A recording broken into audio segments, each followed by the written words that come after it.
Can you guys hear me? Hopefully I don't have that much background noise.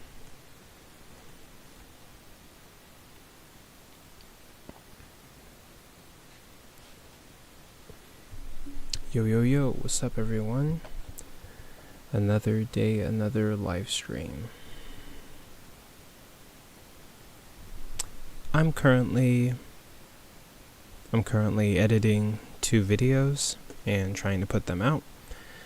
But yeah, I'm waiting on these videos to download. I've already edited them.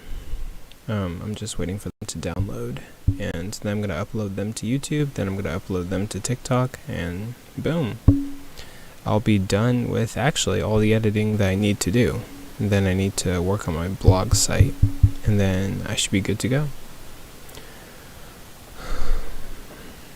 But yeah, got this is running, and now I can return to this. I wish I could have my screens all on the same in the same direction.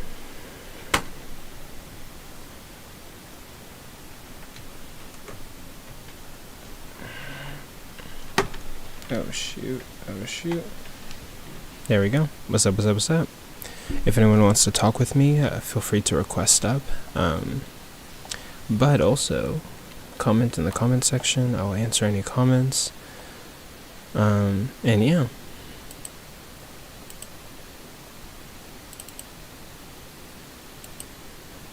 My name is Coco. Good to see everybody. I'm just chilling. Doing another live stream. Happy official Star Wars Day, everybody. I'm doing my thing.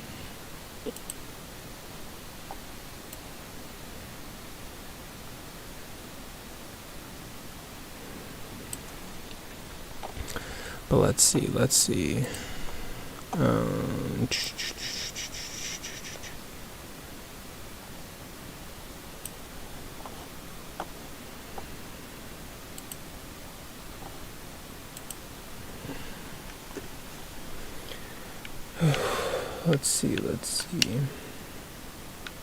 Oh, I know my computer needs to wake up. I know it's gonna be struggling to do Fortnite and a live stream at the same time. But hey, good to see you guys. Thank you for coming in. Atomics says Jesus loves you. I don't think Jesus loves me, and I can give you my arguments for why. Feel free to join the panel, but Jesus does not love me. If he loved me, he would be more present in my life, and I think he would do a better job than leaving us with the Bible and the Gospels, which is, I mean, they're a total mess, you know?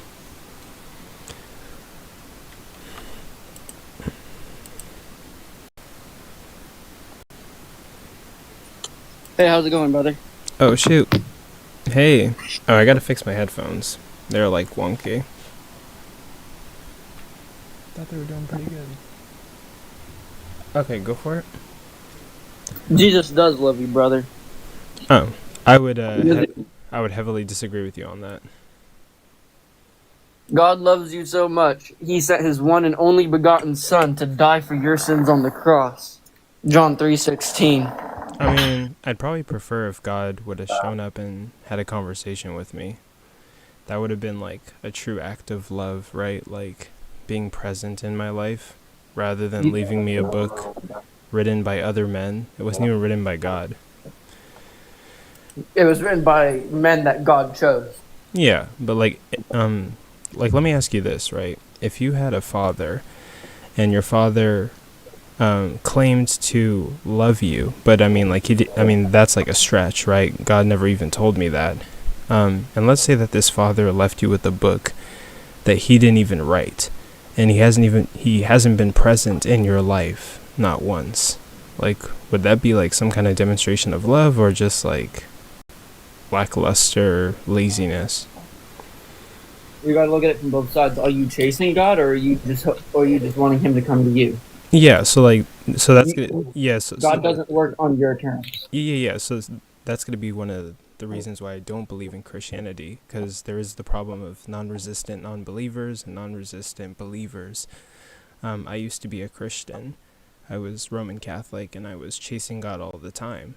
But a lot of my experiences weren't things that were like God per se in a way that like stood out, right? There was always like the chance that it could be God, but it could also be like something explained by naturalism or science. And so oftentimes I'm looking for the symmetry breaker. Why should I believe the God hypothesis over the naturalistic hypothesis? So I just want to understand, but like, do you believe that a God exists? Do Um, you believe that he exists? as of right now, I'm agnostic. So you believe that there is a God, you just don't know if it's Oh no. Christian. Agnosticism, according to the Stanford Encyclopedia of Philosophy, is somebody who doesn't know, right? So when you ask me like Oh, if God exists, I say I don't know, but I'm open-minded and I'm doing my research. okay. I just wanted to know where you stand, so I know what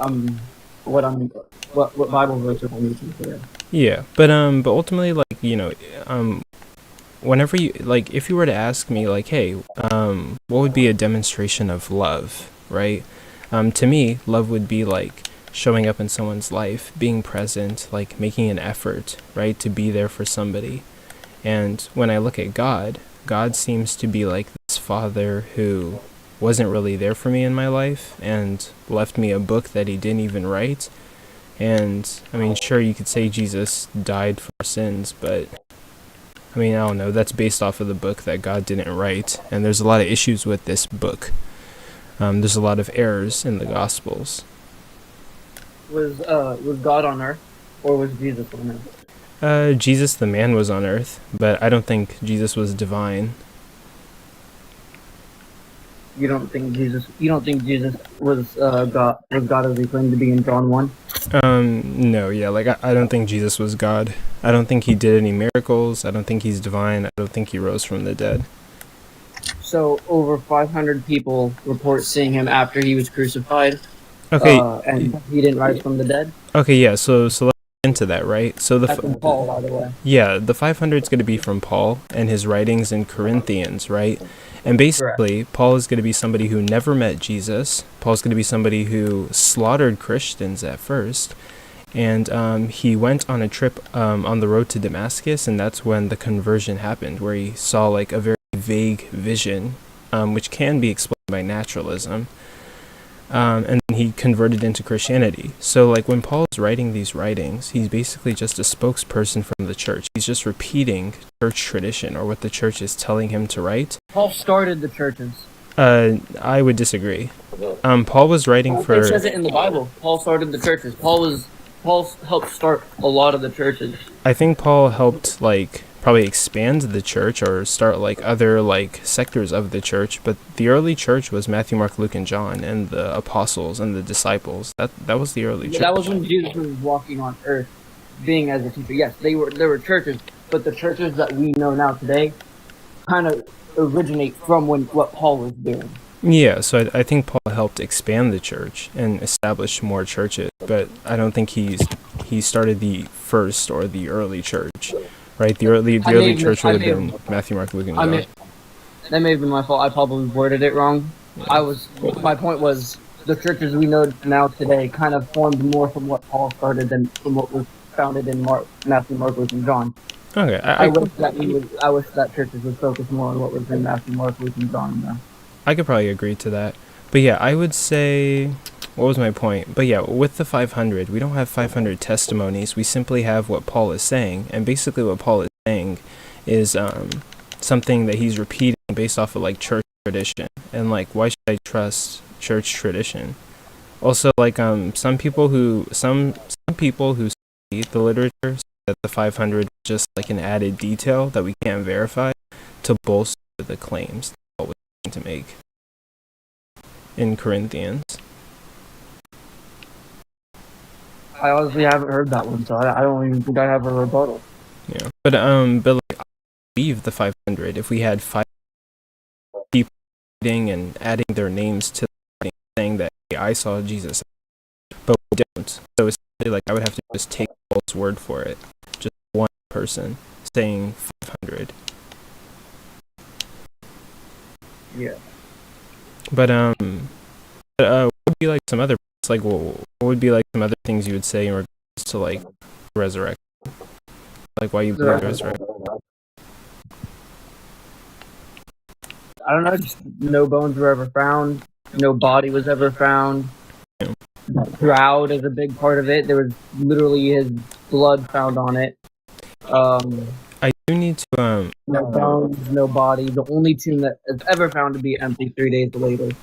yeah. I just, the evidence seems to be more towards him rising again than against him, right? Than against it, because they never found bones. 2,000 years later, bones still haven't been found. Yeah. I would say for me, the shroud I still need to like look into, but some people who look at the shroud say that like when they date the shroud, it's like the 2nd century, so it'd be like way after Jesus. But I do need to do more research on the shroud. That I'm gonna watch some, so I can't really rebuttal the shroud in regards to the grave or like the body missing. There's for it. I would always say like, in regards to like naturalistic explanations for the body missing, it could be the case that who was the tomb? I think it was Joseph of Arimathea who bought the tomb. Who was the man who paid for the tomb and the body of Jesus, put it in the tomb.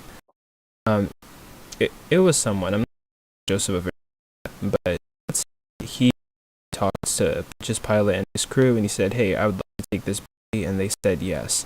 So he leaves them and goes back to the followers of Jesus and says, "Hey, I'm gonna get the body. I'm so excited." And sure, that happens. Then, whenever he returns to collect the body, it could be the case that the Romans did what we know they do. The Romans used to bury people in graves, right? So they would crucify or murder people, and they would bury them in a group grave. And basically, this is grave. Joseph of Arimathea comes back to collect the body, and the Romans say, "We're not going to dig through this grave of bodies to dig out Jesus," and so Joseph of Arimathea doesn't get the body. Joseph of Arimathea is very sad, and like when they didn't get the body, he already told everybody they could put his body in a tomb. So could it be the case that he says, "I did get the body, I did put it in a tomb," and then given that we have an empty tomb, we have a body that we can't find. We have a naturalistic explanation that might explain missing an empty tomb. It's just the case that somebody lied out of shame.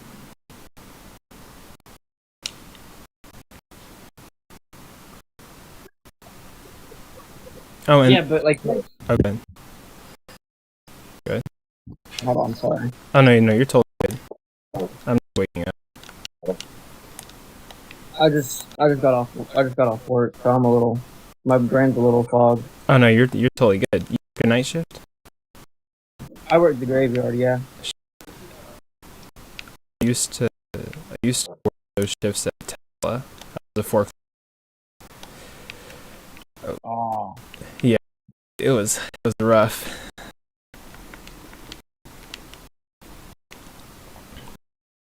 But what would you say to that? There's other naturalistic explanations, right? It could be the case that like Mary, and the people who arrived at the tomb, they arrived at the wrong one. It could be the case. There's a variety of things, right? Could be the case that they arrived at the wrong tomb. Could be the case that Joseph of Arimathea lied.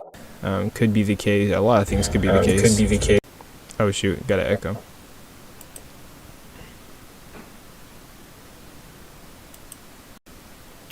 But you were gonna respond to like what I said about naturalistic explanations for empty tomb. In John 19:38-42, it tells the burial of Jesus and what happens after. So, Joseph, you were right, Joseph of Arimathea, Yeah. asked Pilate, or Pilate, I don't know how the names in the Bible. Pontius Pilate. He asked for the body of Jesus. Yeah. Joseph was a disciple of Jesus. Yeah. I agree. But he was a secret follower because he feared the Jewish leaders. With permission, he took the body and was accompanied by Nicodemus, who had visited Jesus earlier that night. Yeah. So he was with someone. Nicodemus was with Joseph when he got the body. Yeah. So why hadn't Nicodemus come out and said, "Oh yeah, we didn't get the body"? Why didn't that happen? There was something that you guys are all missing, that it wasn't, the text weren't written until 70 years after Jesus died. The Bible was not written. Oh, I mean, it's not 70 years, and we already know that. yeah. It was all word of mouth, and do you know that most people didn't have books back then? So most of the stories were word of mouth. Didn't have what? No, actually, they were written down. Well, hold on. So Most of the people in these countries that followed Christianity did not. You don't need a book possess to write, by the way. okay. No, they used to do. It was You all can write word on of walls. mouth, which is You the can write same on with walls, most. cave walls. You can write on cave walls. Okay, You can write on well, yeah. pieces of rock. Wait, hold You can write on trees. Okay, You hold can write on, on pretty hold much on. anything. Who's with a just short trying to enough talk, concept. guys? Wait, hold on. So let me clarify. So Jesus dies in 33 AD, and then like I guess like the consensus is that your earliest gospel is going to be Mark, and it was written like 60, 70 AD. So it's not like 70 years. It's like roughly like 30 or 40 years after Jesus. It's still a long time after the fact. That's true for most ancient books. So Right? most ancient documents come very late. So that's like, So can you imagine how it gets diluted over time? Because Yeah, it's before I it's grant written that. down, it's word of mouth. Yeah. Well, can I And ask you a know, question? Do you guys think with other ancient books we view them the way you Christians are viewing these Gospels, like where every detail in them has to be correct? The answer is no, obviously, No, right? yeah. If we see, There's if a we lot of don't lies like, in our we history if we books. see something, in Plutarch's lives, right, which is clearly motivated to tell a story, we're not going to assume that it happened just in virtue of it being in the life. We're going to need surrounding or circumstantial evidence to think it happened. So when you see a story in the Gospels that are clearly motivated, right, about Pilate taking the body, right, we're not going to assume it's true just because it's in John, No, especially Pilate didn't take the body. especially You're considering, misunderstanding. especially Third considering. pause. You're misinterpreting Hold the on, Bible. you're I don't. No, missing, you're misrepresenting the Bible. no, I'm you're trying to missing the correct point. you. He You're missing didn't the point. overtalk you. Please don't overtalk him. It's all No, right. You're no, missing I'm the gonna point. correct him because that is what we're supposed to Oh do. my God, you're Pilate missing the did not point. correct You're the missing Bible. the All right, point. guys. No, you're missing the point, motherfucker. Wait, Yeah, I wait, know. I hey, misspoke. It was chill, chill, Arimathea. chill. It's called Dude, correction. You don't know what chill. it is? It's No, correction. That I is not know very it's. It's I correction. know. valuable. We're I know. allowed I to do that. misspoke. I know it's Not Arimathea. Like you're literal missing the version. point. What One person at a happened? time, please. God damn. Fuck. No, I know it's Joseph Arimathea that took the body. I misspoke, but you're missing the point. The point is that just because it's in John, which is the last gospel, by the way, like why would we assume it's historical just because it's in John? That was the point I was trying to raise. Mm. Yeah, shoot. And there is the whole point of it's all made up and he didn't exist. Well, he probably existed. Yeah, I wouldn't grant that. Yeah, I think he admit did this is- exist, but I think he was just a prophet. I think he was just a nice guy trying to spread love, basically. Yeah. He's just a cool dude. I hold to the popular view that like most biblical scholars hold to, right? He was just like some Jewish rabbi that walked around preaching apocalyptic He like was messages. an apocalyptic preacher, like preaching like an end time or eschatological events, Yeah. kind of like John the Baptist or. Yeah, because remember back then, like 2,000 years ago, life was different and they didn't have any knowledge about science, right? So they had to make things make sense, like most ancient cultures do. They have to make sense out of stuff they don't understand yet. But we're in a different time now, Yeah. And like yeah, right? like We understand science. oh wait, go ahead. And if God was all powerful, I mean, okay, this is an interesting question for all the Christians out there. If God is all powerful, why are people killing each other? Why are there wars constantly? I mean, it doesn't make sense unless you read the Old Testament, because God was a bit of a interesting person in the Old Testament where he used to just like nuke people with slugs and stuff, right? Yeah. But if he's all powerful, aren't all of them there? Well, it shouldn't even be a he because there is only male and female in the human form.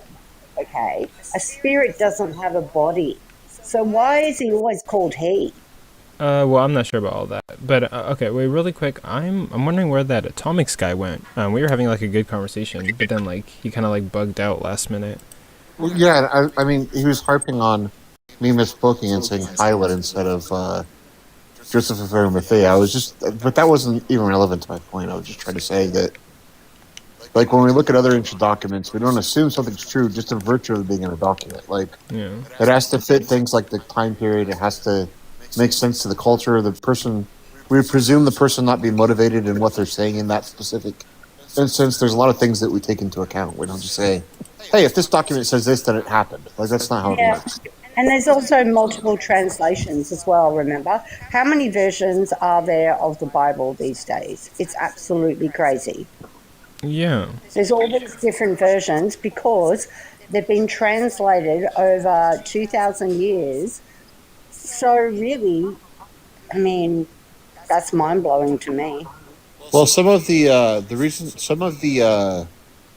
different translations, like the older ones, they had access to less manuscripts. So a lot of it is, once we uncover new manuscripts, some of the context might change a little bit, or there might be a new understanding that comes out. And sometimes it's just there's some kind of disagreement how a certain verse should be translated, or how a collection of verses should be translated, and that can lead to like different versions or updated versions. It's not that they're like rewriting each other. It's that they're kind of disagreeing on how to translate how certain text should have originally been and we're getting access to more manuscripts as time goes on.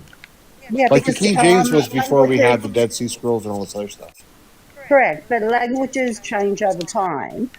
So when it gets changed from, Roman to Greek to whatever language, it finally gets into English. Is it actually going to be what was originally said? I mean, over 2,000 years? I mean, Well, probably not. I mean, we textual critics think we could get pretty close to something similar to what the original text said, but I'm kind of agnostic on that. I think we can get a pretty good idea what the text may have said, like in the 2nd century or the 3rd century. But I think there's probably a lot of redactional changes we don't know about that took place before that because Yeah, we and the look at missing books, okay? So there's the Book of Enoch, there's the Book of Mary, there's multiple books that were removed from the Bible, right? well, I don't know what you mean by removed. they're just Oh, they not were. not included in the Yeah. canon, but not removed. What do you mean by removed, though? What do you mean by removed? I don't know if the Catholics did that, but someone did that. I mean, No, they were never. the host, That's not the way. There were different. There were different Christian cults that had different books. That's what was going on. It's not that they were removed. well, I don't think the Book of Enoch or the Book of Mary are in the Standard Bible. Yeah, well, the Book of Enoch was a Jewish text, not a Christian text. The Book of Mary was that. Like I said, that was not like if you think of like a proto-Catholic or a proto-Orthodox, they weren't reading those books. Those books were read by other groups, right? Yeah, Other but groups. isn't the Old Testament all Jewish? I'm sure. Yeah. Yeah, it's like the Torah, right? Uh huh. It's very similar in the same stories. But also, people don't understand the history of the Canaanite pantheon. Does anyone know about this? Yeah, no, I get that. I get that Yahweh was originally El, but that's not what we're talking about. We're talking about. You said the books were removed, right? I'm just saying. They were That's not. removed from the canon, which is what the host said, and he's correct. No, that's not what he said, and that's not the way to look at it. The different books you're talking about were different cults were preaching those books, not the cult that eventually became Christianity. Yeah, Like so who's to say which should be included and which shouldn't, really? I would just Yeah, say that's fine to say it that way. they weren't removed. I would say they were just excluded. Yeah, the people that kind of developed the canon we have today didn't take those books that you're talking about to be authoritative. So, like, Yeah. the Yeah, gospel. but who gets to decide that if they're all inspired by God? The one Who who's gets making to the book, that's decide who. that? The one who developed Exactly. The one who the makes people the who book. developed the canon decided that. It's just And humans. they had certain criteria they tried to use to decide what books were in and out of the canon, right? So the books you're Yeah. talking. Why do you keep cutting me off? The books you're talking about Yeah, that's were my never job. included. The books you're talking about were never included in the canon amongst those groups the Christian groups you're talking about.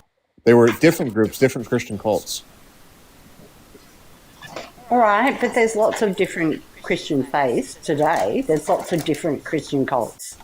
That's fine. Correct? Yeah, sure.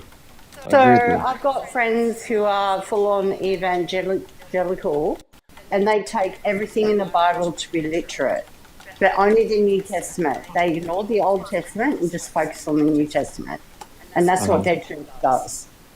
Well, probably Yeah, they that's fine. take 66 books of the Bible to be literal, and not all of it anyway, because the parables can't be considered to be literal. Hey, I'm just curious what she's arguing.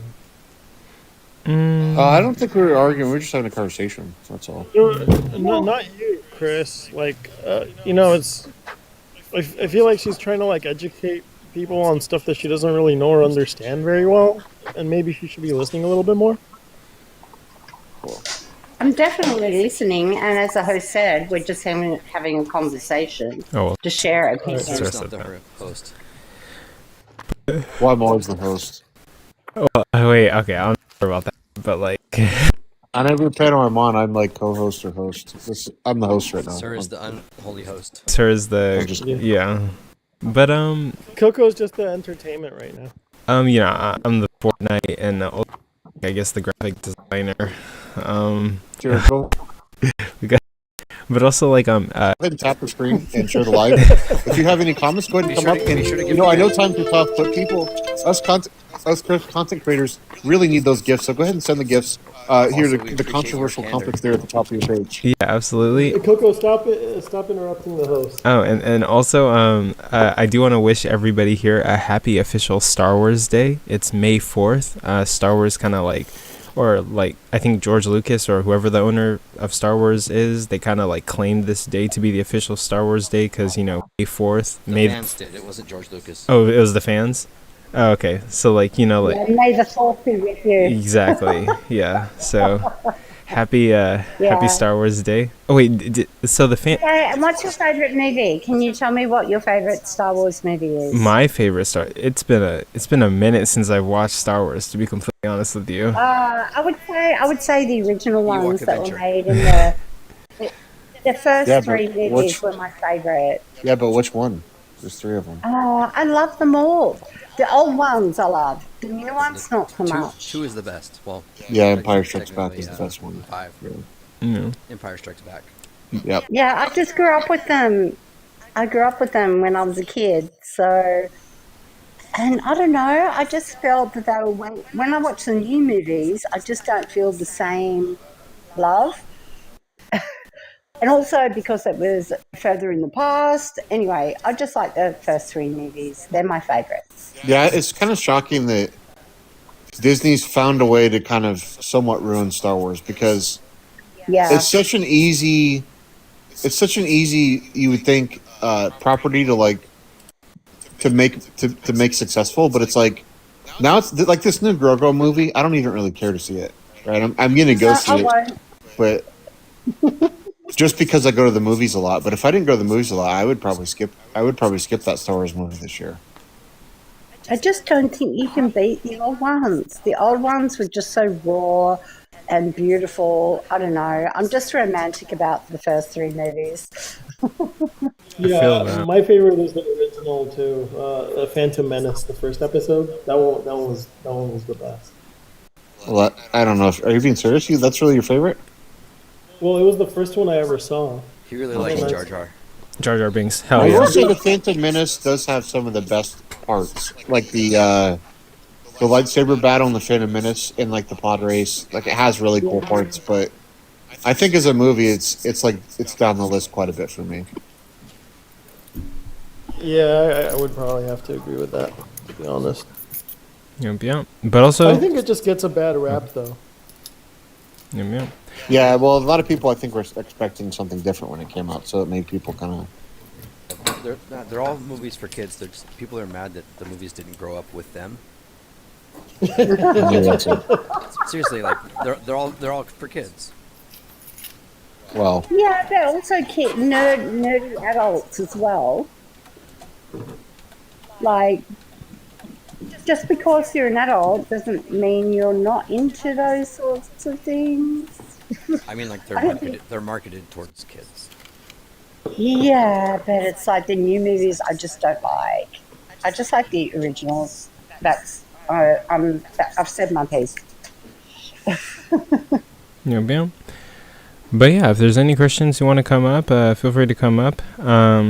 In the right corner, you can see me lightsaber dueling Jesus at a Waffle House while a fight is going on inside of the Waffle House. So yeah, take eye to that. But yeah, that's what we're doing today. You were talking about. Yeah, so can I ask you a question, the host? You said you're a Roman Catholic. Or Yeah, so can I ask you a question? oh shoot, you got to echo Dana. But yeah, go for it. Hit me with it. I was Did you hear the question? ask it again. You said you were Roman Catholic. Yeah, for like 23 years, 23, 24. Okay, can you give me a bit of information, because I was too? I'd like to hear your story. Yeah, so ultimately, I'll skip a lot of the details. It's like a really long story, but I was born and raised Roman Catholic for 23, 24 years. When I graduated, Pizza Hut. yeah, when I graduated high school, I started debating atheist at like a pizza shop that I used to work at. And the atheist brought up some really good points, mainly like, you know, the problem of evil and like God being described one way, but his actions speaking to another. And with that, I then went into college and started to do like deeper research, and I found issues with like the many different denominations, Bible translations, lack of first-hand accounts, and like scientific inaccuracies, contradictions in the Bible. And you know, I searched for a while, and I ended up like dropping out of or leaving Catholicism at the age of 24 after even some personal difficulties. And yeah, I became a nihilist, and then I became like a hard atheist. I had the belief that no gods exist and we should get rid of religion. And then I started this project that I'm doing on TikTok in 2023. As like a hard atheist, I believed no gods exist and we should get rid of religion. And then over time, after hearing a lot of arguments and apologetics, I sort of became like agnostic. I think there's good arguments on both sides, and I'm just not sure if God exists. And What's the good argument for God? Yeah, I agree with you. It's best to be agnostic because we can't prove it. And with science, you actually have to disprove something, right? So if you understand scientific processes, the thing is, it could exist. I don't call it a he. yeah, but There could be some kind of spiritual realm after we die, but I don't think they spiritual mean? control the world. I see, that's the thing. I'm hardline atheist on that, only because you can't even prove that a spirit in itself exists. That's true, but also if you look at science, is energy poorly doesn't defined. dissipate. yeah. Energy doesn't dissipate, and we are energy. Right, So but where do nobody we ever go says when that we die? energy dissipates. So it just transfers into a new form. So Yeah. when I unalive, they bury me, right? And that energy becomes a part of the system that's around me where I'm buried. Well, that's one theory, right? Nothing But about energy can't dissipate. nothing about that energy that makes it you would still be you. Yeah. Yeah, because guess what? All our memories are in our physical brain. And I've been watching a few shows on Netflix about, you know, religious shows and stuff. And the whole thing I've just realised is that the whole myth about ghosts and stuff, the whole thing is, if your energy dissipates into the universe and floats around, it doesn't have a brain anymore, so it doesn't have memories. Well, So a spirit is just So it's not energy. you. Also, So, where was your spirit Exactly. before you were born? also wait, before we get into all that, I do want to answer. Thank God. Yeah, but hey, Sage, good to see you, man. But in regard to arguments for Christianity, okay, you might be disappointed by my answer, but like, I think like, so with the problem of evil, there's like a good rebuttal to it. The logical problem. Which one? I think the trans depravity concept by Platinga. Calvinism. Yeah, like, it could be the case like in every possible world God creates, it's not like that somebody worded it, but a long time ago I debated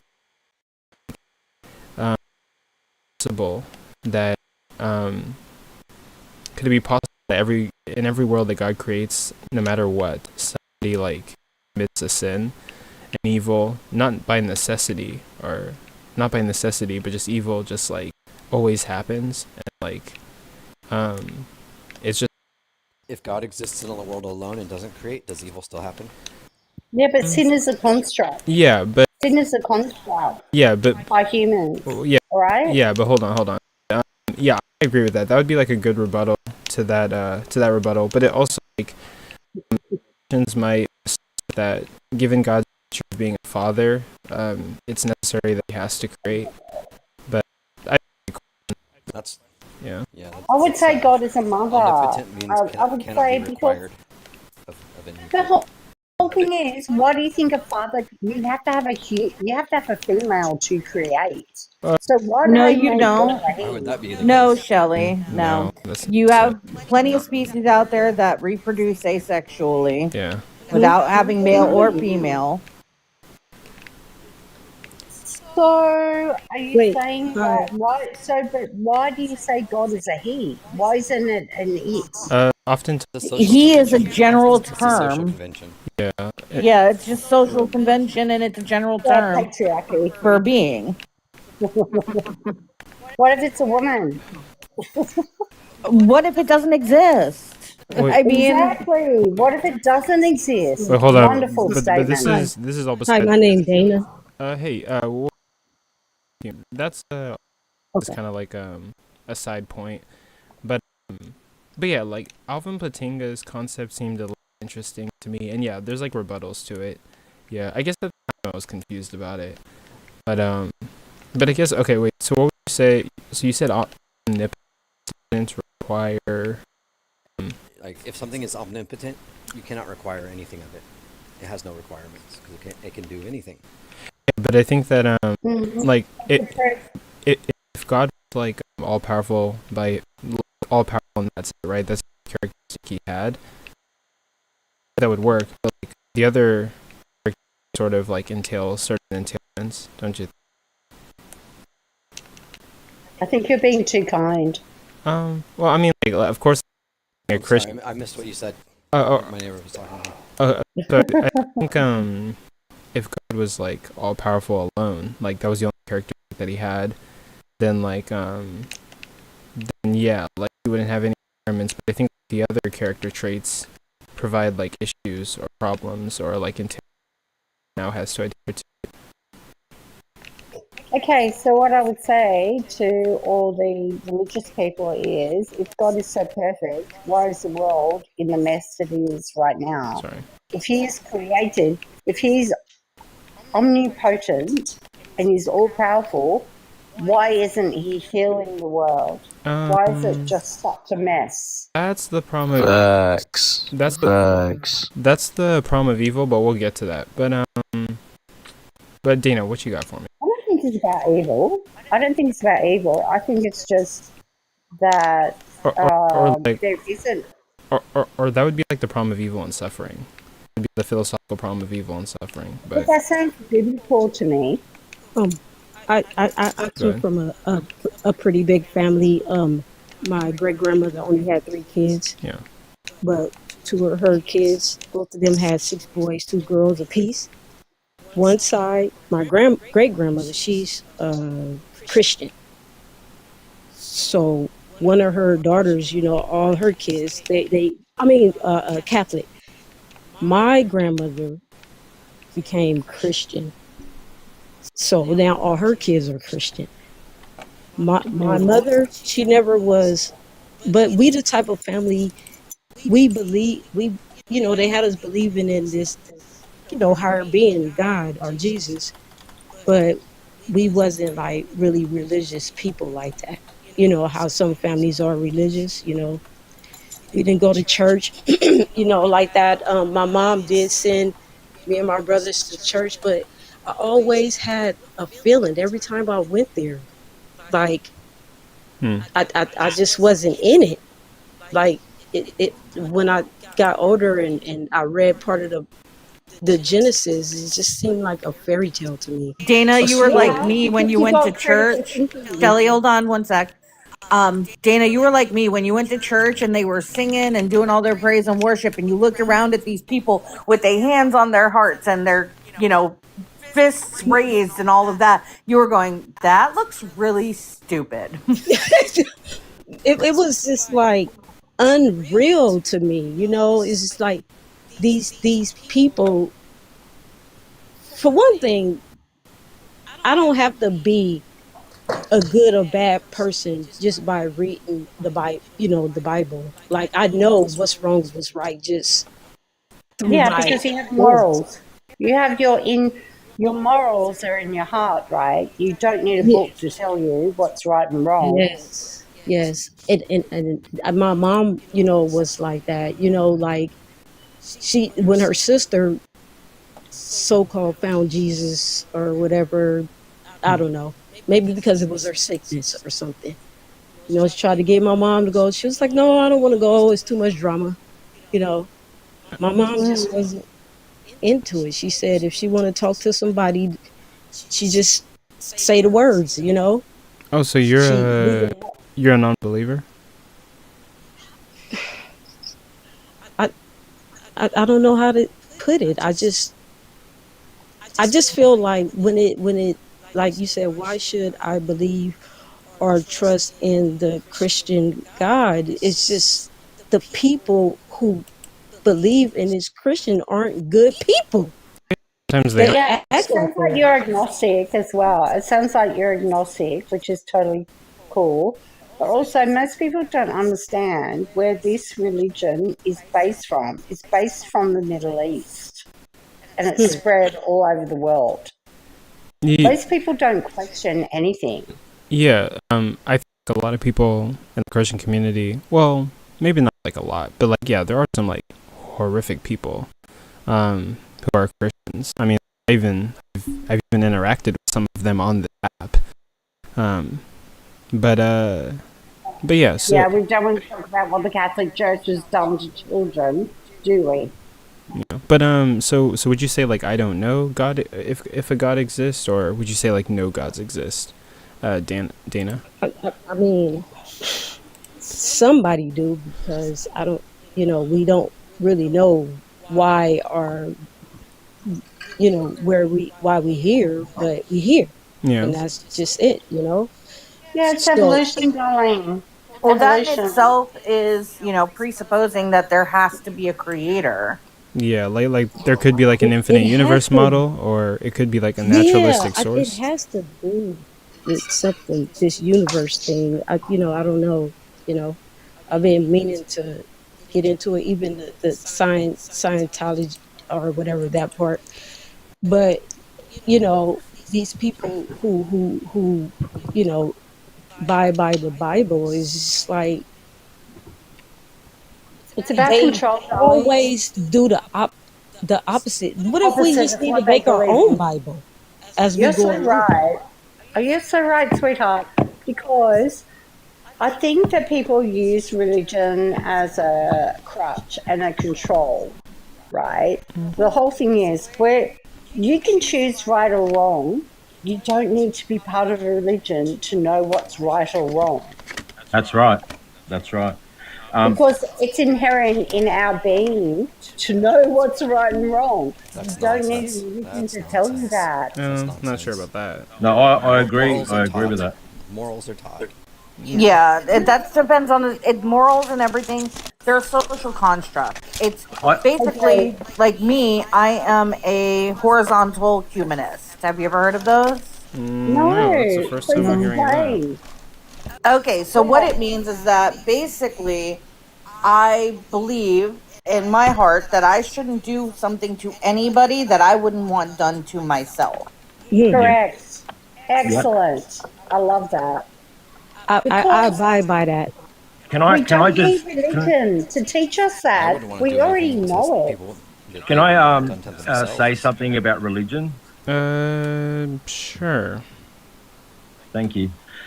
So I believe the two specific religions, like Christianity and Islam, was created to justify like bad behavior done by people that claim to be good and worthy and holy. I don't know if that's evident. Yeah. We don't know the purpose of it, of its creation. Well, it's No, a because- system that because- controls people. We don't know I the agree purpose. with you on that standpoint. It controls people. Okay, so only certain few people have the power over other people, which is Every kind system- of like our governments, Every right? system that is Every interested in human system is behavior about is control. normative. Because to be a true Christian, you have to justify horrific acts like unalivement of babies and children, and Yeah, in the Old Testament, yeah. Maybe like yeah, Agreed. but some- also in the New Testament Yeah, but- as well. What commandment You're, is that? Also you're in the not New looking Testament. at That's like the another audience thing. relevancy. Like when the Bible And it's came the- about, obviously it was a very different time. They didn't have control over loads of people in the way that religion has control over billions of people now. You have to think about it in the context that they made it and how it was written down and stuff. They were just don't- recording And it's the events same from their thing with perspective. Islam. Are you? It's the same thing with Islam as well. It doesn't matter which religion it is, it's all about control. Well, yeah. It's not wait, all about wait, hold on, control. hold It's on. not all about control. Hold on, Wait, hold on. guys, a I lot don't is see happening the right point.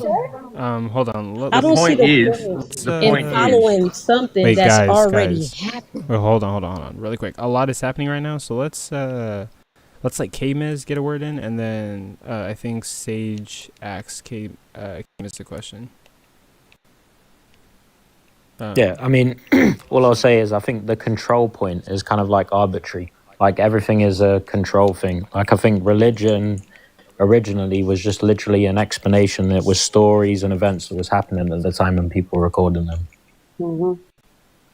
I actually do it's not agree. I all don't about think it's a control. control. But Yeah, it's not all about control. It's Well, It's if you're a it's a female, you means. might think differently okay, and because then most I And am then- a female.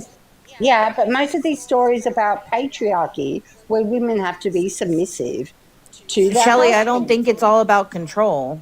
Yeah, it's not all about Okay, control. but that's okay. We can agree to disagree, and I respect you.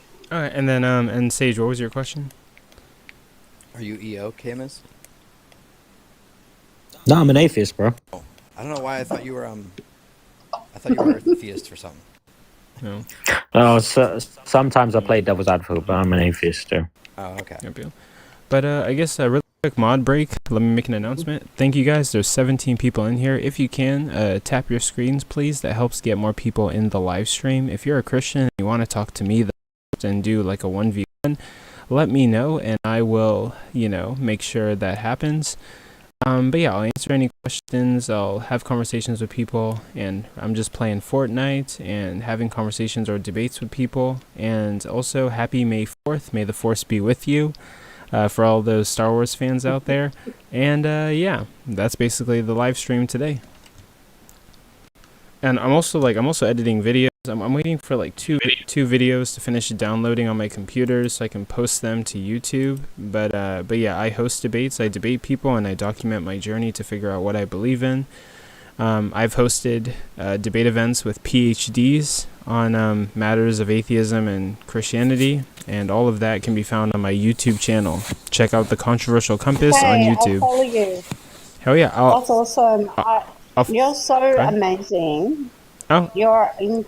You're incredible. I'm just African American pothead who's interested in religion.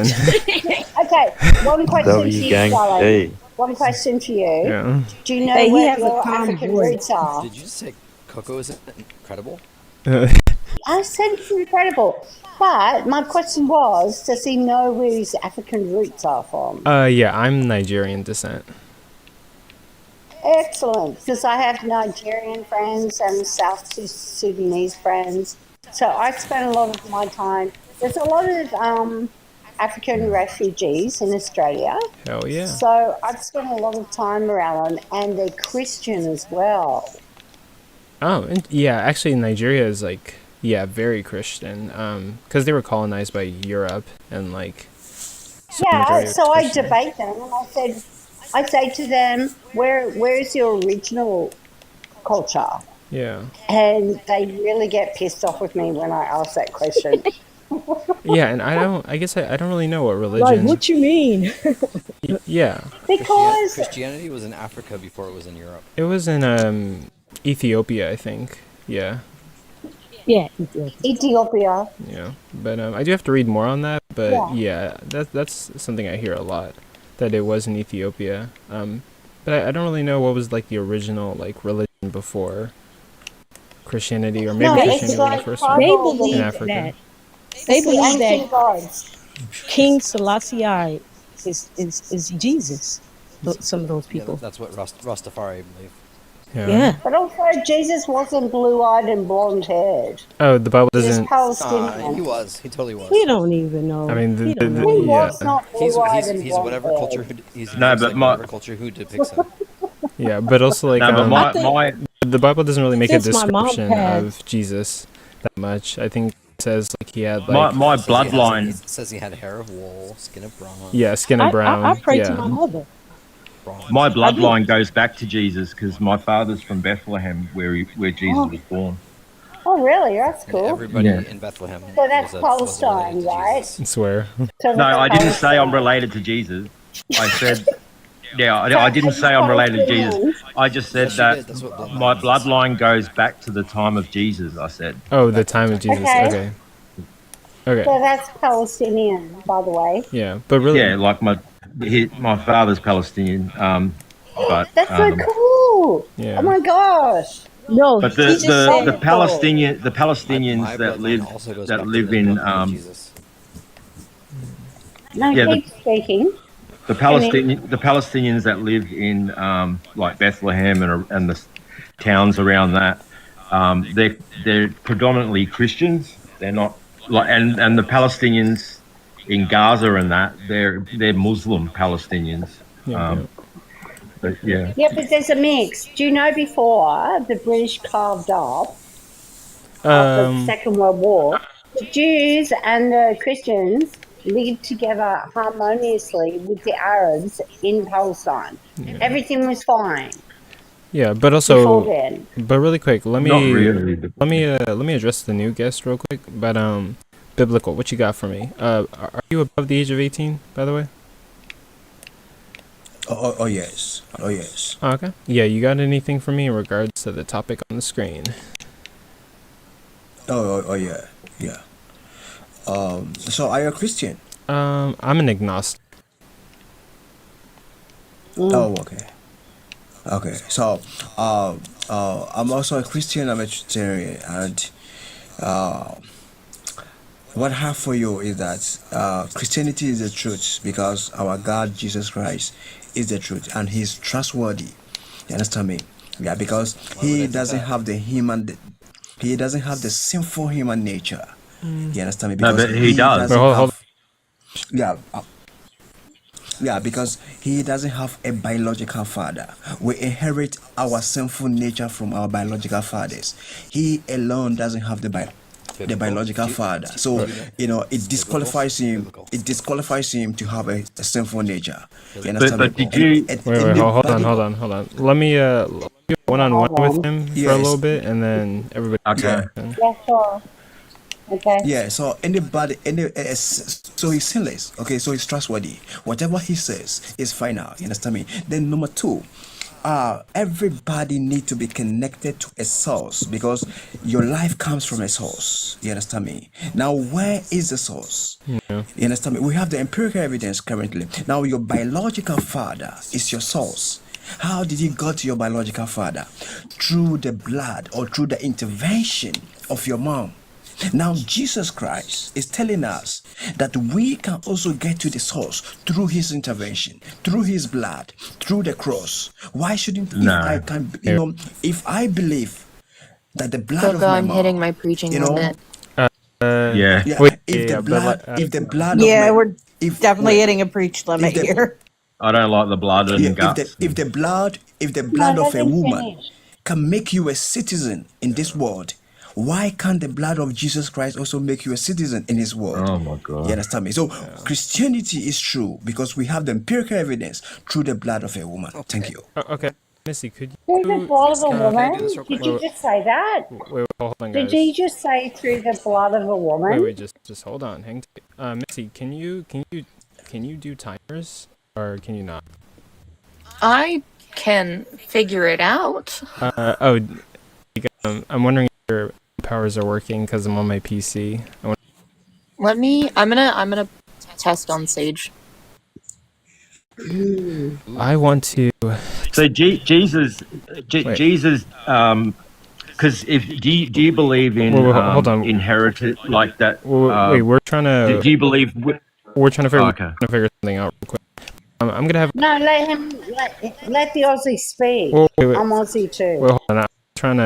I'm just trying to figure out something not with my mods, and I'm gonna talk to guys for a little bit, and then everybody else can jump in after.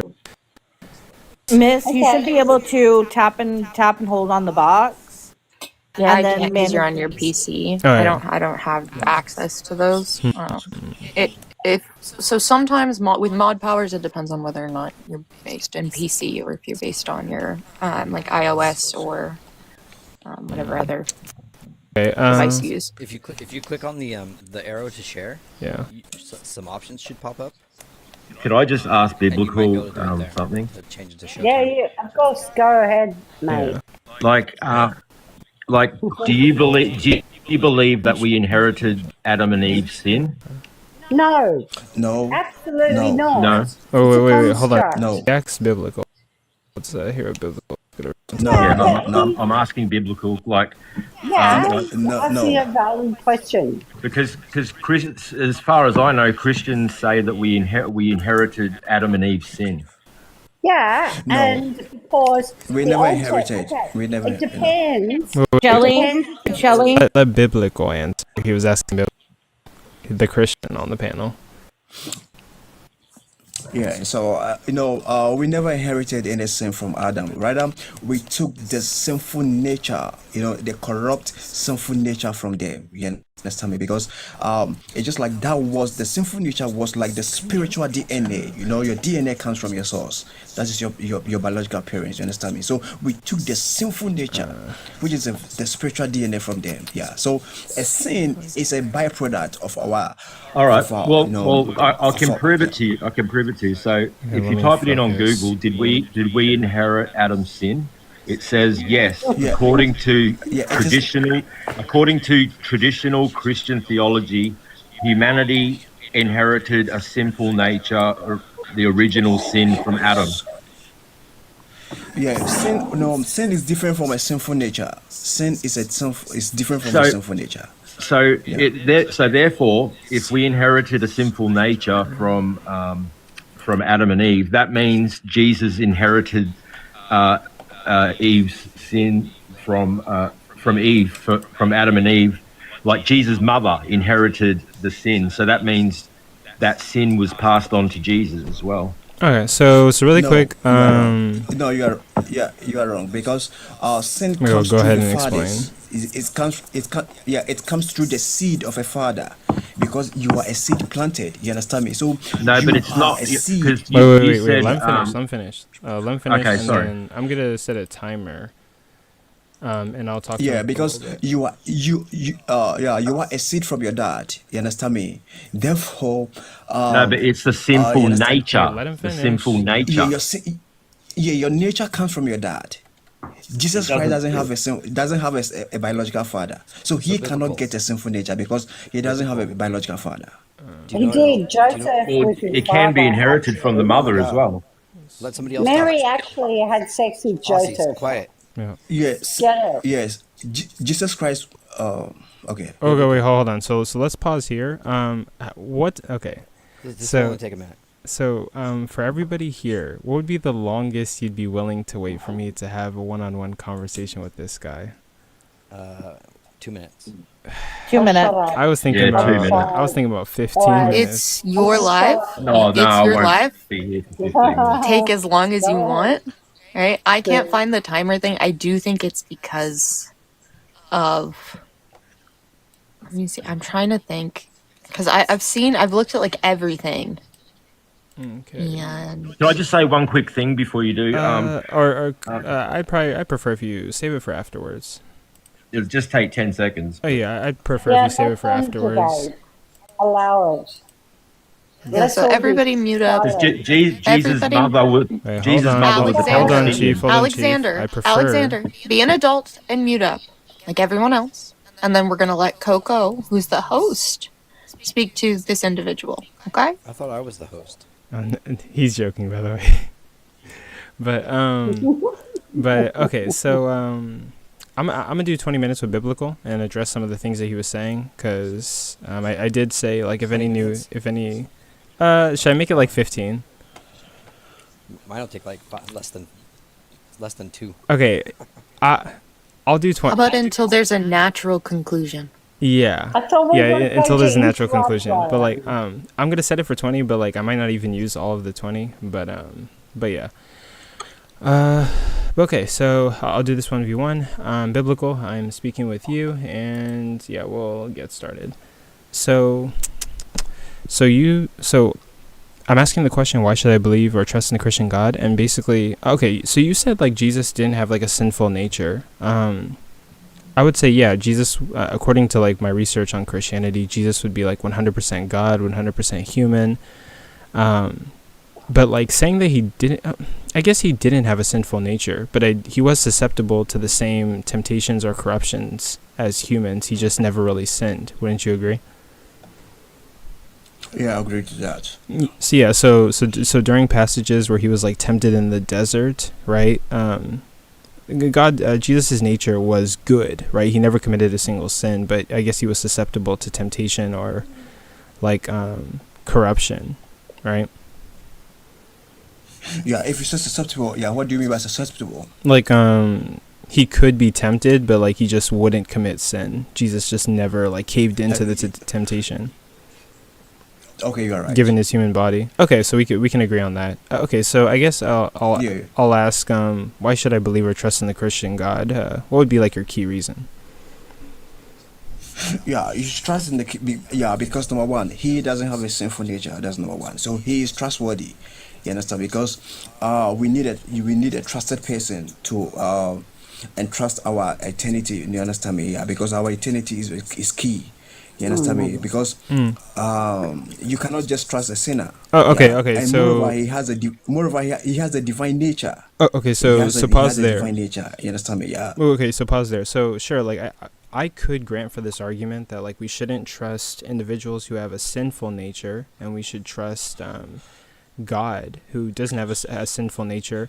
But okay, given that, whenever I want to learn about Jesus, I'm going to look to the Gospels, and the Gospels were written by people who had sinful natures, right? Jesus didn't write a single word in the Gospel. He had other people write for him. And so given what you said, like, why should I trust the Gospel message? Yeah, that's why Jesus Christ came. Because number one, let's look at the lifestyle and the end results of the disciples. Okay, they died. Okay, they died for the gospel. Okay. Pause there. Yeah, Pause there. If So like, if they would. Wait, hold on. Pause there. So to address that, right? Like, I mean, just because someone dies for something doesn't necessarily make their message true. I mean, like, there was the Jonestown cult that happened, and they all drank cyanide and committed like self-unalivement. And there was also like the Heaven's Gate cult, where like a bunch of people died for like what they believed in. But we now know that none of those cults were true in regards to their beliefs. Like, we're not going to die and go to aliens, or we're not going to die and go to the heavens that they were describing, or we can't verify it at least. So I don't think like death makes what someone says true per se. Yeah, because we have to, because it's just like I would say that's a wrong analogy. You understand me? Because initially, let's look at the life, of what happened prior to the death of these disciples. This got scattered when during the crucifixion. You understand? Because they never had the courage, or they don't have the temerity, to stand the Roman authority. You understand me? But at a point in time when they had the Holy Spirit, when they were full with the Holy Spirit, look at what happened. You understand me? They surrendered their life to be crucified, to be martyred for the gospel. So we have at least evidence. Let's look at the story of Paul. You understand me? Paul, who used to persecute the church, but later on, look at what a tremendous a conversion took place, Yeah. and he willingly Uh, yeah. So I think we yeah. have enough evidence to say that. So sure, like I can grant that the gospel authors might have died for like what they believed in, but like I'm not granting that them being willing to undergo persecution for what they believed in means that it's true. It could be the case that they're deceived or mistaken, just like people in cults, right? They were willing to die for what they believed in. So I don't really hold like that to like mean that they're true. But in regards to my previous point, right? You said that we shouldn't trust people who have a sinful nature, but the gospel authors have sinful natures, right? They're humans and they wrote the gospels. So like, I mean, that means I can't trust the gospels. No. I'm not That's saying a good that point. you should not That's trust. a good point. I'm not saying that you cannot trust people who have sinful nature. You understand me? Because that's why we validate. You understand me? That's why we have so many mechanisms. Oh my God. Oh, somebody has a echo. But okay, yeah. So you're basically saying that, like, okay, so I agree with you, right? Yeah, so I'm saying that you cannot trust somebody, a human with your eternity. You understand me? Yeah, as far as I agree. So like, I shouldn't uh, trust the gospel yeah, writers with my eternity based off of like what they're writing, for sure. no, oh my God. No. Okay. That's so Anyway, good, man. But yeah, I mean, so the previous point I was trying to make, right, was that it's a red herring fallacy to say like we can't trust somebody because of their occupation. We have to actually evaluate the material that they're presenting, for sure. And when I look at the Gospels, I grant that like Jesus existed, and according to the Gospels, like he didn't really commit any sin. But I don't grant Jesus to be divine. I don't grant the Gospels to be historically reliable for a multitude of reasons. oh my God. The gospel, you understand me? We have different accounts, you understand me, about Jesus Christ, and you can see the collaboration, you understand me? And moreover, not only Christian sources do we have, we also have non-Christian sources from the first century and from the second century. Like even who? non-Christians, you understand me? Like who? We can go. I, We can go to go for it. like let me see. Yeah, Clement of Rome. We can go to. What does Clement of Anyway, Rome so say sorry, I don't about have. Jesus? Yeah, so sorry, I don't have my.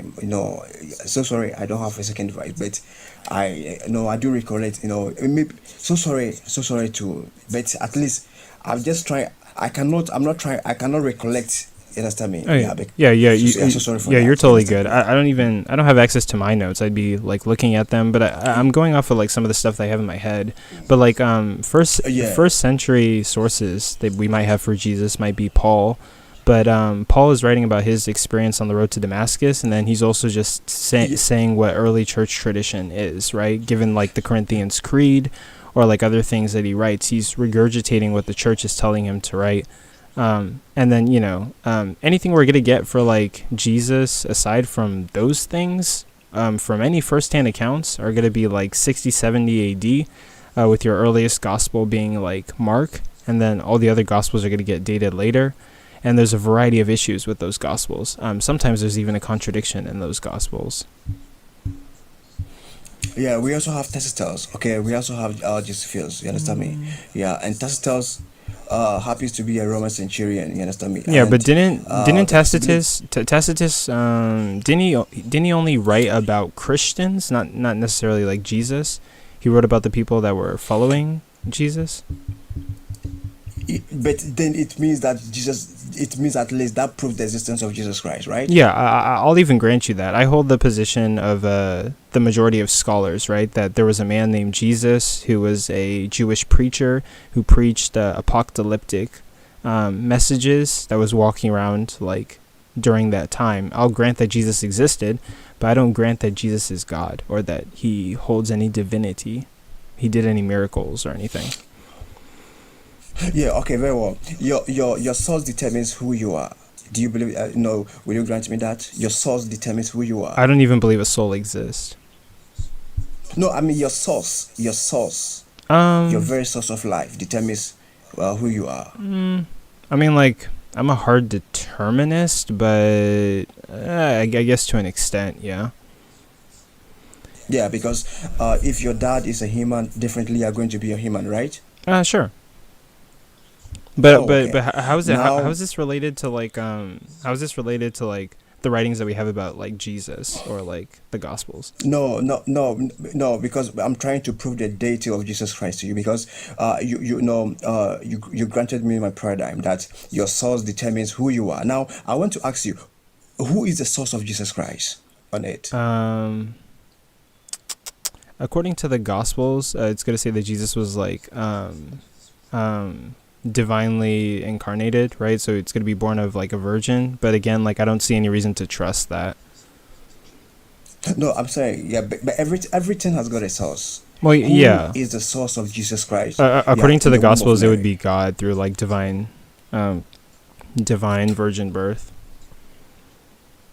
Yeah, but divine, but what's the name of the source? God? Can I interrupt for a second? Oh no, And if not I yet, So not yet. if No. wait. So if God is the source, so then it means Jesus Christ is God. Yeah, but like I don't trust the Gospels. That's the issue. But you I don't don't trust the trust like gospel. No way. Okay, no problem. yeah.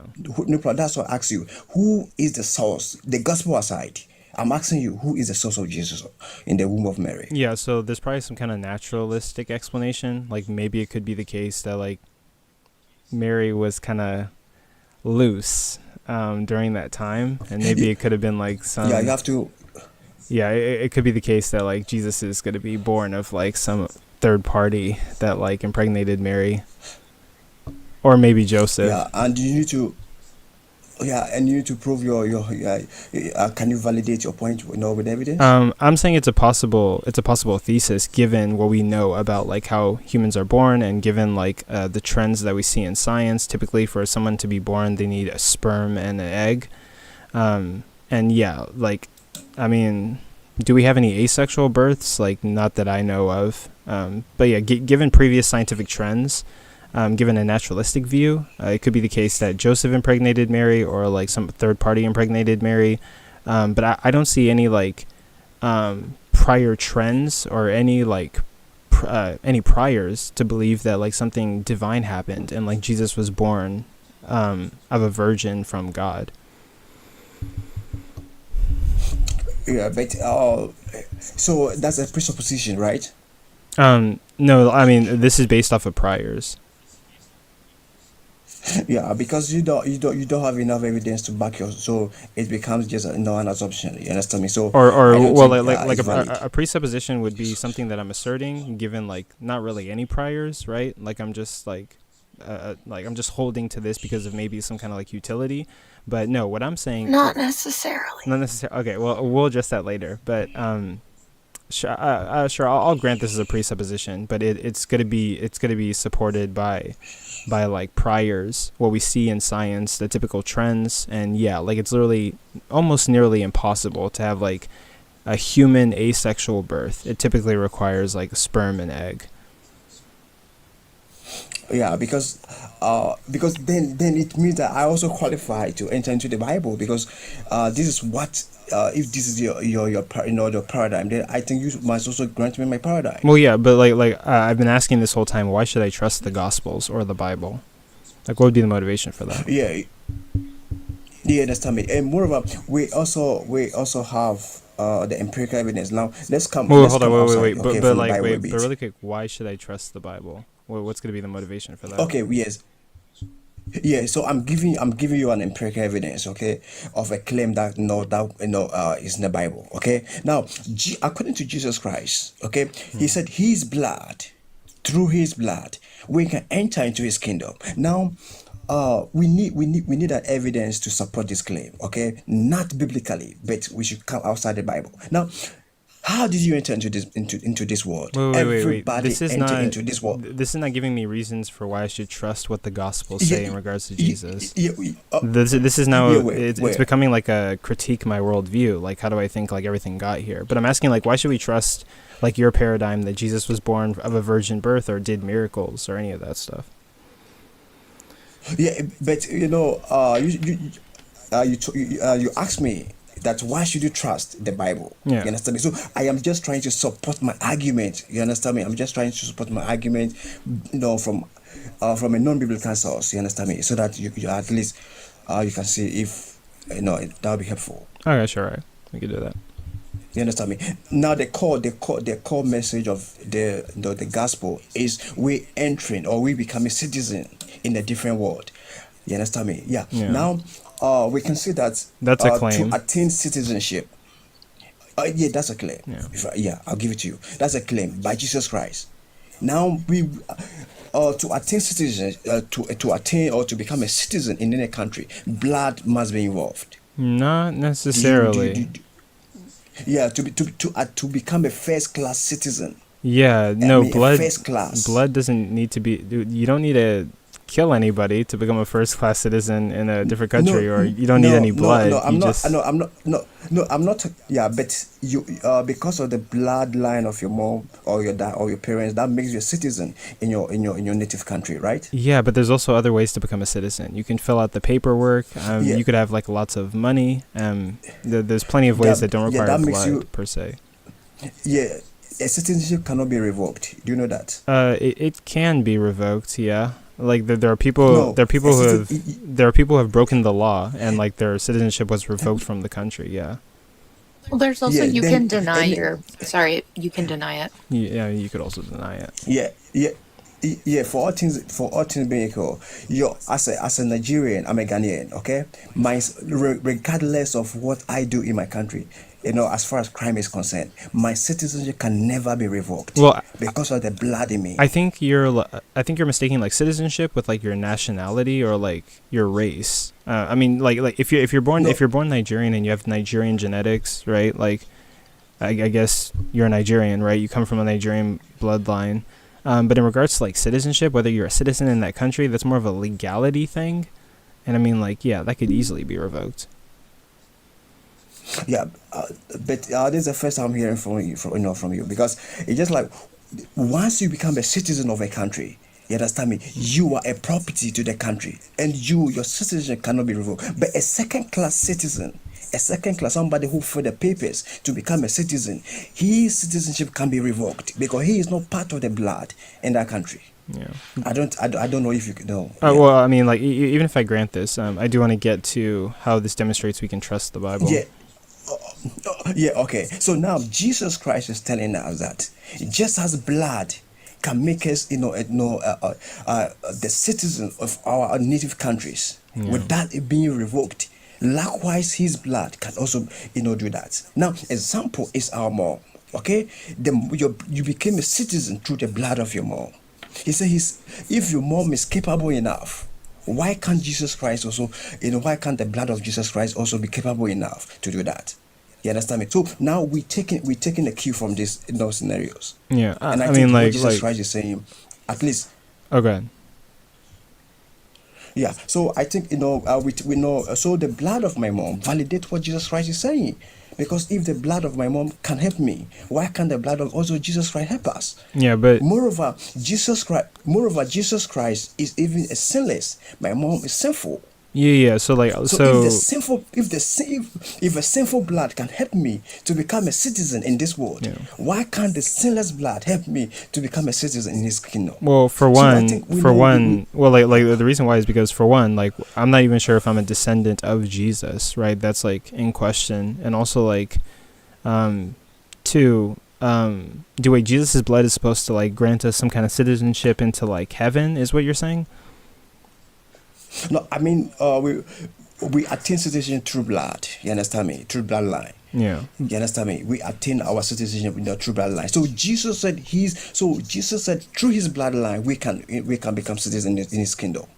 You understand me? So Which is I heaven, have the right? empirical evidence. No, it is not. He said he in his kingdom. Isn't his He kingdom said in supposed to be his like kingdom. heaven later on, or? No, he said he's in the kingdom, and we know that the kingdom. We have different interpretation to it. You understand me? Or no of that? Yeah. Based on your theological background here, but so I don't want to go there like heaven or yeah, but all that it says that it's in his kingdom. Yeah. So, if I don't know if I'm making sense. Yeah. Yeah, but I mean, even if I grant that this one thing is true, it could be the case that the Bible gets like certain things right and certain things wrong, and then like there are certain things that we can't verify. And me personally, Yeah. given that like inconsistency, right? Like I wouldn't see any reason to trust the Bible unless it got everything right. Yeah, because no, I'll give it. Yeah, I'll give it to you. Okay. Now the Christianity is not the Bible validates Christianity. Christianity doesn't validate the Bible because the Christian God is bigger than the Bible. You understand me? Well, I mean, Yeah. like So it's just like even the only reason we know about the Christian God is because it's coming from the Bible, and like everything about Christianity is going to be based off of like Jesus fulfilling Judaic prophecies. So technically, the Bible would be the foundation for Christianity. Like it holds all the information in regards to your faith. Yeah, wait. On the cross, okay, somebody attained salvation without the Bible. So do you mean to tell me that when you are a blind person who cannot read the Bible cannot attain salvation, or an illiterate who cannot read it, or who is unlettered cannot attain salvation? No, the Christianity is far beyond. No, Well, far beyond that. You understand me? I would say like when we're all born, we have no knowledge of Christianity. So the only way for us to find out about Christianity is going to be by reading the Bible. But so do you mean to tell me that an illiterate cannot attain salvation? if they never read the Bible, well, no, that's not what I'm arguing. What I'm saying, like, they probably won't come to the knowledge of Christianity. By the way, everyone can jump in now. But like, if somebody who's illiterate never reads the Bible, never like really encounters a Bible, like, it's probably likely that they're not going to encounter Christianity. I mean, of course, like maybe they live in America and they might see like a Jesus picture. And like, they might walk past it, but if they never read the Bible, like, I don't think they're really gonna understand Christianity, or convert to Christianity, or know what it is. Because in Christianity, what it takes to be a Christian is your faith in the crucifixion of Jesus Christ, and that's all. Yeah, and the rest you leave it to God. And I think to find out all of that information, everything about your faith is going to be in the Bible, like all of that. I mean, yeah, because I mean, you do have church fathers and other writings outside of the Bible, but like your entire religion is probably going to start with the Bible. The core tenets or beliefs of your religion is going to come from that Bible. And Jesus Christ told the disciples to go and make disciples of all nations.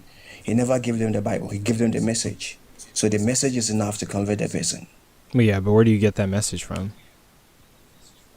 Yeah, because you get a message from the words of Jesus Christ that are written where. Yeah, because we have historians who know what Jesus Christ, and moreover, but the Bible. But hold on, where are the words that Jesus said written in? Yeah, no, we have historicals. What do historians refer to get the words that Jesus spoke? Yeah, and I'm saying, not even without the Bible, you understand me? Yeah. We can still attain salvation, but it's like you are visited on the Bible. No. My point is, like, when you want to get information about like Christianity or what Jesus said, it's going to be the Bible. If historians want to like say like this is what Jesus said, they're going to refer to the Bible. Like, I don't think we really have any sources outside of the Bible that would speak on like what Jesus said per se. I mean, no, I understand me. Essentially, we're going to refer to the Bible because currently, I think that's I can say that the lexicon, the biblical, or the theology we are going to refer to, as far as Jesus Christ is concerned. So I'll give it to you. Yeah. I'll give it to you. I'll give it to you. But also, like, again, like, I'm still trying to, because, like, I find the Gospels to be not reliable whatsoever. But I'm trying to figure out, like, why should I trust the Bible? Sure, I can grant that it gets some things right, but, like, why should I trust the Gospels, or that Jesus was divine, or that, he was born of a virgin? Like, that's kind of what I'm trying to get to. Yeah, overall, you can trust the Bible. Number one, based on the life of the disciples. You understand me? What happened to the disciples? Their early lives, and what happened to them in the in their latter days. You understand me? Yeah. Well, yeah, but like, how but didn't you already grant that, like, someone could die for something and it could be wrong? Yeah, but we could see that in this case it was a totally different scenario altogether, because they were full with the Holy Spirit. Look at how the Holy How do we Spirit know was that? using them. You understand me? How do we know Yeah, that? because it was because I don't think if Jesus Christ wasn't what they were doing was fake, or they were quacks, I don't think they will establish, or they will go all over the places, establishing churches all over the places. Well, okay, wait. You So, understand me? And moreover, wait, hold on. So, what denomination of Christianity are you? yeah, I'm a Pentecostal. Do you think the Mormons are quacks? They believe in gold tablets and Joseph Smith. Any denomination that does not believe in the crucifixion of Jesus Christ, to me, it's quite. But do you think Joseph Smith got a message from angels and he had golden plates? Do you believe that? To me, I cannot criticize. I cannot critique Joseph, because it's just like I've not read much into LDS. Yeah. Okay, but I guess, like, a lot of people would say that, like, Mormons are a little bit like cuckoo, right? And they've established churches, like, all over the place, and so, like, you're saying that, like, these disciples, they, like, died for their faith, they established churches all over the place, like, they couldn't possibly be lying. But I mean, there's plenty of religions that have established churches all over the place and died for their faith. I mean, like, we have many martyrs in, like, Islam, many martyrs in possibly Buddhism, many martyrs in Greek mythology, Roman beliefs, Egyptian beliefs. So I think just because you die for your faith, just because you establish churches, doesn't necessarily bear anything on, like, truth value in regards to, like, the religion. But not just any faith. You understand me? Strictly for Jesus Christ. Well, yeah. Like, I apply this across the board, right? Just because you die or establish churches for a certain belief, like, doesn't mean anything about whether what your core tenets are reliable. So I'm trying to get to that. Like, why should I trust the Gospels? Why should I trust what's written about Jesus? Yeah. So first of all, it's like we've been to this. I think this is about third time you asking this question again. You understand me? But number one, logically, the gospel makes sense. Philosophically, the gospel makes sense. I wouldn't say so. So it's being back. Okay. Like, so you said logically. So, like, I wouldn't say so. I think there's a clear contradiction in the Gospels. So let me ask you. Under what reign was Jesus born? Was it King Herod or King Quirinius, or Governor Quirinius? Which one do you think? Okay. Yeah. So sorry. I've not read about that. Yeah. But I know. In the first century. Yeah. Okay. Yeah. Matthew and Luke don't know either. Have you read your Bible cover to cover? Okay. Biblical. Have you read your Bible cover to cover? Yeah, but not recently. Yeah, so I've forgotten so many. Yeah, not recently. Yeah. Okay, but so given that, right? Like, Matthew and Luke don't know what time period Jesus was born in either, and they're supposed to be, like, first-hand accounts or followers of Jesus. Matthew said Luke's not a first-hand account. Well, yeah, Luke's probably not, like, a first-hand account. I was gonna correct that, but no, it's not, because he investigated about Jesus. Or say what? He investigated about Jesus. He had allegedly interviewed people. Yeah, and, like, one of the rebuttals to this argument I have to, like, look deeper into in regards to what Luke did. But ultimately, like, Matthew says that he was a student of Paul. Yeah, Matthew said Jesus was born during the time of King Herod, right? But Luke says that Jesus was born during the time of Quirinius, and, like, those are, like, 1 decade apart. So, like, that's going to be an issue. That's going to be a contradiction. Matthew's saying that, like, Jesus was born during King Herod, and then Luke is saying that not King Herod, but rather Quirinius. So that's like a P and not P. So, I mean, that would be like a logical inconsistency in the Bible. Yeah, and Well, no, one I of the give, things I you give you, but could say to that is that. Hold on, let me just get this out because I'm traveling, if you know what I mean. Oh, you But you like, have hey, there's you have red. almost every historical event Go has. ahead. Oh, you have What's red. that? You have red bars. You were clicking Okay. out for a sec. Oh, gotcha. So like, like with the Titanic, okay, there's conflicting reports of the Titanic. Some people said, hey, the ship snapped in half. Some eyewitnesses say that didn't happen. When JFK was shot, there was conflicting eyewitness reports. That doesn't really, just because there's conflicts, let's grant like there's conflicting contradictory statements, but it doesn't mean like the core event didn't happen. And that's kind of what you could say here with like some of these conflicting reports. The core event still could have happened as they report. So Yeah. I got to bounce. I can agree with the fact that it doesn't say that they didn't happen, but it definitely doesn't make it more likely, as many people try to claim. Yeah. So I do think that, like, I do grant that Jesus was born, Jesus existed. I even grant that Jesus was crucified, right? But when you're telling me that, like, we have some firsthand accounts and things that are written by Jesus detailing like his life, and there's a contradiction in regards to what time period that this individual was born, it does lower the probability, or it does lower my ability to trust these gospels by a little bit, because I'm finding inconsistencies. Not every word can be true if they conflict. Yeah. But as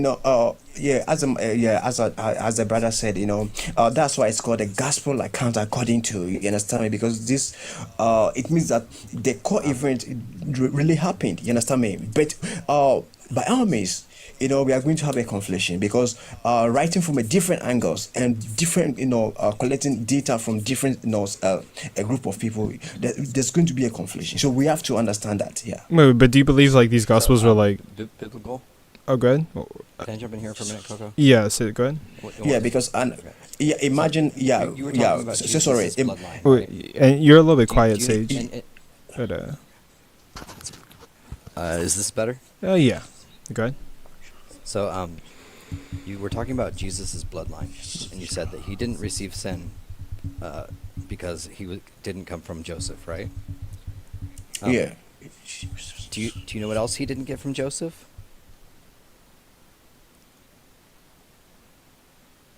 Okay, you can help me out. He didn't get lineage from David, from Joseph, because that has to be passed through the father. And so even if Joseph is descended from David, Jesus is not. So he cannot qualify as the Messiah.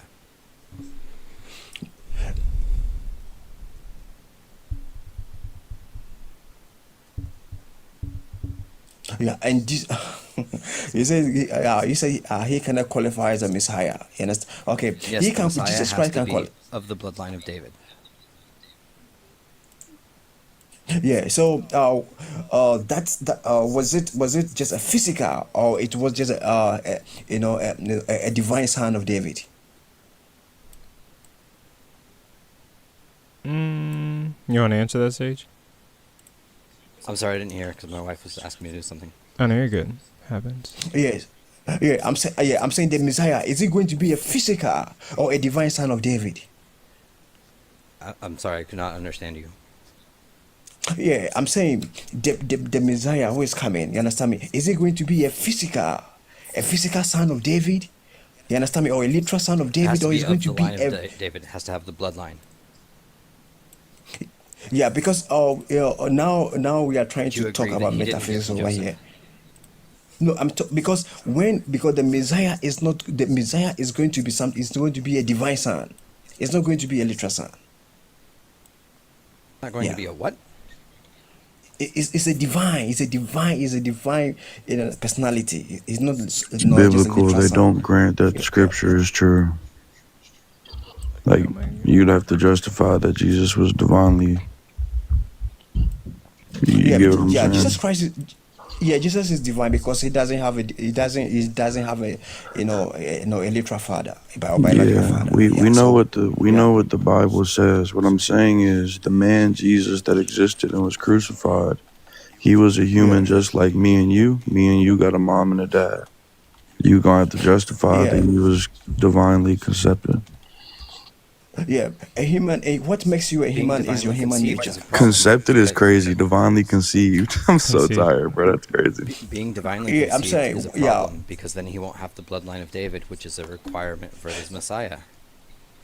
But the Bible, speaks in metaphor. You understand me? So, you have to be very careful when you're reading the Bible because, yeah, and How moreover, are you able yeah, to you see tell what's Jesus Christ. metaphorical and what's literal? Literally the first question that popped into my head. Yeah, yeah, because the Bible is a divine book, so the average person cannot understand sometimes. Yeah.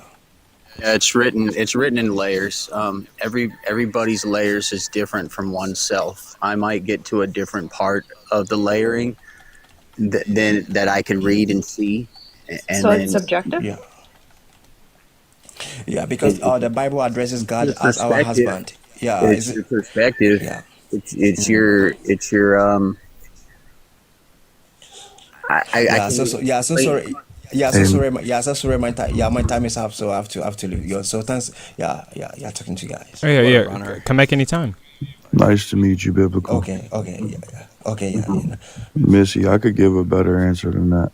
Although I don't know if it would be satisfying. Okay. So there's Oh.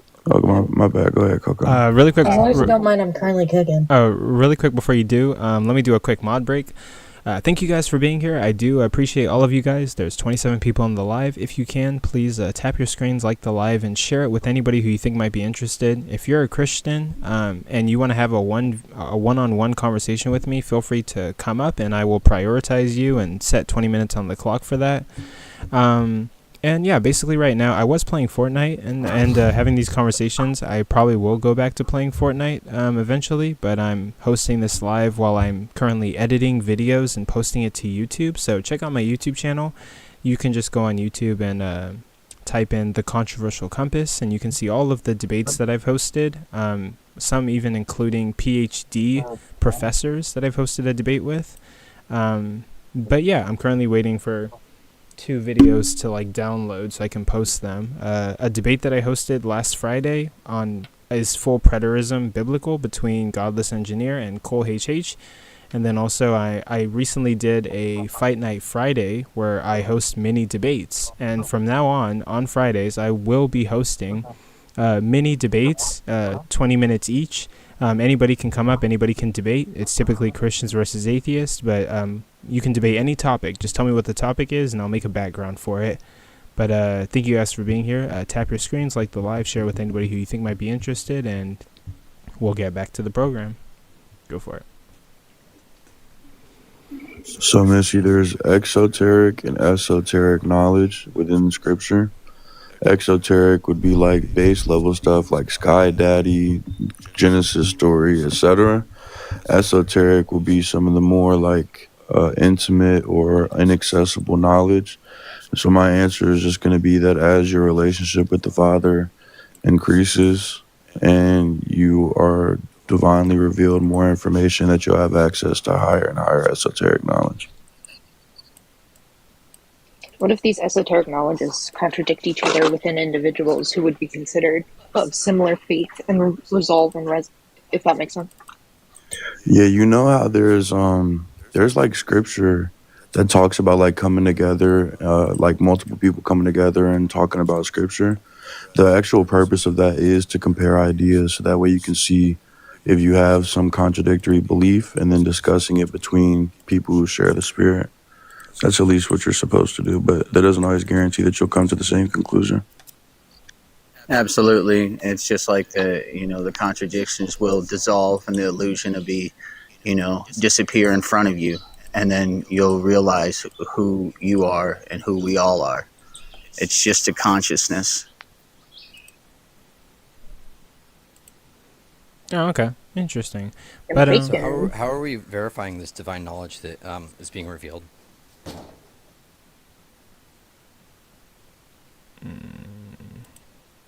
Do you mind clarifying what you mean? Like you're saying that divine knowledge is being revealed to you as your relationship with God grows. How are you verifying that this knowledge that is being revealed to you is coming from an external source and is true? I mean, that's a pretty loaded question. I can try to answer. Like, for It's example, if not. you're like, It's not. It's not. if God verifies it. yo, shut your God will bitch verify ass it. up, like Hold after on, nobody's talking. hold on, guys. Let's let Prince answer, and let's remember not to be misogynistic. Don't use the B word. Oh, my bad. Sorry, Missy. I'm tired. Street nigga kind of just came out of me. My fault. I really don't care if he was being a bitch. W. So if God revealed to me that the earth is flat, it would be pretty hard for me to compare if that knowledge is like would comport to reality, right? Not. Well, I mean, there are people now who believe that the earth is flat and they have no evidence to justify that. Wouldn't you agree? I agree that you can verify the shape of the Earth, at least apparently. I would agree. But there are some people that, I'm so tired, bro. I don't even know how to articulate myself correctly. There are clearly people who like ignore the evidence that's around them. You feel me? Some people ignore evidence. Yeah, I would say the best way. In order to verify what God says is true. Yeah, I would say the best way to verify would be to deconstruct daily and compare thoughts within the brotherhood or within the church. So that's why I was talking about So, for example, I'm in seminary formation at a Catholic church, right? I would talk to my archbishop or my fathers about the ideas that I have. They obviously would have more information than I do. And then from that point, we can compare ideas within each other, pause, between each other. But, and then it seems like you're verifying it with somebody who already believes. Do you think it would be better to verify it through an independent source? That's what I was going to say. So then compare between them to make sure that my ideas aren't contradictory with the text. And then from that point, I would say like deconstructing with external sources.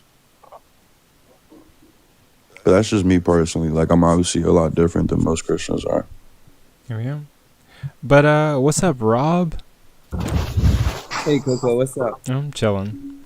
But are there any Christians that want to have a one-on-one conversation with me for 20 minutes, and then I'll go back to open panel? Anyone got any questions? I'll just say this. I'll save you the 20 minutes, and I'll say this. Do you genuinely want proof of God's existence? Not necessarily proof. I do understand that we can't really prove that God exists or doesn't exist, but I'm open-minded, and I'm looking for evidence that raises the probability that like the Christian God exists, and that is more likely than like atheism or like a naturalistic explanation. Right. So we could do theological debates for hours, like two brick walls bouncing a ping pong back and forth, or I can tell you this. You can follow me or just check out my page and say an hour.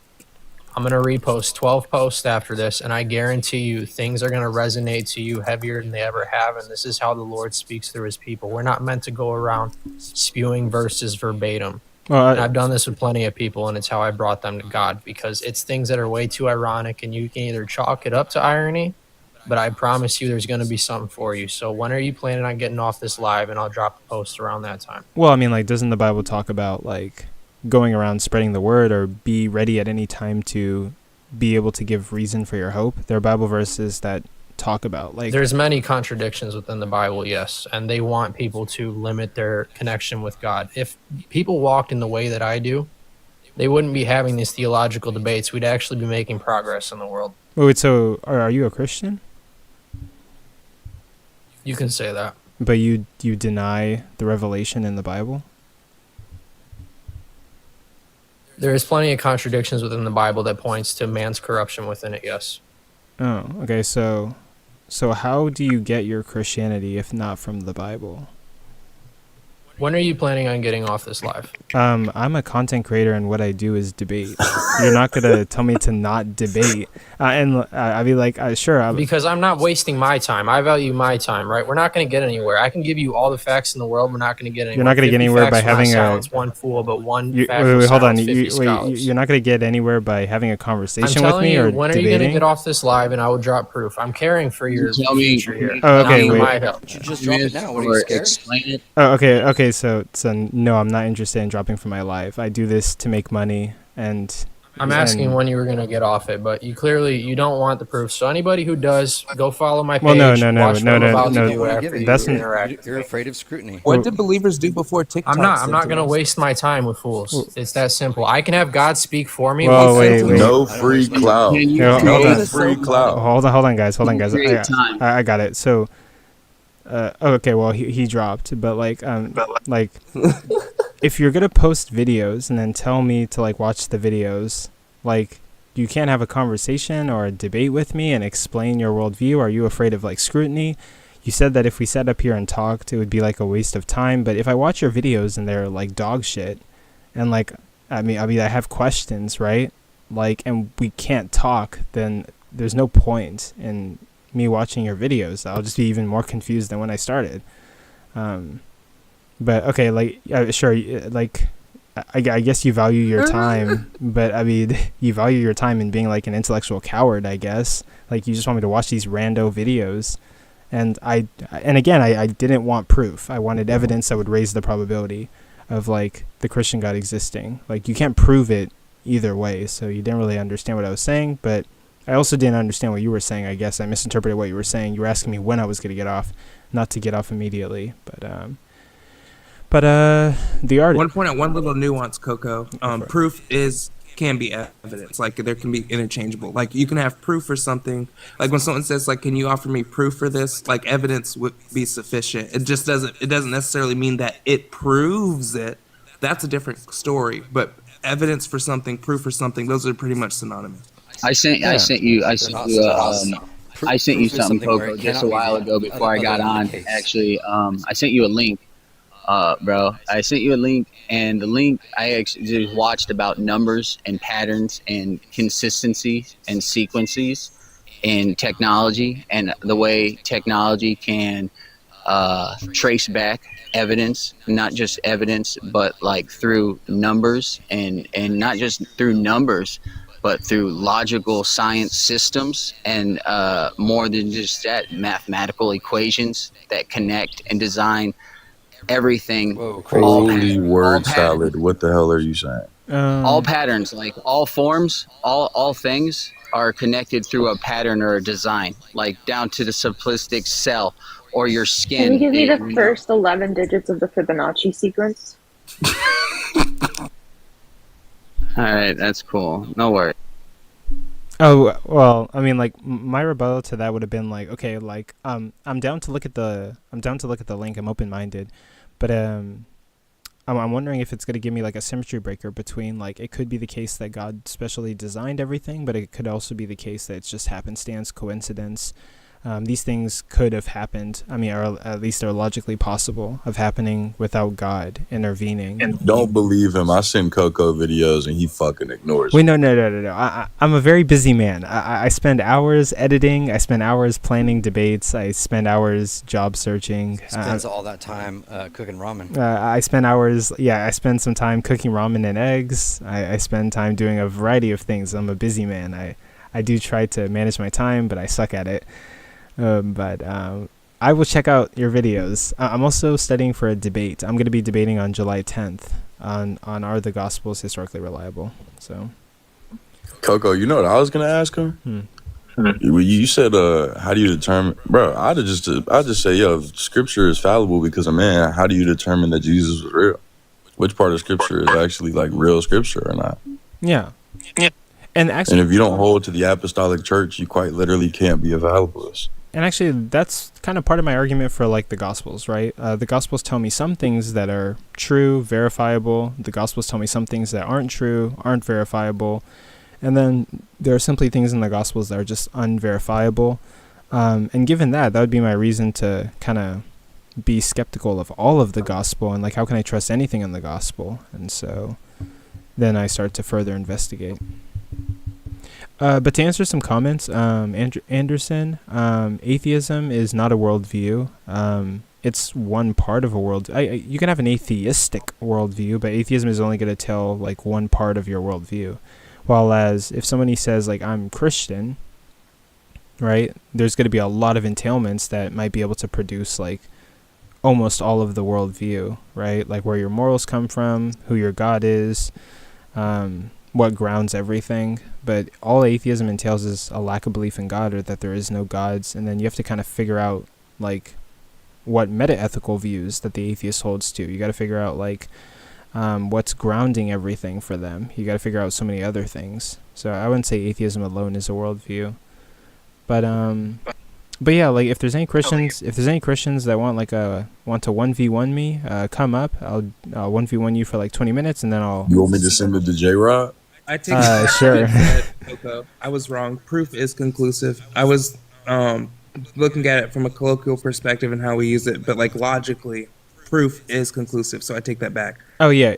Like no, you were right what you were saying earlier. Colloquially, proof and evidence are going to be they're going to be synonymous. I guess but what I'm saying That's is if you're important to analytical and not distinguish. continental, I would think. Huh? Come on, bro. Yeah. There's John, no Christians up here, huh? John says, y'all are clearly clueless to real American history. Well, John, you can gladly come up here and like humble me for 20 minutes, but you know, I want the smoke, as they say. I don't know. Please come humble Coco. He needs a bad spanking. Yeah, I need a really good spanking. You need to like put a leash on me and walk me around like a dog. But I don't really think that's gonna happen. Wait, Coco, you want me to spank you? Say you swear. Pause. No, Prince, this is not your time to freak out. But here, I'm gonna adjust my hat real quick. I look scattered. When is it not the time to freak out? But go ahead, I can still hear you guys. Why are TikTok Christians, TikTok atheists? They just suck in general. Like I know it's social media aspect of it, but damn, like all the negative stuff gets all the attention. It depends on what you're sucking, but sucking at conversation and life in general. Yeah. But there's 24 people in here. If you can, please tap your screens, like the live, share with anybody who you think might be interested. And yeah, I'm glad that you guys are here. I'm glad you guys enjoy my stuff. If no Christians come up, we can just have a conversation. I'll go back to playing Fortnite, and then when a Christian comes up, I'll go back to taking notes and debating the Christian. I want to hear from Trinity. Yo, sir, if you my bad, Trinity Trey, you could talk. Yo, sir, if you're here and you want to come up, I'm trying to finish that conversation about the synoptic problem. Hell yeah. But actually, wait, before Trinity goes, the artist, you got anything for me? Any arguments for me? I'm different, man. You know that. I just know that the kingdom of God is within me. And it's also within you and everyone else. Each person's journey or their walk is going to be different. Their perception is going to be different. Their trials are going to be different. Their cross they bury and carry is going to be different. When we walk through life, this journey, it has a beginning and it has an end. In between, we do great things or we do bad things. It's the choices that define us or who we are. When we look within ourselves, we ask ourselves, who am I? We go from who am I to who am I going to be or not to be. Oh, but really quick, let me pause you there. I agree with some of the stuff that you're saying. Like, people are going to go through different trials. But could you possibly give me like a reason why I should trust the Christian God? That would be your choice. For me, I hope that, and I want to trust it more than anything, just because, you know, not for eternal life for the sake, but to see my loved ones that passed away already. If that's true, I'd at least like to trust it enough or try to follow it enough to, or even understand its knowledge, its power, its word, to be able to see my loved ones again, if that is the possible outcome of the biblical translations that we have. Can I answer that? Sure. Artist, if you're looking at the Bible, what happens upon your unaliving, according to the Bible? Me? Yep.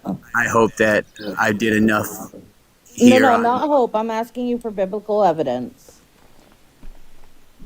of what happens when you unalive, according to the Bible. Well, there's going to be a waiting period, and I'm going to be hopefully judged accordingly to what I've done.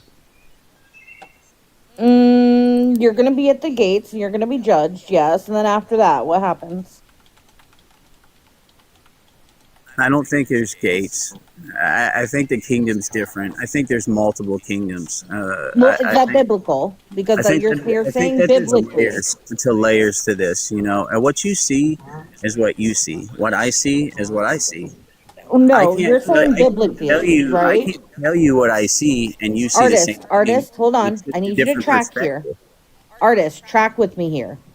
Okay? You are saying biblically.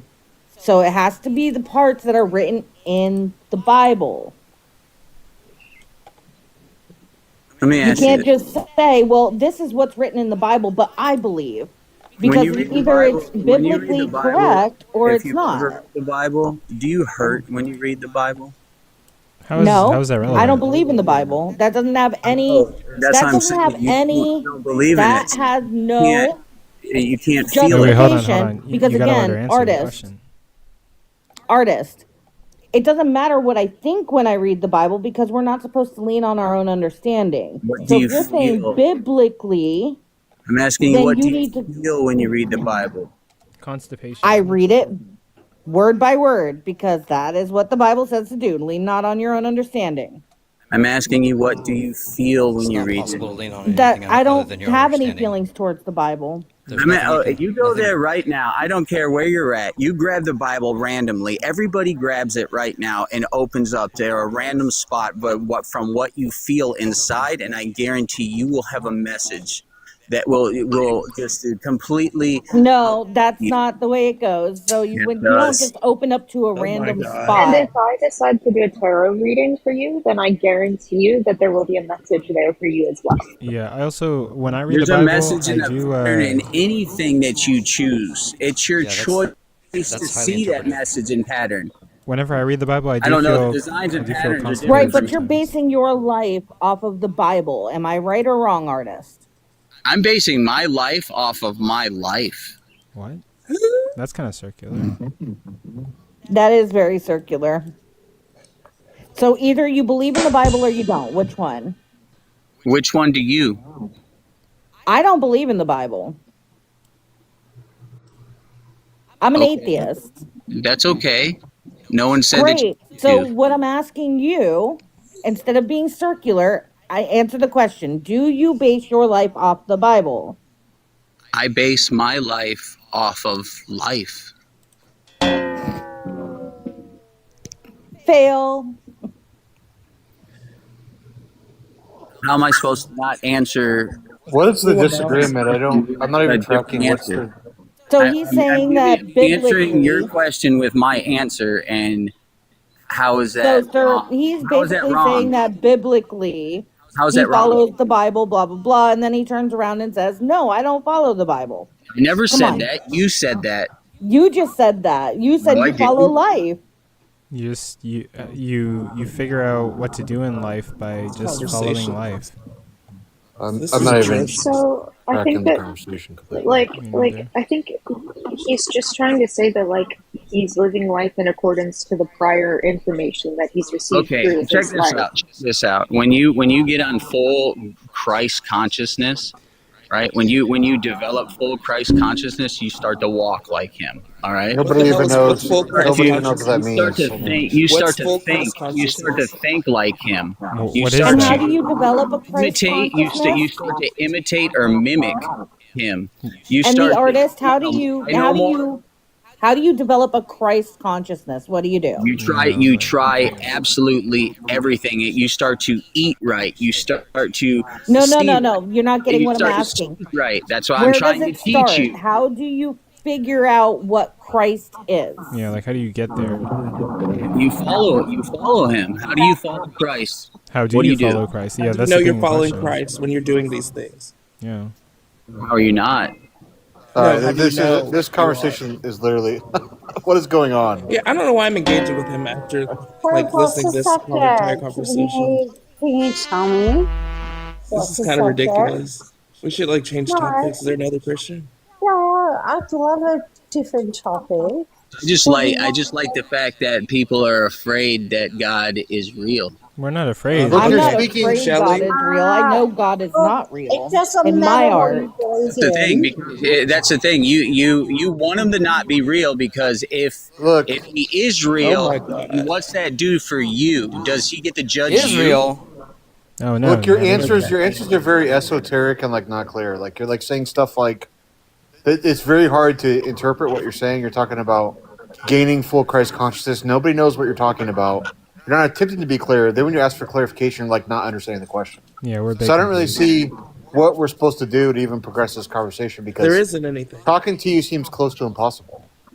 Pretty much. So Shelley? if I just started speaking in you couldn't understand it. If I was like I'm 07734. actually quite We're intelligent, asking you where so you don't base your disrespect beliefs it. on. Yeah, we're trying to figure out like where you base your belief on, where you getting all this stuff. We're a bit confused. I'm getting it from the sounds and the frequencies around me. No Well, one no, knows. he's No one obviously knows what the not hell you're being talking about there. Hey, All what's right. the like chat he's being about? disingenuous. Can you tell me? I think What's the It's all chat? frequencies and Yeah. vibes, man. Yeah, vibes. Vibes. Shelley's been trying to talk. We've just been talking over her. oh. Yeah, I'm from Australia. Yeah, what's up, Shelly? Welcome back. Thank you. But yeah, really quick, if there's any Christians in the chat who want to debate with me, you can come up. I'll set the timer for 20 minutes, Yeah, and so what's the debate about? Can you tell me? then the topic on the screen above the Fortnite and the Star Wars. Oh my god, we're back to that. Oh Yeah. my gosh. But yeah, but if there's any Christians in the comments who want to debate me or talk to me, feel free to request up. I'll give you 20 minutes, then the panel will be able to address what we were talking about. If you guys can, tap your screens, like the live, share with anybody who you think might be interested. Also, thank you for the gifts. I do appreciate them. I take the gifts and I reinvest it into this project. So I do appreciate Yeah, it. you're super intelligent, by the way. I'm just an African American pothead looking for the truth. Yeah, but the whole thing is, you're super intelligent. You're really on point. I try to be. Yo, Shelly, are you sober right now? Yeah. No way. Well, Prince, I came up here because you said you had questions for me. You wanted to ask me something. Or... Yeah, I'm sorry about how long that took. So, when you talk about the synoptic gospel problem, are you going to make the argument that there's just so much literary dependency that there's no way for us to tell whether the apostles actually wrote it or not? Well, that's not exactly how to word it. I think the literary dependency strongly points against these being based on like the eyewitnesses writing them down. But I wouldn't word it the way you just did. Okay. Like that's not the only reason. That's just one reason to think that. Because I'm gonna grant that you probably know more about ancient biographical texts than I do, but like from what I'm researching, and if you are writing a biographical text and you want to be taken seriously, you're gonna compare between the texts that are available to you. And so maybe that would explain, a little bit of the literary dependency, but then the change of themes within. But they're direct copying each other. I mean, when we look, we can find large paragraphs that are nearly word for word identical among the synoptics, right? There's just no way to get around that. That is not typical. It's not if it's from an eyewitness, right? And also if it's from an eyewitness, we would expect certain indications in the text, something like "I saw this," or "This is what we witnessed," or "I'm recording this because I heard this," something like that, right? But that's not what we see from the eyewitnesses. That's not what we see from Matthew. That's not what we see from John.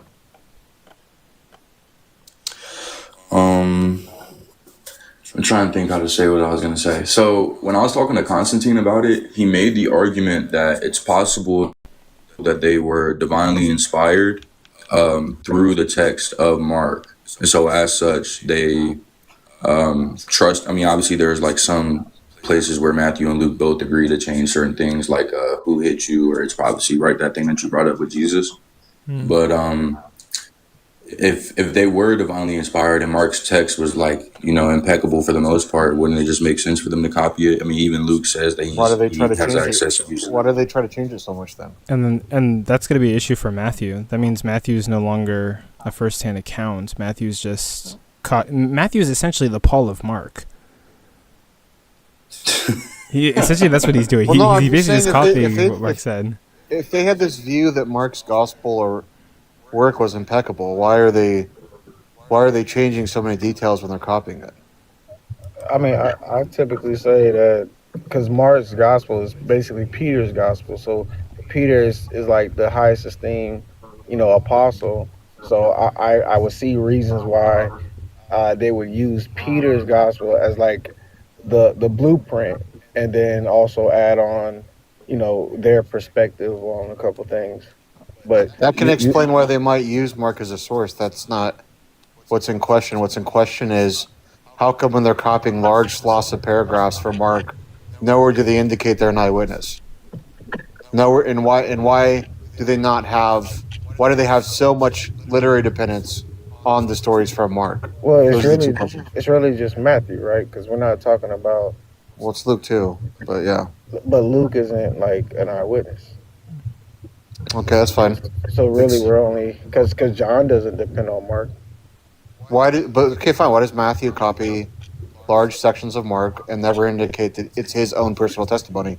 Never indicate they're events he saw. Yeah, because again, he's using Peter's gospel as like a blueprint, and I see it as like they're following traditions that they see within like the Old Testament. How they're like the style of writing, they don't really in the Old Testament write, I saw this, I saw that, but Moses did this and Moses did that. So they're even though they believe it was written by Moses. I know you might not. And the book of Daniel does Daniel talk like he's an eyewitness? Well, that's like one out of how many books though? Yeah, but the point is that the books in the Old Testament, the Torah you're talking about, those books aren't pretending to be Moses. It's later people that are ascribing them to Moses. Well, Daniel's not the Torah, but I never said it was. I said in the Torah, the first 5 books of the Old Testament, Moses, the author's not pretending to be an eyewitness. That's not what's going on. But in Daniel, he is. And what does Daniel do? He speaks in first person prerogative. So why do not the Gospels follow that same tradition if they're trying to copy the Old Testament? Well, one, because they're writing about Jesus, right? Yeah. So it's not like they're writing. They're not trying to write, hey, this is my perspective, but this is Jesus's gospel. This is his gospel message. So I don't see any reason why they would want to make themselves be the, Well, then you're just reading it. You're just reading it out of its proper cultural milieu, right? These are people that are writing. These are people that are writing during the Second Temple period, and they're writing some kind of Greco-Roman biography. And if they're following the traditions and the literary conventions of the time, we would expect them, when they have an event that they witnessed directly, to indicate that somewhere in the text. And Wait, sir, I was actually going to ask you about that. Hold on, there's several opportunities for them to do so, and they don't. Right? That points to that not being the author. You can come up with all these ad hoc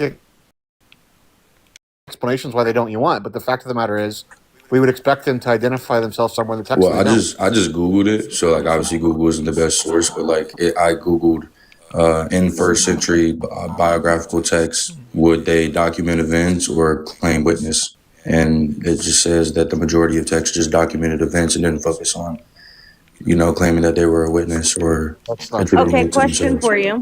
If they're just documenting events, why is it that they are so buried in what those events are? So, for example, in Mark, 9 a.m. is the time Jesus is crucified, anywhere between 9 and noon, whereas John mentions the 6th hour.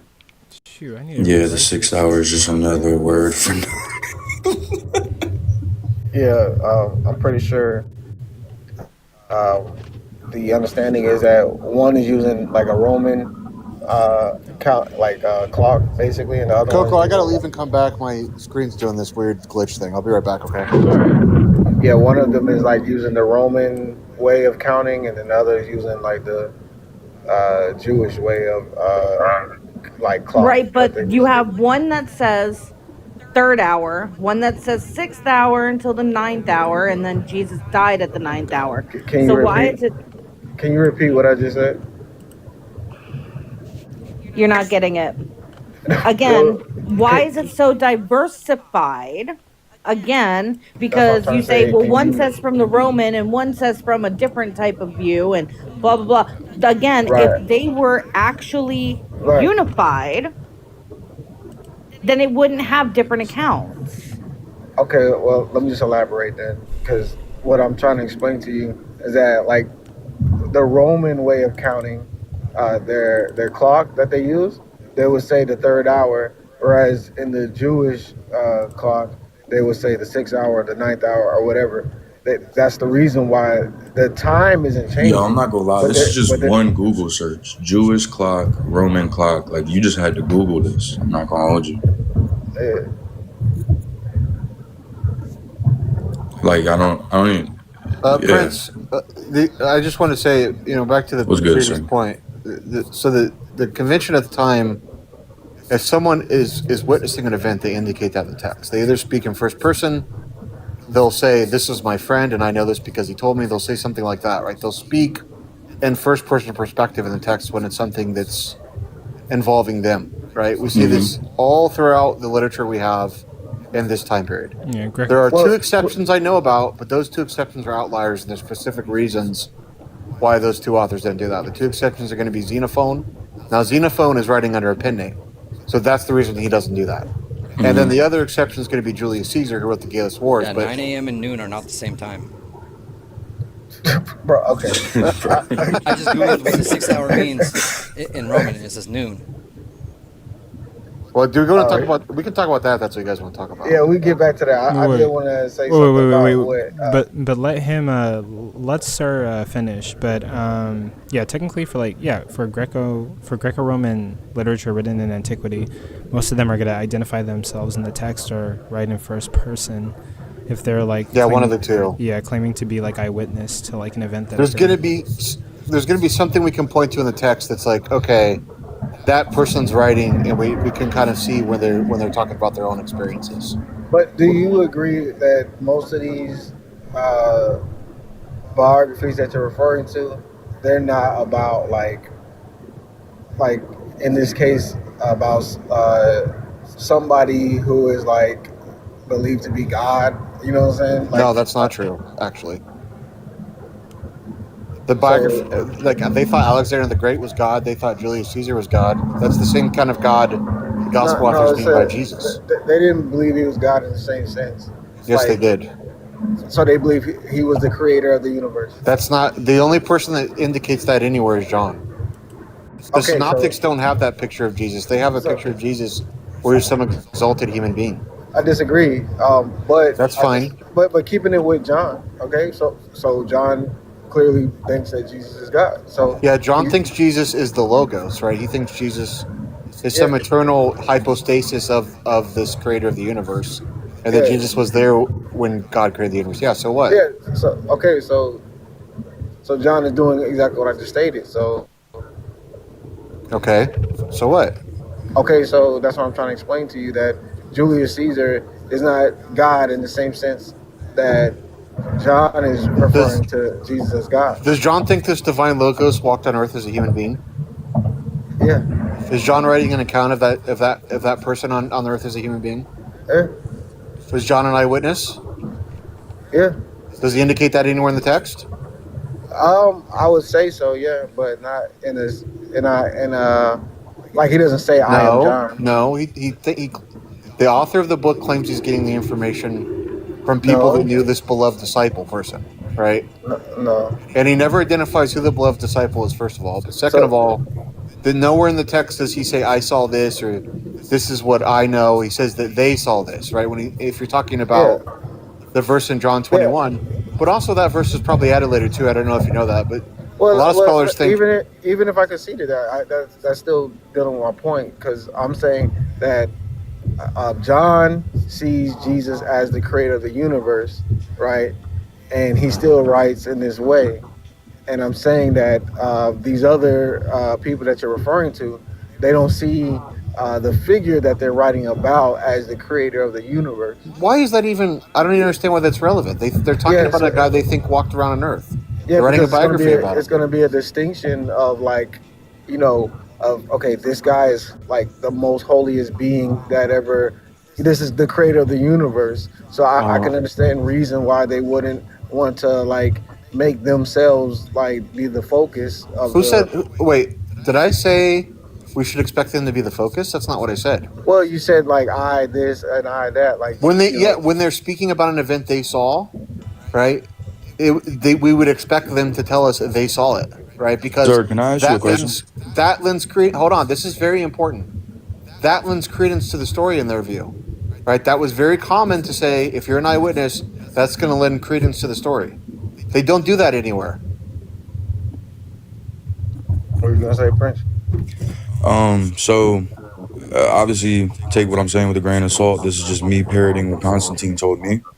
But he translated the first 6 chapters of Mark from the Greek into English. And then he says from the first 6 chapters, it's like extremely simple, like straight to the point Greek. Clearly this person wasn't very well educated.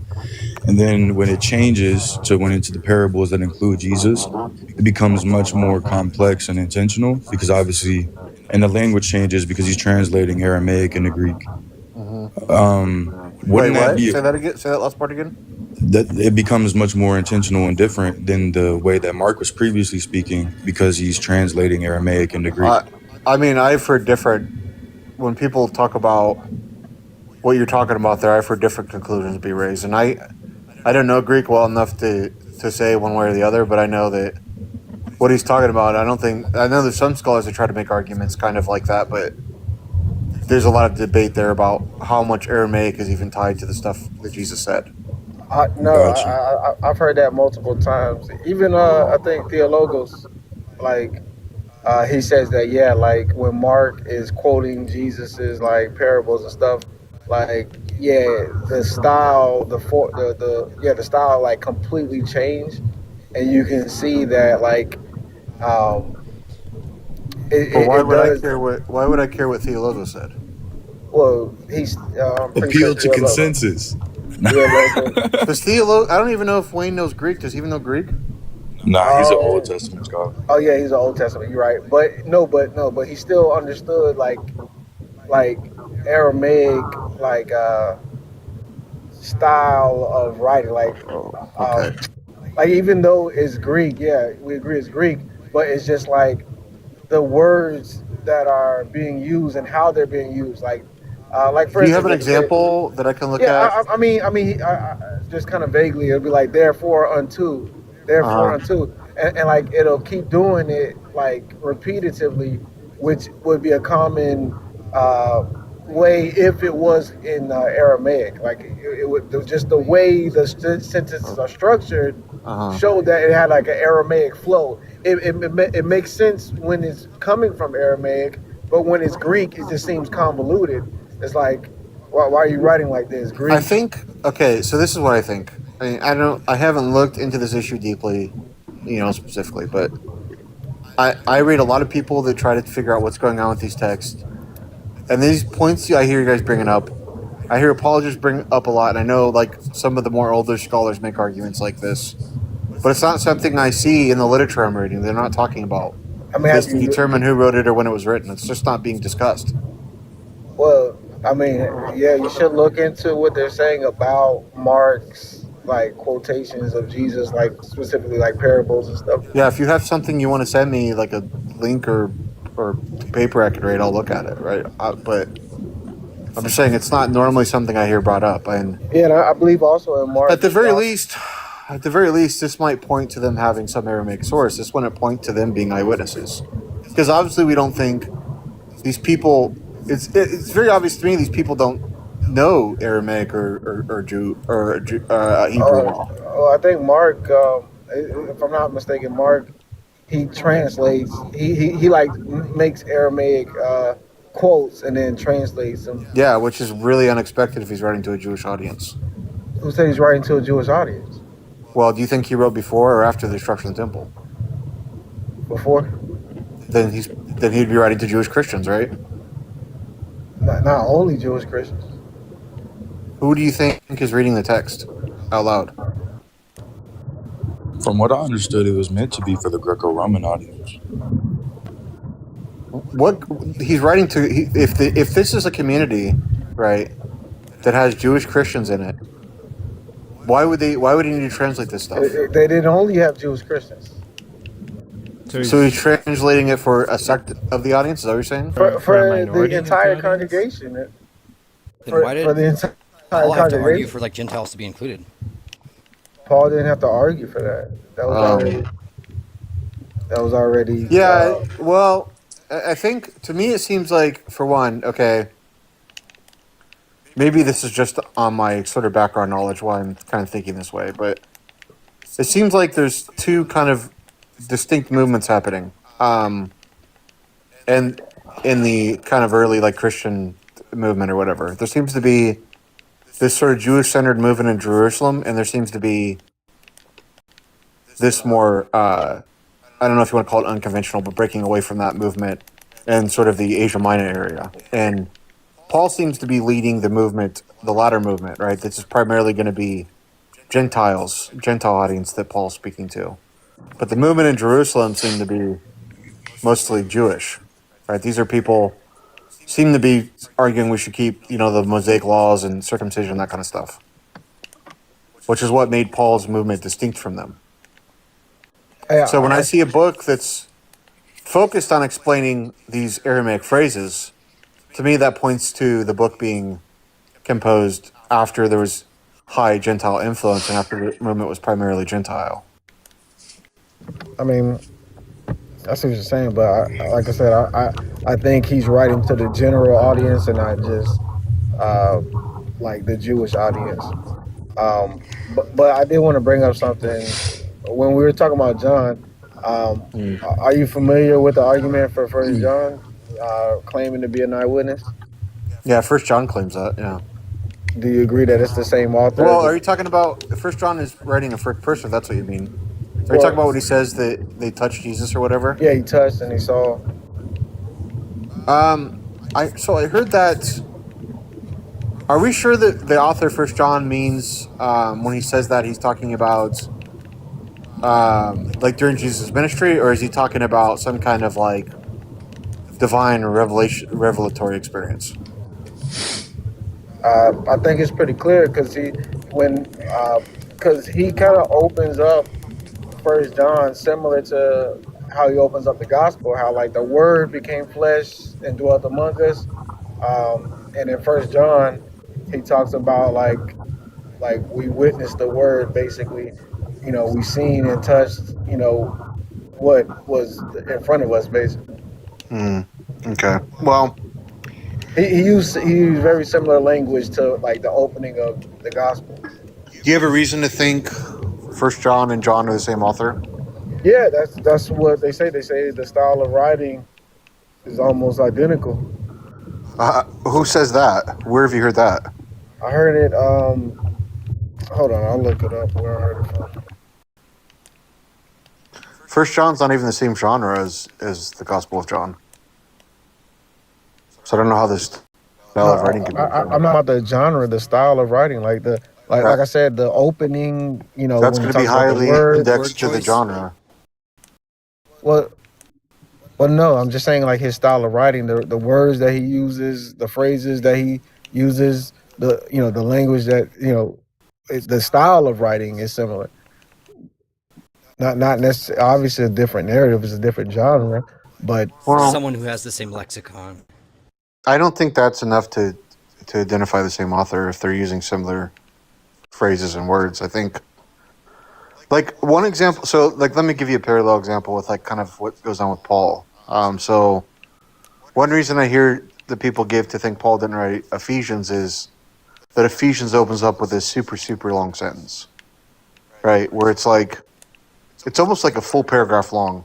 And it's like 3 times longer than any other sentence we have anywhere else from Paul. Where Paul's convention seems to be the complete opposite. Paul seems to want to speak in short, poignant, very exact sentences all throughout his letters. So this fact standing out of Paul would be evidence against that being the author. But I think that's different than saying that because the author of Ephesians might use something like gospel a lot, which is a word, I mean, outside of a few instances, mostly unique to Paul, and uses words that are unique to Paul, that means that it's the same author. There could be other things. There could be someone trying to mimic Paul. There could be, that lexicon just being common verbiage used within these like Christian groups or whatever, right? There wouldn't be enough, I think, to identify authorship.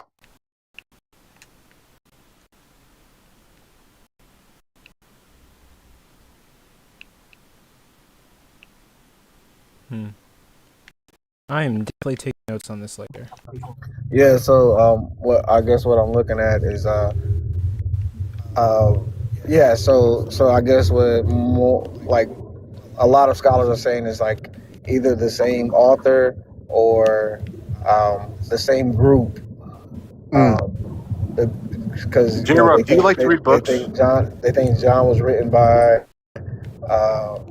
community. J-Rob, do you like are you good, or do you like to read? Yes and no. I got ADHD, man. So I hear you. I do too. I like reading, but I don't like reading the entire book. I like finding like the main points and arguments and. Okay, so I think everyone that's interested in this whole oral community thing should read Robin Faith Walsh's book. Interested in the what community? This oral community kind of thing, that there are these like Johannine communities and like Matthean communities that, like this idea that there is these like Christian communities that are reporting what they heard on stories of Jesus, and that they were like Christian believers that composed these texts. Anyone that thinks that should read Robin Faith Walsh's book, because I think she does a really good job dismantling that. This idea that these communities can be tied back to the earliest followers of Jesus is based on sort of German romanticism. There's really no reason to think it. These were more than likely groups of literary elites that are writing this. Literary elites? Yeah, like there's like literary schools that are composing texts like this. Yeah, well educated. No like general Greco-Roman literature. That's kind of what they've spent their whole lives learning. And they're part of schools where they write texts like this. And they write these texts and compete with each other and try to make like better text. Yeah. And when we look at other, you're talking about the New Testament? Mm-hmm. Well, I'm talking about the Gospels. Oh, the Gospels. When we see other texts like this, other works like this, those are the kind of communities these texts come from. Not necessarily this like poor inerrant community of Christian believers. Well, like I don't know. It seems like Mark doesn't seem like, I guess from what I gather, Mark doesn't seem like he's like well educated. Like that's fine. His gospel is very short and like just seems like he has like It's interesting you say that, because Mark is. I've said this a lot. Mark is the only one I think I could see maybe. I don't think it's from a follower of Peter. I don't think that. I think that's kind of unlikely. But I could see Mark being from someone that's maybe associated with the Christian community. That's the only one I could see that with. The rest, I'm pretty convinced aren't. I mean, I definitely see that to be the case, because why would Matthew like hold so much esteem to Mark? No, because Mark is first. They're using that as a blueprint. Yeah. Well, but if Mark isn't tied to Peter, then like why would they esteem Mark just because his gospel is first? I don't know why the author of Matthew would care if it was tied to Peter or not. I think he would, because Peter and Mark's gospel is like the main guy. He's the main disciple. Yeah, the main guy that Jesus wants to pick on. I agree. Well, obviously, he wants to pick on Peter because Peter is the highest esteemed apostle.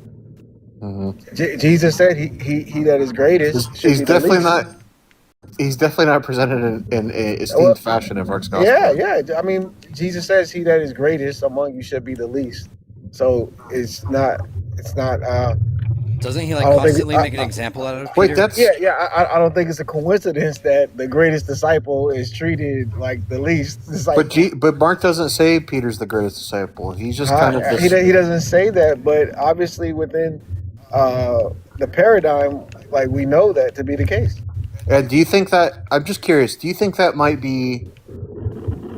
Do you think a lot of that might be rooted in the fact that it's the central? It's kind of the mouthpiece for the apostles in Mark's gospel. What? That Peter's kind of the mouthpiece for the apostles in Mark's gospel. Do you think that might be the main motivation why Mark is kind of considered this like super important, highly esteemed person like by later authors? I know that Paul presents Mark as like a pillar of the church too, but I'm saying, do you think if we didn't have the Gospels, because the later authors seem more motivated by Mark, not by Paul, so do you think maybe it's the fact that Peter is like the central focus in terms of he's the mouthpiece for the apostles, why he's considered so important later on? But why would they consider Peter the mouthpiece for the apostles? Because Mark is using Peter as the person that can be called out, like when the apostles do something wrong. Why would Mark do that instead of Paul or someone? Well, he had to pick somebody to be the person, right? Well, I mean, why do you think it's arbitrarily Peter? Why not I would ask the same question if it was James, right? We would be asking the same question right now. Well, I'm just saying, like, it just seems to be the case that, you know, Mark is choosing Peter because he's getting it from Peter. Like, I don't know, like, it just seems to be the case because, like, why? I don't think so. I think why would we have? Well, because you think Mark isn't Mark, right? Mark didn't write Mark.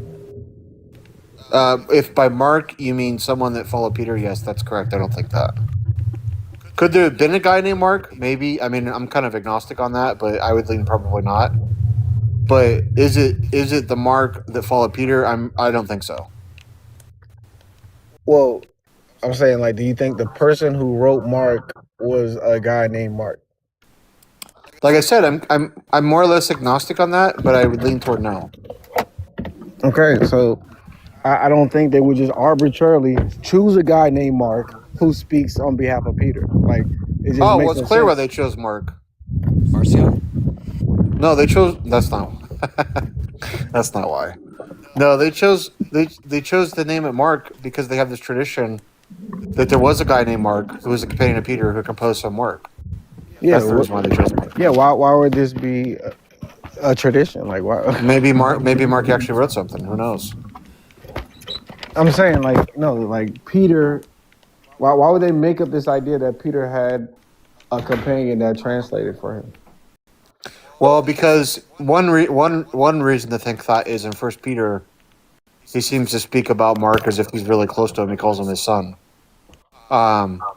Or maybe it's Second Peter. I think it's First Peter. Well, don't you think? I thought you thought Second Peter comes way after Mark. I do. Okay, then. So then that's not explaining Mark. Well, You're talking about a historical no. detail. You're asking me why they attach Mark to the Gospel of Mark, right? Okay. Yeah. Sure. Yeah. So we have this. I thought it was in First Peter. Is it in Second Peter that I'm thinking of? I thought it was in First Peter. I'm not certain. Well, there's this verse in First Peter where he calls Mark his son. I think it's First Peter. Someone can correct me if it's Second Peter, but that's where I think the idea comes from, that Peter had this close companion named Mark. Now, that might be the case that Peter had a close companion named Mark. It might even be the case that Mark wrote something. But I don't see any reason to think it's the Gospel of Mark just because Irenaeus says so. Why else would we think that? It's not just. I mean, you guys keep pushing this idea that this idea comes from Irenaeus, which is crazy. Because who is like better than Irenaeus? Who says Mark wrote this book? We already have the understanding that Papias talks about Mark and Matthew. Wait. Hold on. He doesn't say. Can I finish? Oh my God! No, wait. This is a bit frustrating. We've already talked about Papias. Can I know. That's why you won't allow me to finish. He said the Gospel in Hebrew, and he said one of them are out of order. That's Matthew, Coco. Can I freaking finish? Oh my goodness. And like, I don't know why y'all do that, right? We know that it was understood that Mark, before Papias, before Irenaeus, Mark wrote a gospel. He was a gospel author, and Uh-huh. he was a companion of Peter, right? Sure. So Irenaeus is not the one giving us the understanding That's not what I that. said. Okay, then cool. So Let again, me let me let me clarify because you're not understanding me. wait. So just to be clear, right? Oh my Prior god. to Irenaeus, we have an account that says that Mark wrote a gospel. Did I say otherwise? Okay, beautiful. Let's try this again. What I said was we don't have anyone before Irenaeus tying Mark to this gospel. Okay, sure. So, Okay. So why do we think but Mark wrote okay. So this gospel? Is the question. because what I'm presenting is that there was an early tradition that Peter had a companion a companion named Mark who wrote a gospel, right? Mm-hmm. Okay, so then I'm trying to figure out why is it that this tradition came about? That Mark wrote a gospel. That's what you're asking. Yeah. I told you why someone might think that. There could be a ton of reasons. Maybe Mark actually did write something. That could be one reason. Maybe there's the verse in First Peter where the author that's portrayed as Peter is saying Mark was really close to him. He's calling Mark his son. That could be another reason. But none of that. Just saying that Mark is close to Peter like a son. None of that is saying that Oh, sorry. Go. Mark is his translator. No, if you have a text in front of you, let me just give you a scenario. Maybe let's say you have a text in front of you. I actually know an example of this in antiquity if you're curious, but you have a text in front of you you think is from Peter. And you're looking at the text and you're like, this doesn't really seem like it's from Peter. It looks like it's recording stuff Peter said. Who could have wrote this? And then you see a letter, First Peter, that says Mark was his son, indicating Mark is close to him. That might lead you to believe that Mark wrote something. Wait, what? Are you aware of the preachings of Peter? In Acts? No, there's a text called the preachings of Peter. It's lost, but we know of a text that existed called the preachings of Peter, and it was supposed to be like a bunch of sermons from Peter, right? That was on it, that was written down somewhere. Was it really from Peter? I mean, probably not. But there's supposed to be this text called the preachings of Peter, right? Let's say you saw that text, right? Let's say that's the text Papias saw. It's hypothetical, right? Mm-hmm. Papias sees the text, and he also sees in First Peter, it's talking about Mark being close to Peter. I could see how he might draw the connection that Mark wrote that text. That's just one example, right? But I don't see any reason, based on what Papias says, to think he's talking about the Gospel of Mark. Well, I mean, I do because we see that, how they scrutinize so many different gospel accounts, how they scrutinize different, books. And, they would admit that they didn't know who wrote certain and what books. was the main motivation to scrutinize them? Like Hebrews, right? They canonized, they kept Hebrews canon, but admit that they don't know who wrote Hebrews. Yeah. So hold on. Why would they need to scrutinize if it came from God, like the selection? Well, that's not what we believe. We don't believe that these books were just dropped in from God. We believe that. I'm saying like the councils, what they chose to include in the Bible is thought to come from God, isn't it? Not just like. Not like how you're trying to present it. Do you think they settled on Paul writing Hebrews? But I think that's besides the point. Wait, let's talk about Hebrews. They settled on Paul wrote Hebrews, right? That's what the church settled on. No, they said it was doubted. They don't know. No, but at this point, the opinion of the church is that Paul wrote Hebrews, right? At what point? At this point today. Today, no, it's still considered unknown. You don't think most Christians think Paul wrote Hebrews? No, I mean, not anybody who like really studies authorship.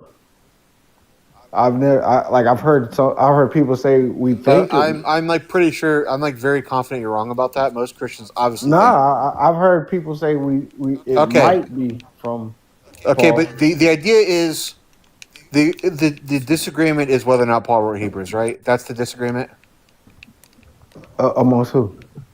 amongst the people that are talking about who wrote Hebrews. Like the church fathers? Just anybody, right? When someone says the people that are trying to assign an author to Hebrews, they're assigning it to Paul, right? Yeah, I guess he's the number one proponent. Now, if we're trying to figure out, if someone claimed Paul wrote Hebrews and we have other writings from Paul, there's certain things you could point to think Paul didn't write Hebrews, right? Okay. We don't have that with the Gospels, right? So it's not even analogous. Wait, it is analogous because if they doubted who wrote a certain epistle, we see multiple records of them saying we don't know who wrote this, right? Or we doubt who wrote this. Yeah, because Hebrews. I think There's reasons to think Paul didn't write Hebrews. That's why there's not reasons you can point to, contextually to say, look, this verse of Mark doesn't match this other writing we have from Mark.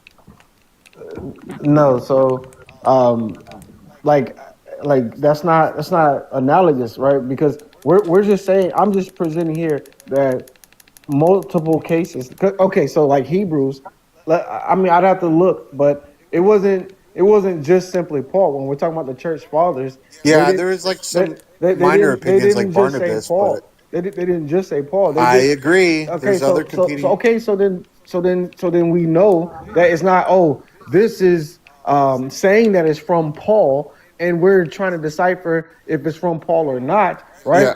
It's just like wait, hold on. It's just that this letter is anonymous, and we don't know who wrote this, and we're trying to figure out who wrote it.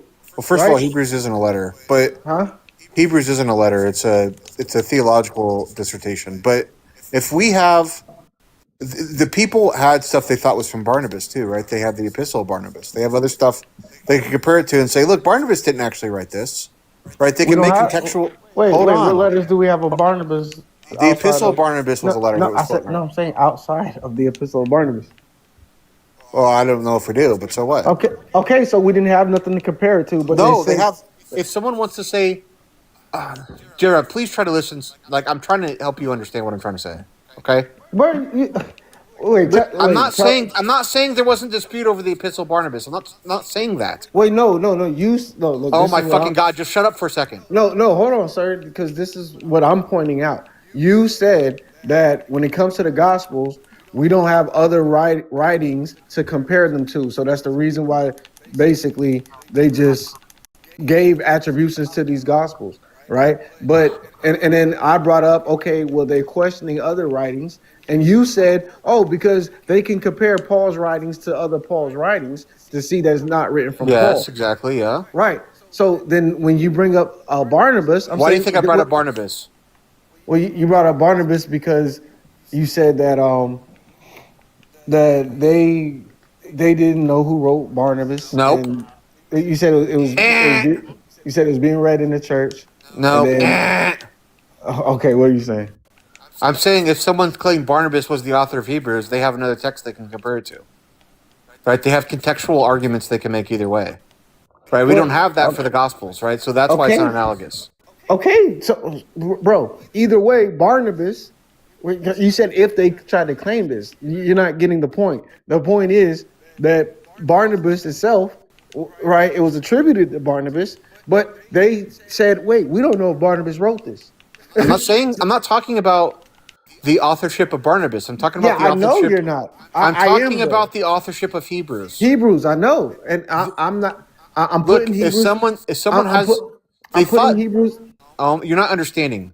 I heard you and I understand. All right. I get what you're saying. Oh, still, man, what I'm saying then. Yeah, you're saying that, okay, they didn't know who wrote Hebrews, but they had other authors that they could have attributed to it. And one of those being Barnabas, yeah. Barnabas, and they could have used Barnabas and say, oh no, this these two authors, or this couldn't be Barnabas because Barnabas' writing style is this, and this is the style of Hebrews. So they said, yeah, they can compare these two writings and say that it's probably not Barnabas, right? Right. They So could say that the author of the Epistle of Barnabas, which they thought was Barnabas, is not the same author of Hebrews. And there yes, would be an argument. Hold on. Listen. But someone could also look at Barnabas and try to make contextual connections between that and Hebrews and say the author's the same. And then that would lead to the argument that Barnabas wrote Hebrews. Right? That's what I'm saying. There's contextual cases that could be made with Barnabas and with Paul. Do you have examples like that with the Gospels? No, you don't. That's why it's different. No, I get what you're saying, and what I'm trying to say is that like when we use somebody like Barnabas, right? I'm going to compare Barnabas to like the Gospels, right? So we have these Gospels. Let me finish. We have let's say the Gospel of Mark, right? If the Gospel of Mark was unknown, right? We don't have another letter from Mark so we can compare it to, right? To say, hey, this lines up with Mark's writings, right? Right. All right. In the same way, we have the Epistle of Barnabas, right? But the Epistle of Barnabas had his name on it, right? Yeah. Okay. But they don't have other letters to compare the Epistle of Barnabas to. No right? kidding. So what? Okay. Listen. See, you're not listening, right? So does it say Barnabas wrote it on the letter? So can I, bro? Let me finish. All right. So being that, right? We have a letter that says it's from Barnabas. Right. We don't have any other writings of Barnabas, but they still said we don't think this is from Barnabas. We don't know if this is from Barnabas, right? And they rejected it as not being from Barnabas. Right. Well, actually, wait, hold on. Let me finish. So when we have the Gospel of Mark, right? They don't have any letters of Mark to say, hey, this isn't from Mark, right? They don't have any letters, but guess what? They don't doubt. So they don't doubt that it was from Mark. Okay, now let's just take a step back here, because notice now we're shifting the topic, right? Because what you tried to claim was that Hebrews has competing authors and Mark doesn't, and that's evidence that they had a good idea who wrote Mark, right? That's what you were trying to say. No, that's not what I was trying to say. You never made that point? No, I did not make that point. Okay, so right now you'll say the fact that we have competing authors for these other texts like Hebrews, but don't have it for Mark, you're going to say right now you don't think that's good evidence that Mark was composed by Mark, right? That the fact that they had other people that they were trying to propose for Hebrews is evidence that they knew Mark. That they don't have that same phenomenon for Mark. What I say? I mean, I would say that that is evidence. Okay, that's the point we were talking about. Well, that's not the argument that I made though, right? That is the argument you made a few minutes ago. You said why isn't there competing authors for Mark? No, but there is for these other. Hold on. But there is for these other. Hold on. I never say competing authors. Hold on. But there is for these other anonymous texts like Hebrews. That's what you said. I never said competing authors, right? I said the author was unknown, right? So being that the author was unknown, right? Instead of them saying, oh, it probably came from Barnabas. Oh, it probably came from X. It probably came from this. And they just attribute to that particular individual. They didn't do that, right? They didn't say, oh, we don't know who wrote it, but we like what it says. So we're just going to put just any apostle. Right? Why are we saying that they did that for Mark, but they didn't do that for Hebrew? Okay, I'll try to explain it a different way. With Hebrews, there's contextual arguments you can make for the proposed author. Okay? There's contextual arguments you can make for Paul, and there's contextual arguments you can make for Barnabas. Because they're trying to compare Hebrews to Paul, and they're trying to compare Hebrews to Barnabas. And if they find similar language, similar verbiage, the people are going to say, oh, look, this is evidence Barnabas wrote that. We know it's from Barnabas. That's the arguments they're in dispute. The authorship of the Gospels did not come about that way. The authorship of the Gospels came about based on these traditions they had. And where those traditions came from are faulty. That's the whole point. The arguments being made are different. It's not analogous. Bro. They came from traditions. Okay. Well, Yeah, traditions are talking about different books. That's the point. there was a tradition. There was a tradition that the Epistle of Barnabas was written by Barnabas. And where does that tradition comes from? That tradition comes from the fact that Barnabas's name is on the damn letter. Okay, beautiful. Amazing, right? So that would tell me that maybe just because like it has a name on it, that's not the reason why they're that they're rejecting it, right? Maybe it is actually because they don't know who wrote it, right? Is it possible that they actually knew who wrote Mark? Are there people rejecting? Wait. Is it possible, sir? Is it possible that they actually knew who wrote Mark, and that's the reason why they didn't reject Mark? Is it possible? That's an explanation. I don't think it's the best explanation. Sure. Okay, so why is it that even though it says it's written by Barnabas, they don't have any other writings from Barnabas? So instead of just accepting the tradition, what? I said even though it says it's written by Barnabas, right? Yeah. That's a tradition that is written by Barnabas, right? Sure. Right? But they didn't just accept that tradition. Well, that's what I was going to ask you. Is there a lot of people saying in the early church Barnabas didn't write Barnabas? I don't even know if that's the case. Well, I mean, I'd have to look, but I know that obviously they rejected. I thought Barnabas was like considered kind of similar to like 1 Clement, where most people just kind of thought it was written by the guy. No, because hold on, let me check. Give me a second. I might be wrong. That's what I thought, but No. I'm gonna look too. Waiting for this machine guy. But what's up, Master Machine? What you got for me today?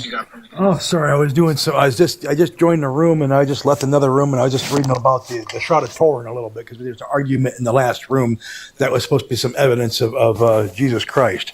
I was just kind of reading about it because it depends on where I don't know what you guys are into. I mean, I'm not judging anybody. Everybody's got their own religions and stuff like that. I didn't really know what the room was about yet. I just got in the room. So, what's your guys' subject matter?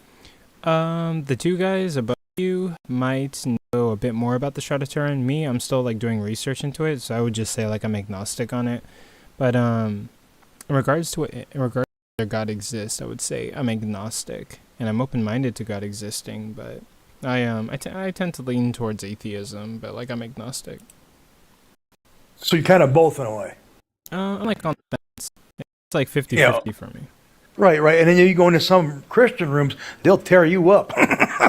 Depending there's no reason to have an argument and fight over it. I don't get over that. I'm not going to force my religion or whatever, or I don't think it's right to force religion on anybody.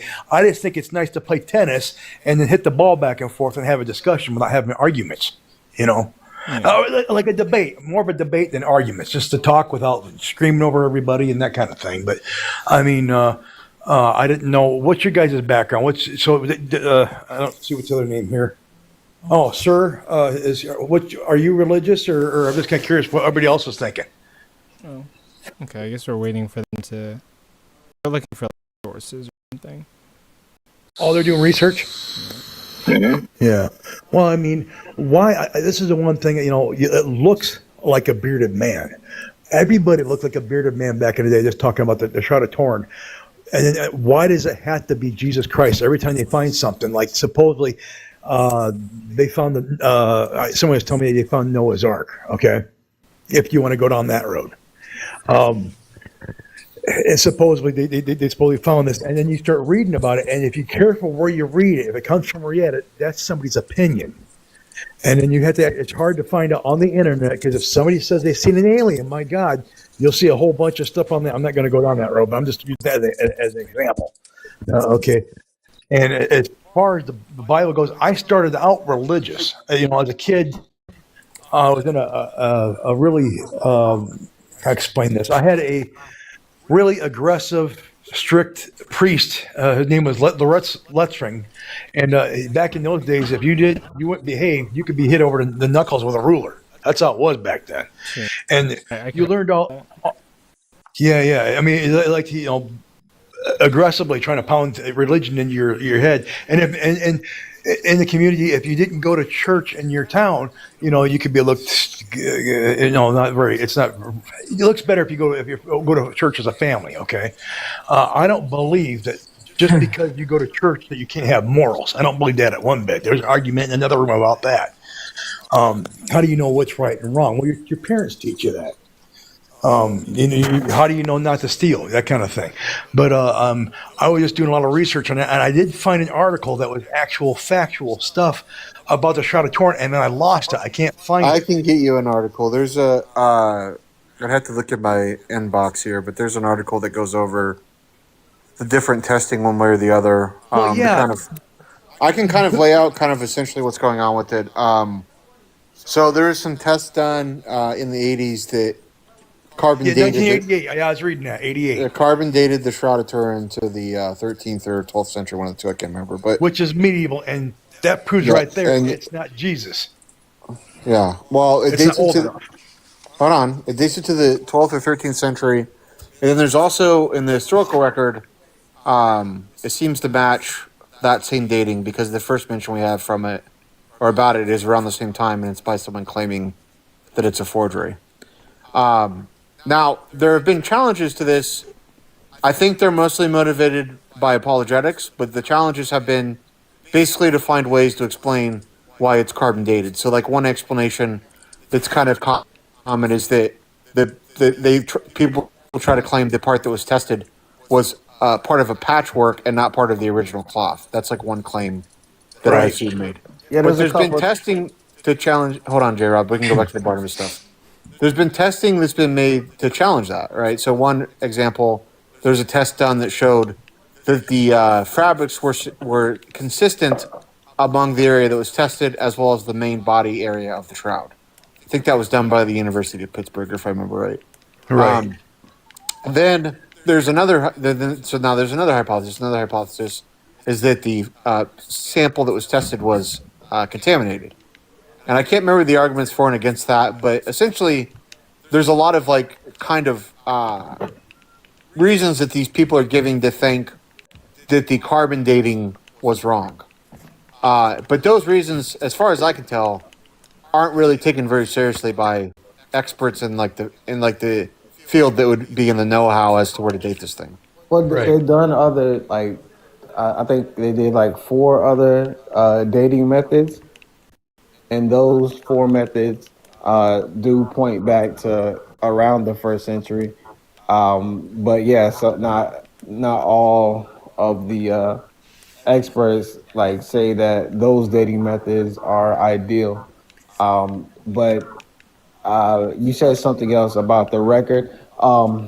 There's records from I think the 3rd century, or I think there's one from the 2nd and from the 3rd century that talk about basically the claw with the image that's not made by hands, and they believe that that's a reference to the shroud itself. Well, there's probably huge issues with whatever you're talking about, but I mean, there's not issues. It's just the only thing is people say that might be talking about something else, right? It doesn't call it the Shroud of Turin or whatever, but it's talking about the cloth of Jesus. Oh, that I don't think is true. Can you give me the source for that? Yeah, gotcha. If I've been reading, it's only medieval times. It's not old enough to be Jesus Christ. And going back to what else the only one I found was actually saying it's not paint. So to speak, because back then you couldn't walk into a hardware store and buy paint, but it was actually talking about. I found it by accident. I should have saved it. Where it was talking about is actual minerals that they ground down in a bowl to use as color. Okay, we're not talking paint. We're talking like minerals. And there is back in medieval days, the artist himself would sometimes put blood in his own artwork. That was just something they did. Maybe I don't know. I don't know about that aspect of it, but Well, the whole thing that I seen on it, regardless of whatever it is, because of the way it is, as a flat surface area, it was never on a body. Because if you think of it this way, this is what I'm talking about. If it was wrapped around a basketball, something round, or human head, the face itself wouldn't be narrow like it is. Okay. yeah, It would be it'd be a lot fatter because the cloth would wrap around the head, and then when you hang it back up, you get what I'm saying here? The guy would yeah. look like he was overweight, the whole body, everything. If you wrapped it over something 3D. Now I'm just using the basketball as an example. That's an exaggeration because the human head's not that big, but it would look a lot wider than it was if it was on a body. I was reading about the thing, how it was explained. It was a museum that was overseas. They actually had some medieval artwork, and it was something that they did sometimes to put over flat art to protect the art, so that this is possibly placed on top of a stone.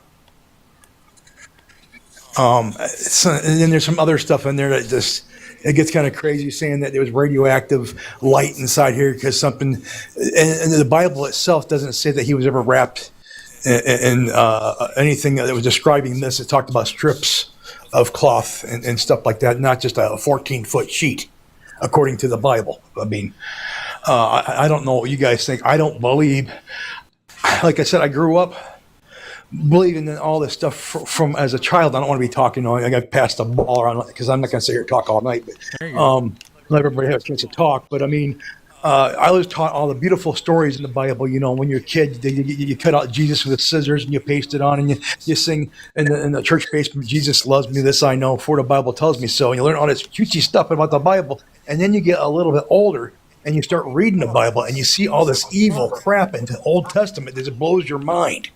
How is this from a living God, a loving God? All the sacrifice, the children the children that got murdered. I mean, Jesus, it just goes on. And how many times now we have the internet? Because if you physically went through the Bible to kind of find out where things contradict themselves, you could spend a lot of time, from reading cover to cover. J-Rob, read the reference. J-Rob, read the reference. Yeah, that's what I just gave you in the comments. That's about the shroud. It says that it's an image not made by hands. What is it? What does it say now in church history? It says what now? When talking about the cloth of Jesus, it says it has it's an image that's not made by hands. Image is not made. Okay. Wait, okay, you're saying it's not handmade? Is that what you're saying? I'm sorry, I'm a little hard of hearing. Did you say hands? Yeah. He's talking about. Do you know who Eusebius is? No, I'm sorry, I don't. Okay, Eusebius was just like, to the church, he's a super important church historian in the 4th century that composed the first three, composed the church's version of the history for the first 300 years. And he has the book that we'd reference for Eusebius it's called Ecclesiastical History or Church History. And J-Rob thinks there's a reference to the shroud in book 4, chapter 27. Yeah, the thing is, when I do research, I kind of try to stay something more biased. Not leaving somebody, a scientist, out of the church because they're leaning towards this. I don't understand. Well, just because it has a beard on it, why do you think everything's got to if they let's just say hypothetically they found a crown of thorns. Okay, let's say they found that, and it automatically has to be Jesus. So this is the quote that I'm referring to. It says, "This reflection is not the work of human hands, but is formed by divine power." See that you're going? Yeah, I can't believe that stuff. So I get you. I'm just saying this is right. Yeah, I see what you're reading. I'm not arguing. I'm just saying this is a reference before, the medieval time. Was it the 12th century? This is a reference before talking about this burial cloth of Jesus, and it says that there's an image that's not made by hands. I know you don't believe it, but obviously some people do. Okay, I just looked up Ecclesiastical History, book 4, chapter 27, and I don't see that in there anywhere. It's talking about some heretical work he's addressing. some heretical text. You don't see? You see the quote that I just put down there? Yeah, I'm in book 4, chapter 27, and that's not what it says.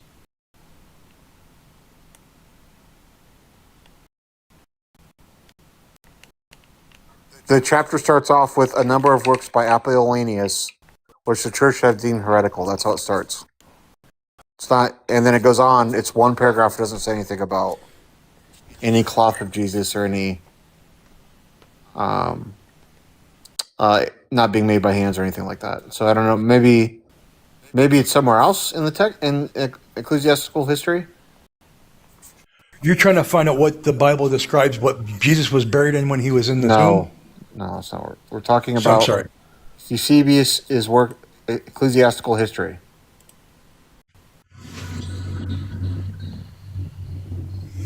Eusebius, the guy I just talked to you about it like 2 minutes ago, the church historian. J-Rob is saying he brings up the shroud. I'm seeing if that. I don't see that in the text. That's what we're trying to figure out right now. Right. Out of curiosity, are you guys religious? I'm not. It used to be. Okay. J-Rob is. Yeah, I was the same way. I was too. And then I started doing a lot of digging. And the thing is, that Bible's got, 900 different versions, or 776 different versions of it in English, or different languages. I'm sorry, I got that wrong. 776 different versions of that and different languages other than English. And there's like 240, 250 different versions just in English alone. So, I mean, it's the most copied, that no other book in history has been more copied and translated and retranslated, recopied than the Bible.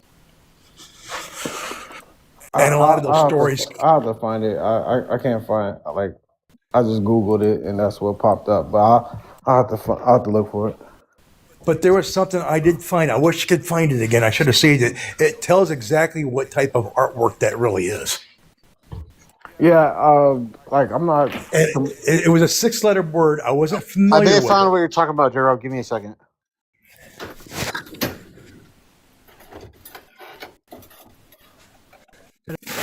Or wait for that, everybody could please like the like shot to anybody who you think might be interested. And yeah, today's a Fortnite and streaming day. I guess I'm trying to get my streams up. While I'm also trying to get these. It's taking a long time. Editing videos. Nope, never mind. That's not it either. I don't know. You'd have to find it for me. Yeah, I'll try to find it. I don't really dig too deep into it because it's not like a major thing for me. If it is, that's really cool. That's crazy. But if it's not, it's not a big deal for me. Well, did you look up the stuff about Barnabas? Yeah. So what I was looking at, it said I think was it Origin that was saying that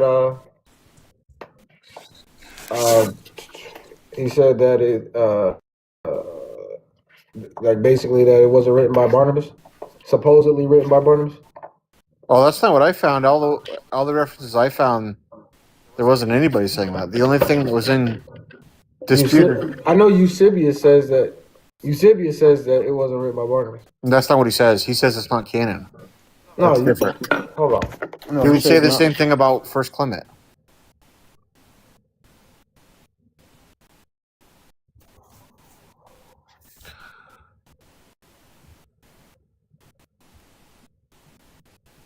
Oh.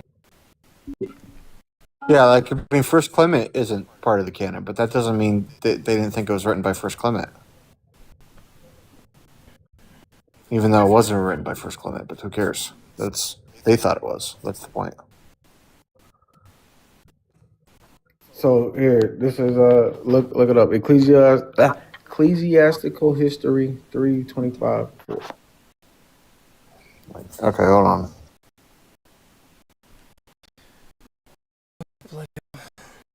It's been a day. Who do we got in here? What's up, J-Rob? What's up, SXV? What's up, Zekles? What's up, G2? What's up? What's up? What's up, PUP? What's up, Good Faith? Arbin, the Nader of Truth.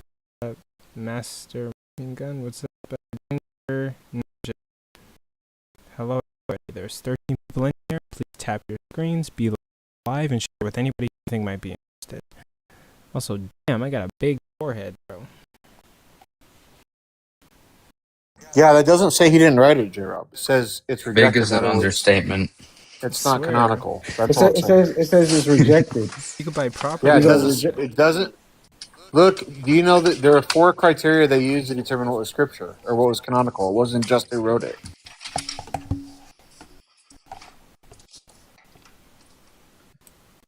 If it didn't align with their theological beliefs, that would be rejected on that grounds too.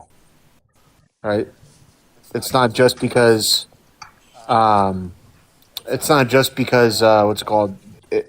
Authorship wasn't the only determining factor.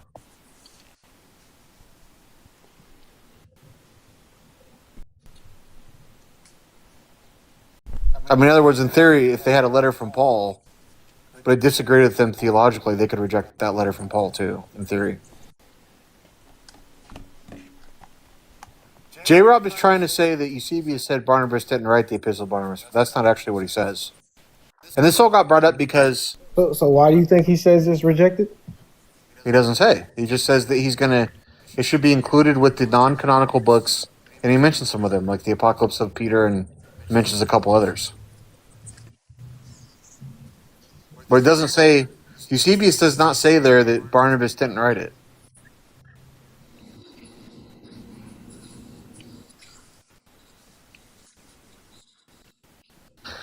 No, this came up because he said that why don't we have, and these other books that are anonymous, why don't we have competing authors, right? But it seems to be we don't really have competing authors for the Epistle of Barnabas. Seems to be they all thought Barnabas. If you see in verse 3, it's talking about certain books are disputed because of the authorship. In verse 3, where Verse it talks 3. about, Chapter 3, you mean? No, not chapter 3. The here, hold on. If I get the big screen, I'll just show you.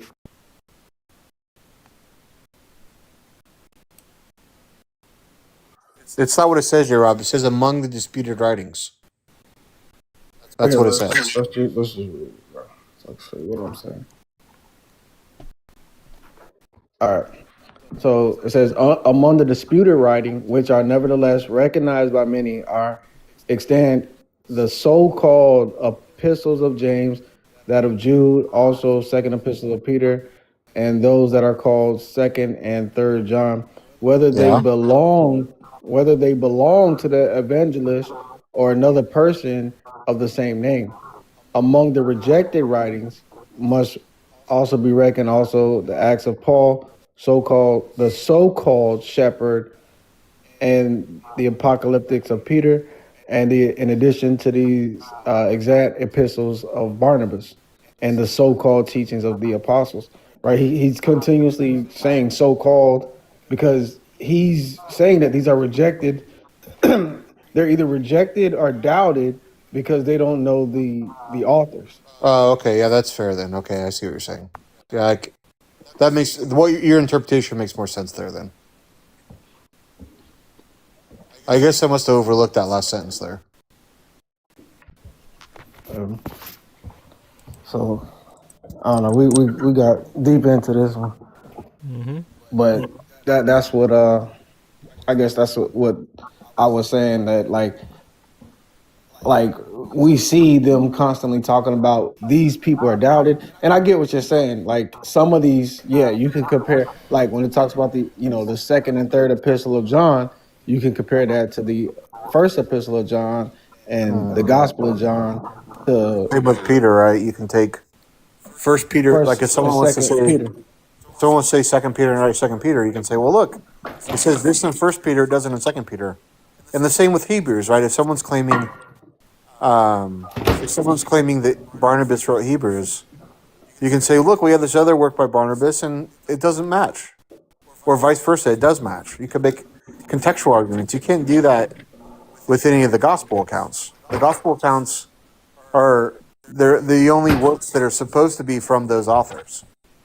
Well, besides John. which actually did have some dispute, ironically enough, which might lead more to my point. The synoptics, I mean, they don't have any other works and what's to draw and compare to say they did or didn't write it. But And so that's probably leading to less dispute there.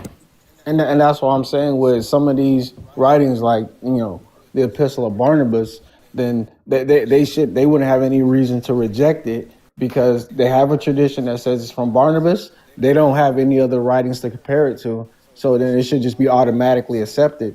You know what I'm saying? If that was like their methodology, like you're saying, and I don't think it was their methodology. I think, you know, there was a stronger tradition with the Gospels. That's the reason why. You don't think there might be other reasons why they rejected Barnabas?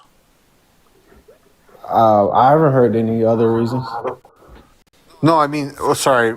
Do you think there might be reasons why they think Barnabas didn't write it other than this tradition you're talking That's about? what I'm saying. I haven't heard any others, so I don't know. Well, what are the reasons why they say that Barnabas didn't write it? Do you even know? No. Right, well, that's something we should probably look at before we're making this like second order argument about why that logic wouldn't apply to the Gospels. Right? Maybe they rejected Barnabas because there was something theological in it that didn't match what they thought the apostles believed. That could be one reason, right? That's possible. I mean, I could say. Yeah, and then if the foundation of their belief is what is contained in the Gospels, right? If that's what they're building their beliefs on, then that wouldn't be the case for those. That's what's determining what they believe or don't believe.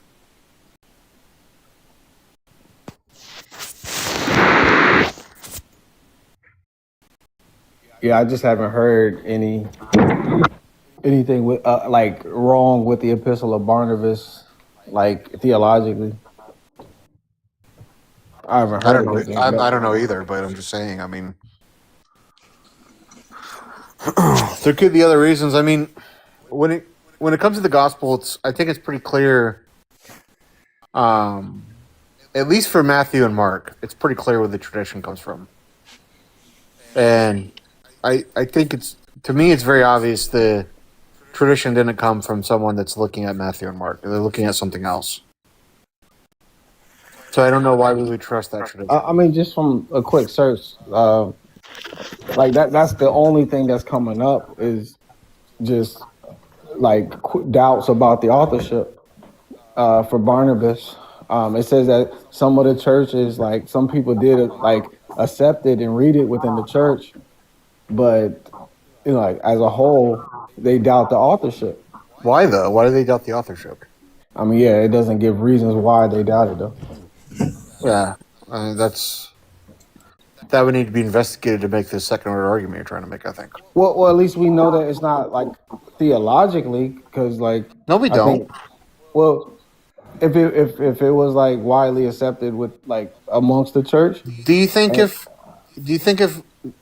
Matthew said Jesus was a butterfly, do you think they would have accepted it as being written for Matthew? Yeah, that's what I'm saying. I think that would have been. Wait, I'm sorry. You said if Matthew said Jesus was a butterfly, I think they would accept it? Do you think they would think it's from Matthew? Yeah, so that's the point that I'm making. Like, if the issue was like something theological, then that would have been pointed out. That would have been the issue that would have been brought about. No, I'm saying that might be the reason why they think he didn't write it. Is what I'm saying.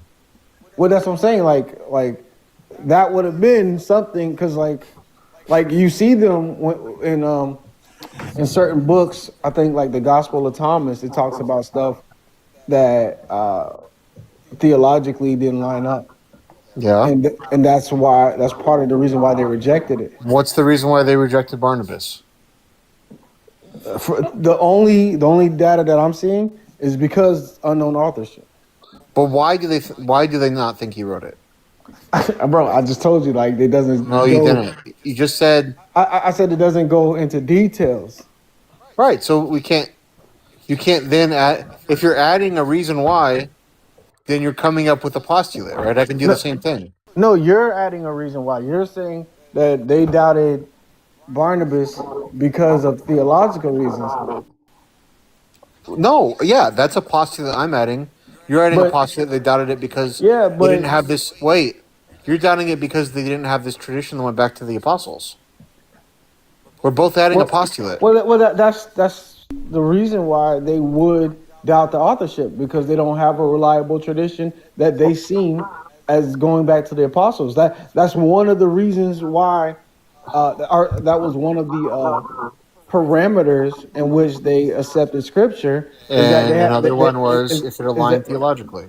Wait, If it didn't hold theologically, they would think that Barnabas didn't write it. Wait. So the main thing is it had to have a reliable tradition going back to an apostle. Wait, hold on. That was the main thing. But hold on. There's multiple standards, right? There's 4. Yeah, there were multiple standards, right? It either had to be theologically sound, it had to be reliable going back to an apostle or a close apostle. Had to be used in the church. That people had to be using it. Right. So people were using the Epistle of Barnabas in the church, right? Some weren't. But people were, right? But some weren't. Theologically, it doesn't meet that point, right? Some weren't using it, so it doesn't meet that point. Well, we don't have any record like early saying that some people weren't using it. That's what Eusebius says there. He says some people don't take it as authoritative. But at this point, when Eusebius is saying that they doubted who wrote it, though. Yeah, why did they doubt it is the question. Yeah, there's no indication that there's a theological. We don't know if the reason why they doubted it is because they didn't have lineage to the apostles. They could have doubted it because theologically they didn't like it. That could be one reason why they doubted it. Have you ever read the Epistle of Barnabas? No. Have you? No. But what I'm saying is that I would assume that if there was a theological issue, then that would have been one of the main reasons why they rejected it. That would be a reason for them to think it wasn't written by Barnabas, right? Well, no, that would just not. Even if it was written by Barnabas, they would still say Barnabas was tripping. You know who Barnabas is, right? Yeah. Okay, if there's something in Barnabas's letters that doesn't match maybe something Paul said. I don't mean to butt in, but could you explain Barnabas a little bit so I can follow along a little bit? I feel like I just turned the TV on in the middle of an episode. Barnabas was a Gentile convert of Paul that Paul brought with him to Jerusalem as kind of a spokesperson or a trophy of a Gentile he converted. All right, so he's a very close companion of Paul. And we have this letter that's claimed to be by this guy Barnabas. And we're talking about these different disagreements among these early Christians about whether or not he wrote it. And the point J-Rob is trying to make is that there's disagreements over the gospel, or there's no disagreements over the authorship of the gospels, but there's disagreements over this Barnabas letter. And he's asking for a symmetry breaker. Why don't we see the same disagreements occurring on the gospels? That's kind of the background of the conversation we're having there. Okay, and then that letter is separate from the Bible? Yeah. Yes. Okay. And so sir, the thing that I guess what I'm trying to get at was that excuse me. So this letter could have very well been from Barnabas, but if there was a theological issue, they would have rejected on the grounds of the theology. And also, do you agree with that? I agree. Yes, I do agree. I do agree with that. That would lead them to reject it.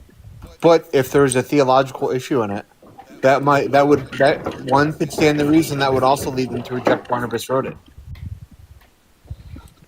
Well, but it's more expected for them to say, "Hey, look, this."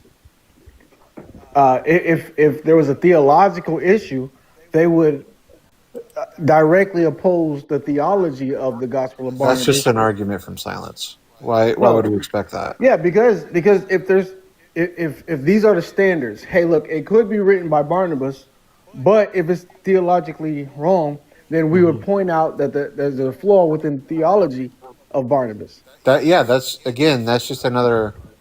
I don't know why I would accept that argument from silence. Because it's not an argument from silence. It's just what Yeah, is it is. expected.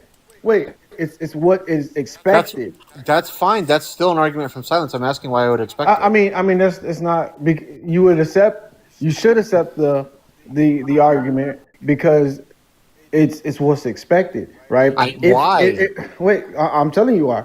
Okay. Because if I have four reasons to that like, or four criterias in which I'm going to accept or reject a book, and you know, like I don't have reason. I don't have evidence that it breaks one of those criterias. But the only criteria that I see that it breaks is the authorship. Then I'm going to state that I reject it because unknown authorship, right? If I'm rejecting this because of theology, then I'm going to state that I'm rejecting it because of theology. Because it could be, because you just admitted, it could be written from Barnabas, but the theology is flawed. So I'm going to address which qualification is lacking, right? So the lacking, if the lacking qualification is the theology, then that's what I'm going to state. Well, you don't think there's overlapping? There would be overlapping. What's the word? I don't know if coincidence isn't the word I'm trying to use. Overlapping results there. If it doesn't match theologically, they might not also think it's not the author. I mean, I'm saying it's possible, but I'm just saying it's more expected that they would mention both. Okay, I'm saying no, it's not. Why? Why do you think that? Yeah, because we was because look, if they did, like, for instance, if they don't know who wrote Hebrews, but they still, they admit, hey, it doesn't fit this parameter, right? They say, hey, we don't know who wrote it, but it's theologically sound, right? So they mention what criteria it fits and what criteria it doesn't fit, right? So why wouldn't they do that for this epistle? Okay, so I'm trying to understand. You think Hebrews made it into the Bible only because it matched the theology, not because they thought Paul wrote it? Is that what you're saying? Yeah. Ultimately, it didn't. Ultimately, they didn't have a reliable. They didn't have a reliable tradition that says that Hebrews was written by Paul or any. They still think Hebrews can be traced back to the apostles, right? They think it came from the early church. They don't know who. No, I'm saying they don't know it came from an apostle. No, they think it can be traced back to the early church. Maybe no, not. They don't, because they wouldn't say it's unknown. If they thought it could be traced back to a apostle, then they would state that. But they state that. J-Rob, every book in the New Testament they think came from the apostolic authority. That's the whole point. No, but it can't be traced back. Well, I don't think any of I these think can be he's saying traced it's back. lacking. They still think it did come from those people. I think what he's trying to say is there's lacking evidence. Who, me? Yeah. You're saying that there's not enough information there to make a hypothesis. No. I'm talking about the people that considered these books canonical, right? At the end of the day, those people that think these books are traced back to the apostles. If it doesn't have apostolic authority, it doesn't meet one of the four criteria they require for it to be considered Holy Scripture or part of the canon or whatever.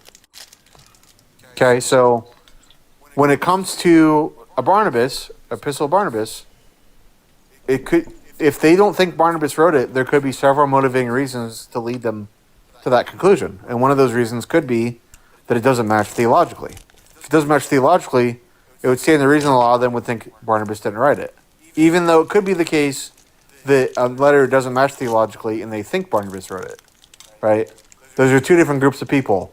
The groups that think Barnabas wrote it and it doesn't match theologically, and the groups that think Barnabas didn't and it doesn't match theologically. All Eusebius tells us is that there's a dispute over who wrote it. He doesn't tell us why. That's what I'm saying. At least in the section of ecclesiastical history he brought up. I don't know if there's something else somewhere else where they're saying why they rejected Barnabas, but it seems to be from what we found, it's just that there's people disputing over who wrote it, but it's not telling us why.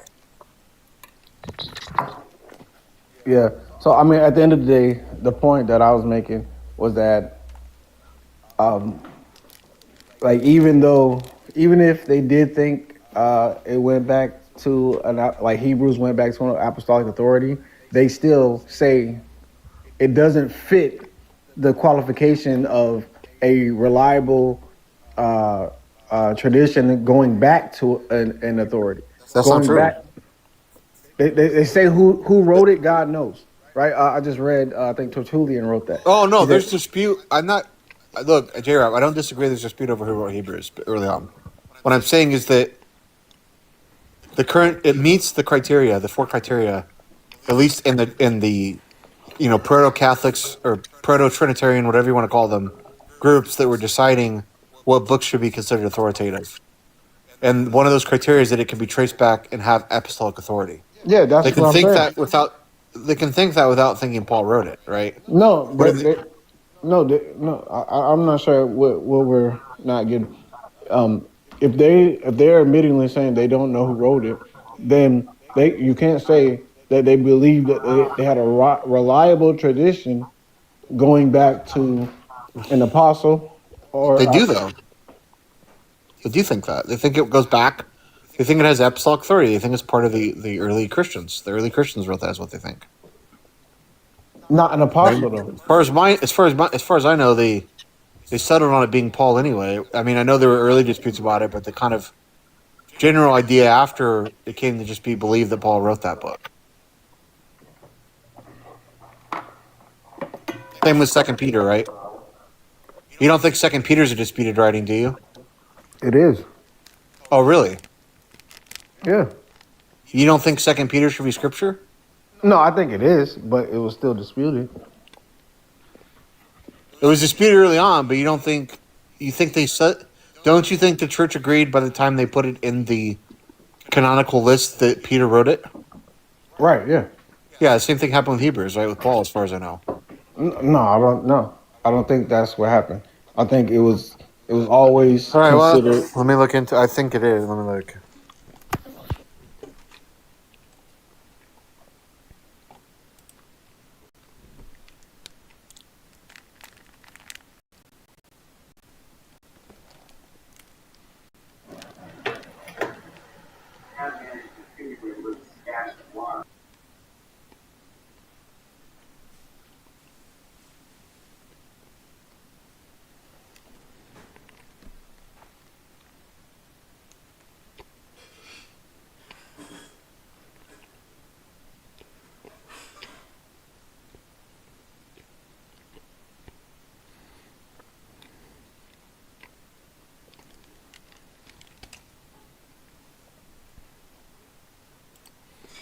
While we're waiting for that, thank you guys for being here. There's 17 people in the live.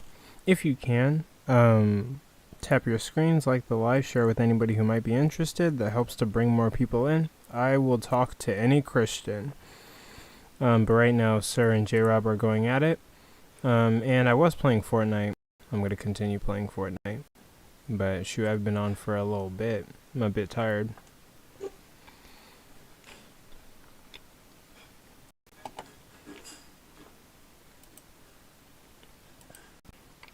Yeah. So the canonical list so this is a quick, ChatGPT search I did. I mean, we can look into it deeper another time. I don't know how much I feel like looking into it, but the canonical list listed as a Pauline book, right? So all the canonical lists we have that come later listed as one of the 14 Pauline epistles, and that's even true up to the modern day. I mean, if you ask a Christian that studies the New Testament from like an evangelical lens, right? Ones that go to church and look into the Bible and kind of repeat what the church history is, the historical lens from the church, they're going to say Paul wrote Hebrews. That's just what they say, right? I understand the people that dive more in the critical lens are going to agree that that we don't know if Paul wrote Hebrews, but among the church, the religious folk, they're going to think Paul wrote Hebrews. I mean, my chat GPT said no. I just Googled our chat GPT, and it says, I asked it, did the church ultimately label it as one of the Pauline letters, canonically? And it says no. Ultimately, it was unknown.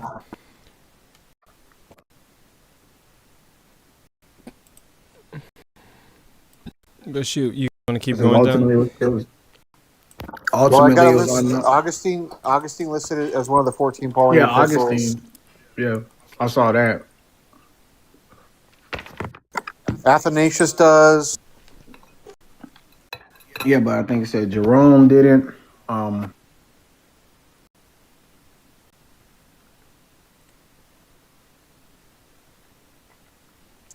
Jerome is Jerome's 4th century, right? Jerome's a little bit earlier, I think, than these other. Hold on.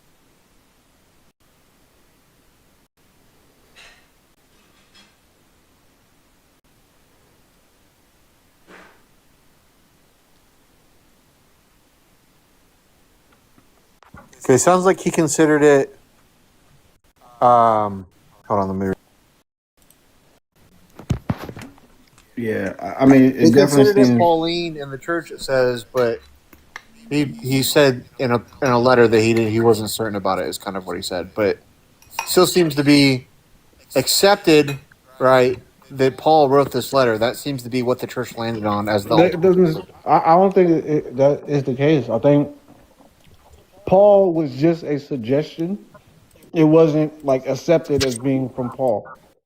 Paul, it possibly could be as Paul, but it wasn't accepted. So ultimately, if the argument that you're making is that the church seemed or believed that they had a reliable tradition that goes back to Paul, I don't know how you're proving that, because all of these people are doubting that it's from Paul. Nobody's saying it absolutely was from Paul. Yeah, the people early on are doubting it, right? But as time went on, it became accepted. Paul wrote Hebrews in the same way Second Peter did. Yeah, I'm not seeing that. I'm seeing that there were like, just because some people Who might doubted have it? Who doubted it after Jerome? who doubted after Jerome. Hold on. Because Jerome is shortly after Eusebius. When we look at people like, Athanasius and Augustine and these kind of later church fathers, the ones that are really concerned with developing this canon, they all seem to think Paul wrote Hebrews.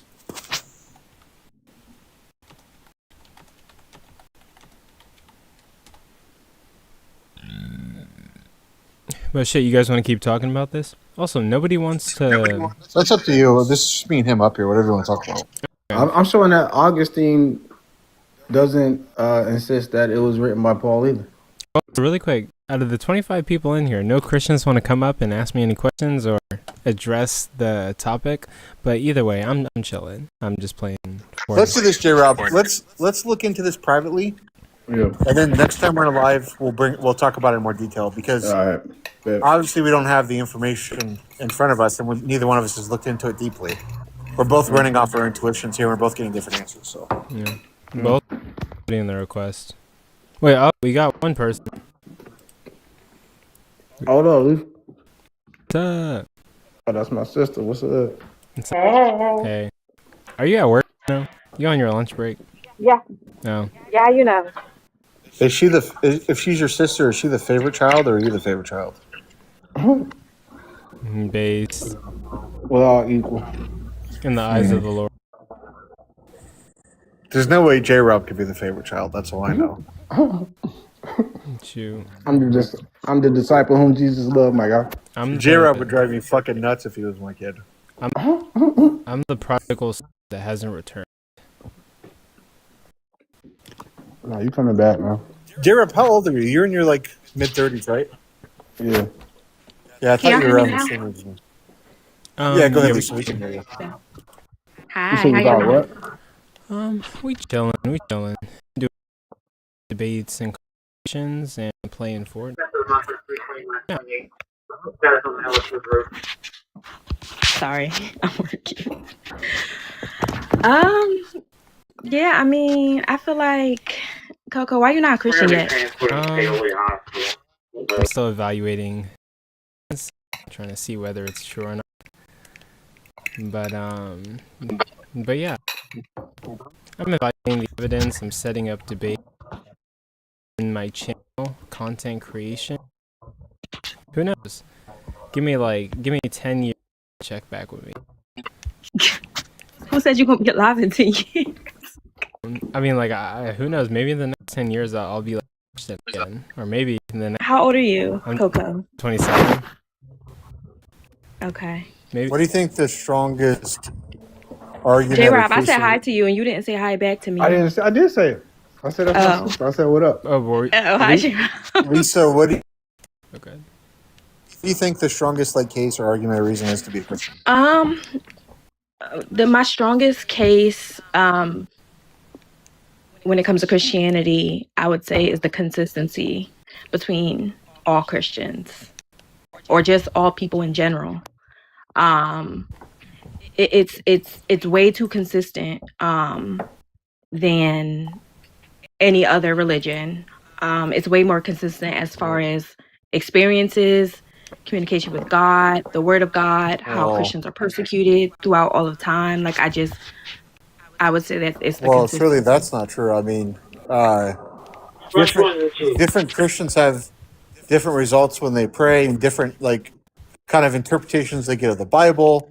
Different Christians come to different theological conclusions. I mean, some Christians use their theology to justify tremendous atrocities, right? And you would say those people are not getting the message from, God or whatever, but they think they are, right? So clearly, there's not a consistency. They're coming up with radical different conclusions and ideas, these different Christians. I think what she said is like the experiences. Like you can have an experience with God, but when you study the Bible, you can come to different conclusions. You can follow different doctrines, but that doesn't mean that you don't have a personal connection with God. It just means that you're What about growing the in your experience? theology. What about the experience are we saying is the same here?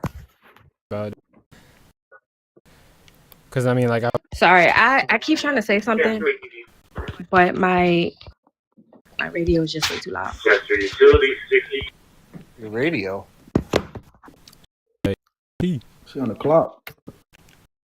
Oh, she's an EMT. Okay, I was gonna say, who listens to a radio? Paramedic. Okay, so when I talk about consistency, I mean our experiences with God. So interpreting the Bible, yeah, of course we're going to have different interpretations just based off of, I mean, our brains are so complex that, it's merely impossible for us to have such complete different brains, and there's millions of neurons in your brain, for us to still have the same encounters and the same just relationship is impeccable. It's merely impossible. What's the You know what I'm saying? consistency? What's the consistency you're sort of picking out there in the experience? Like, what's the consistent factor of it that you're pointing out? God's grace and God's love, right? So when it comes to a lot of the things that we don't understand, the normal human brain would be like, that's not okay. Like, why is this happening? Why is this happening? Right? We just talked about how I'm an EMS. But hold on, you gotta let me finish. Okay. Hold on. Jesus Christ. Go ahead. Yeah. I completely lost my train of thought. Well, I think what did you ask me? Maybe my question's not. Maybe I wasn't making my question clear. So we have people that are having these religious experiences, right? That they think come from God, and you're saying the consistent nature of the experience would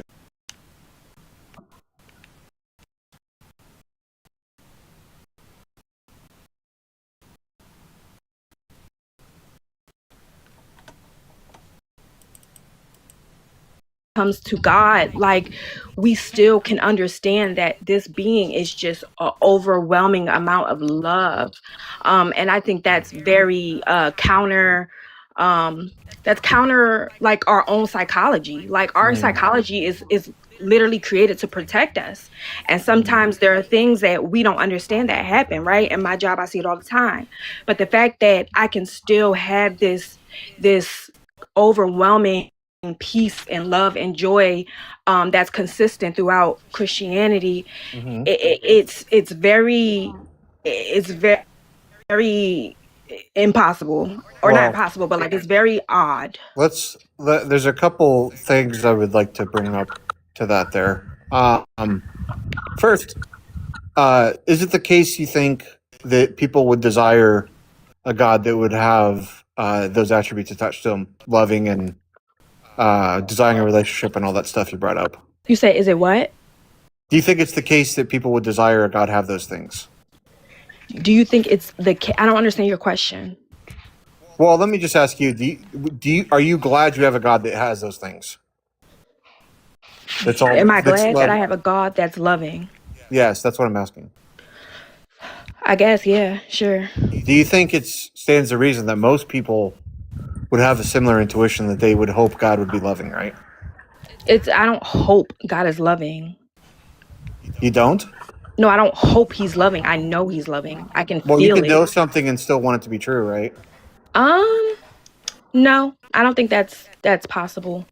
What? Like, I know that I'm a female, so I'm not hoping that I'm a female. Like, what do you? I What do you was about to say that don't make sense. That might be an example of something you don't have a hope for, right? But if you had you don't have to hope for something that you if know. You had $1 million, if you had $1 million in your bank account and you knew you had $1 million in your bank account, you could also say that you're glad you have $1 million and you want there to be $1 million there, right?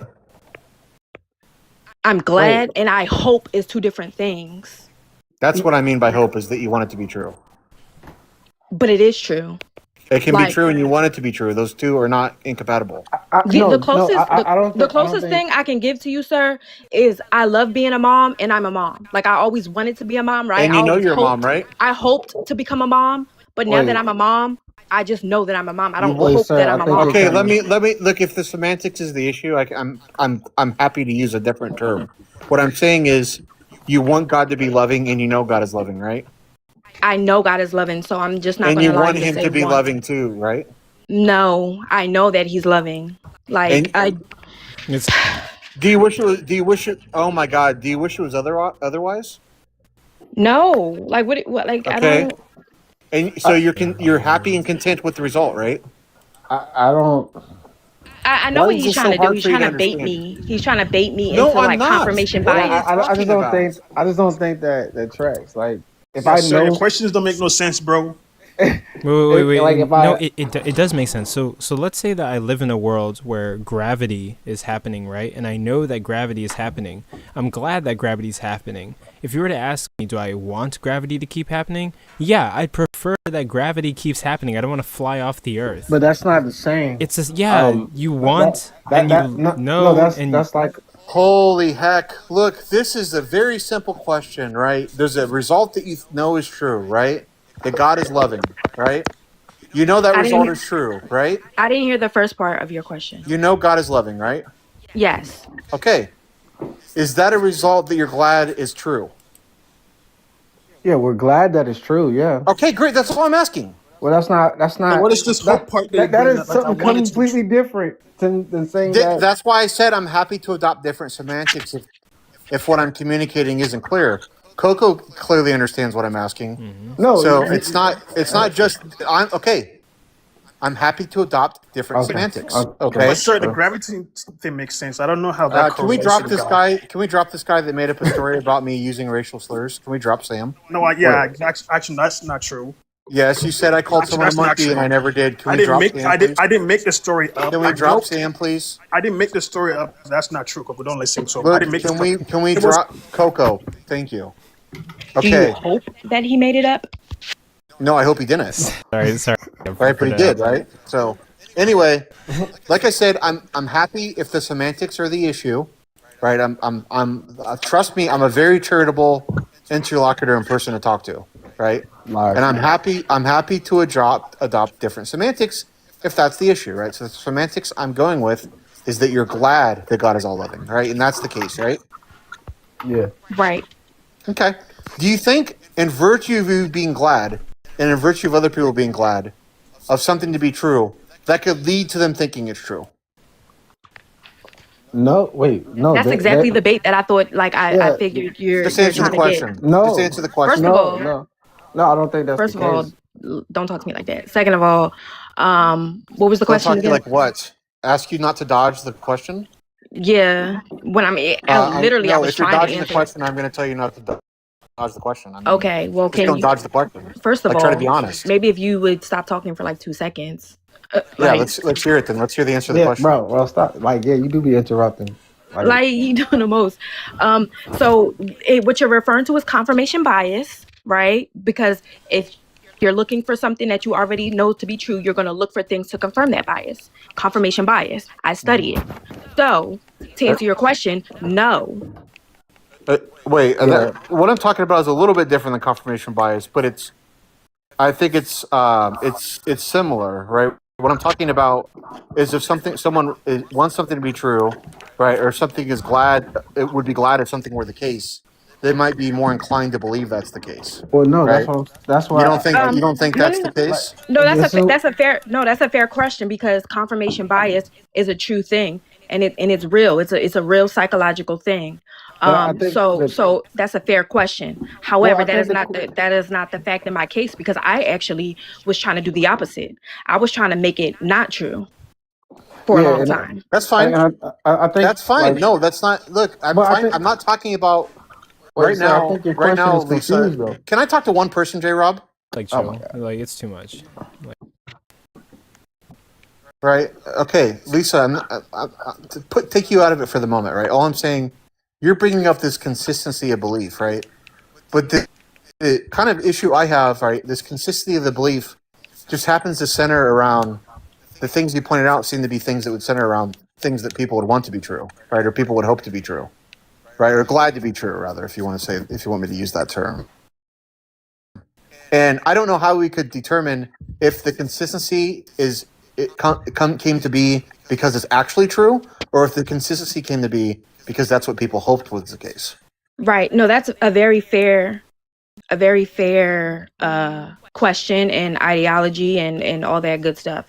What I would say to that is let's take believers out of it, right? Let's take the people who want it to be true. There are people who are what did not believe, did not want to believe, and have had similar encounters, and now they do believe. And so my question or my caveat to that would be, how would you explain that? Because what you're saying would only work if somebody had the desire or the love of God already in them. And they're like, okay, well, because I want God to be true, look at these things that's happening around me. That has to be God versus, people who maybe strayed away or was hurt in the church or really did not want anything to do with God and have these experiences that are very, very similar to mine. And again, working in 911 for 3 years, I would know, But so the analog you're drawing is not the belief in God. The analog you're drawing is the consistency of them thinking God is all loving, or loving or whatever, right? And I wait, don't know if why anyone. can't they both be? Hold on. Like, why can't they both coexist?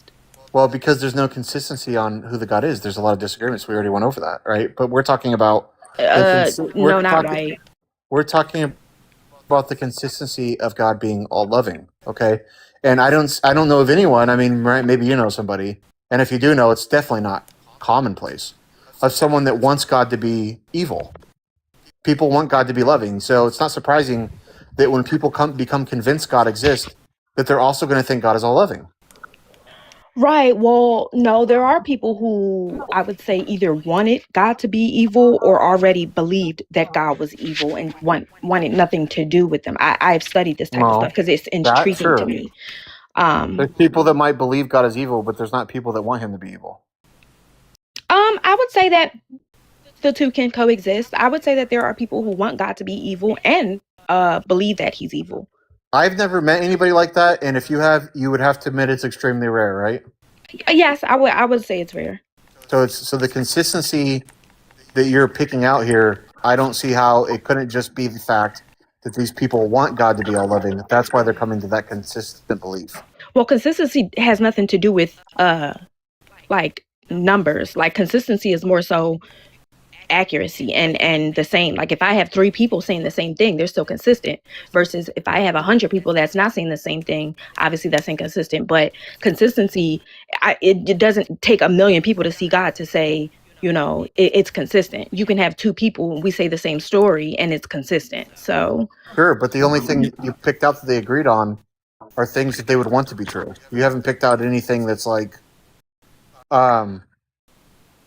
you haven't picked out this consistency about the kind of controversial stuff, because the very controversial stuff you're going to pick out are the things people disagree on. like what? I'm just being kind of careful because one example I'm at is work. Like I'm in the ambulance as we speak, so I'm not trying to say anything too crazy. No, that's fine. One example might be the Trinity, right? There's like disagreements about the Trinity. Oh, I can talk about that.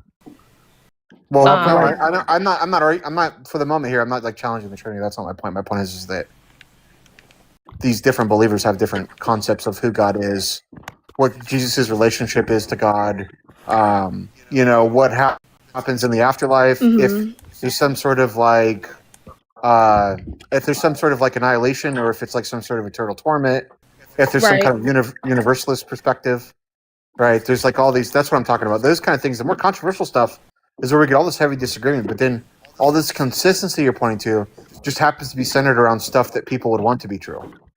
And I just don't know. Can I say something? No, yeah, that's fair. I'm gonna say this last thing and then I'm gonna be quiet and listen. But as far as like the Trinity and more controversial stuff, I would say that's more so when we're talking about interpreting the Bible or like the Word of God. Like Christianity is a relationship with God, and so like 2 people who have a relationship with God, like we know that He tells us literally, lean not on your own understanding, and all thy ways acknowledge me. So when you have people that's gonna disobey that and not listen to that, of course you're gonna be getting in your head, and that's when you're gonna start having inconsistencies. Because the true believers of Christ and the true followers of Christ, we're going to be consistent. We're going to be consistent because we know we have that relationship. We know God. So I mean, I can get on the controversial stuff. Certain Christians will say different things, but I would say that that's when we're being disobedient. Like we're not truly submitting to God, and we're leaning on our own understanding. What verse is that, and what's the context of it? Well, sir, I think you're just like failing like to. I don't think you're doing it intentionally, but like the point that we're making is the experiences are consistent. It's not that we want there to be a God that's all loving and good, but rather we experience something that feels extremely amazing, and we have these experiences that lead us to believe that this is a God who is loving, rather than us. Those experiences can be explained by the psychological nature of the agent that's experiencing them, not necessarily No, that it they're actually experiencing can't. something. Yes, it can. We just went over it. Didn't you just say that you were going to be quiet? First of all, Forrest, don't start me. Chill out, Forrest. No, I mean, wait. She literally just said she's going to be quiet, and then she misquoted. And I changed my mind. How about that? Okay, well, that's fine. And what are you gonna do about it? Well, I think he's gonna beat you up. I don't. Yeah. He seems like the type. He seems like the type to hit women. Okay, that's a crazy claim, considering.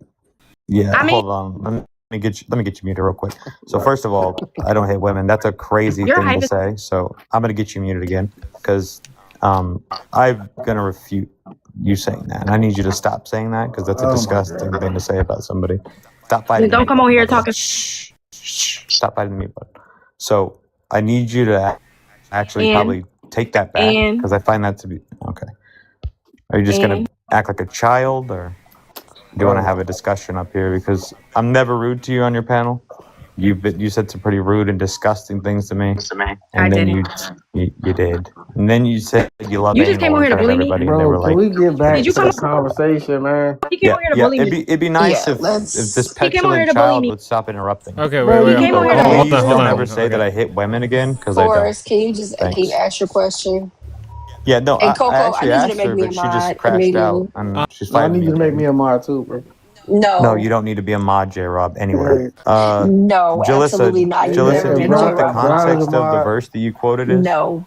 Then I gotta be a mod too. No. No, you don't need to be a mod anywhere. Most people don't even want to panel you, to be honest. Coco, I got a question because I never let anybody treat you like this on my panel, so that's just Oh, that's wild to crazy, me. Coco, because you've seen the way that I've been treated on her panel. It doesn't matter. This is Even Coco's by panel. her, This isn't your panel, specifically. and that's lame. Okay, guys. But And I'm Coco, you was proud a of you. panel. You can cry about it all you want. But Guys, I asked you a let's question, you didn't answer like it. You that's also lame. insulted let's get me some while order. talking. Let's get some order. So, Okay. Enough is enough, y'all. I corrected you, Order and in the if you're gonna act like courts. that, I then Coco's never, trying to never talk. let anybody. I'm taking over, guys. Coco's trying to I'm talk. taking over, guys. Over. Okay, so we have to move on, but also let's not accuse people of being beaters unless we know for sure that they're women. Okay, well, let's not come on why the don't you panel let bullying Coco people. finish his sentence? Sorry, I'm gonna go ahead and mute you. Yeah, Go ahead, Coco. I'm sorry that she interrupted you. Yeah. Let's not call people women beaters, but also let's try to keep it like hospitable. Lisa Mona is an amazing Christian. I help on her live all the time. She's pretty cool. And rough to maybe she's not. I don't know. But You know, Forrest be asking for it sometimes though. What did I do up here? But ask her a single question. I'm J not Rob, talking did I about. defend you? Did I defend you Wait, just 2 I'm not days talking ago when about somebody now. told you to shut the I'm fuck not. up? Wait, I'm not talking about now. I'm talking, bro. You know Okay, damn so well. But anyway, what did I do up here to deserve that? in Huh? regards to I What didn't did I say do now. to get called a woman beater, J Rob? So, like I said, You're not speaking. You're distributing Coco people. speaking. In regards to adding mods, I'll think about it. But like, my mod is full. Like I have like to keep my mod lower, and also people mod like I keep my mod list a bit short. Coco, you know what you should do? Yeah. You should come up with. This is if you want my advice, come up with a list of rules that the mods have to follow when you make someone mod, and have them agree to the list of rules before you make the mod. And then once they agree, they're under now they know what the kind of groundwork is, what the rules are they have to follow. It's very clear. Because a You lot of have a times. Oh, go ahead. Go ahead, Brown. Are you I trying? was gonna say you have a short list of mods, and I need to be on it. So you need to go ahead and do that. Thank you, Coco. Me too. Well, a lot of times No, what I see, not you. Coco. J Rob, you're lucky to be Not you. paneled on most A atheist lot sites. of times what I see, Coco, is there's this kind of like, and I think it's just your personality because you want to be everyone's friend. There's this like indifference where you don't know how to act, or not how to act. Sorry, that's a bad way to put it. You don't know how to handle the situation because you want everyone to be happy.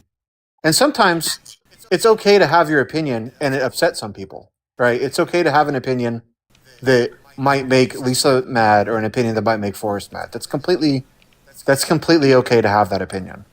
And if this is your live, this is your channel, and you can run it how you want. And the mods that want to be a part of it should respect those rules. That's what I think. And you should make those rules clear. That's all. That is true. I should make like a document and like condition.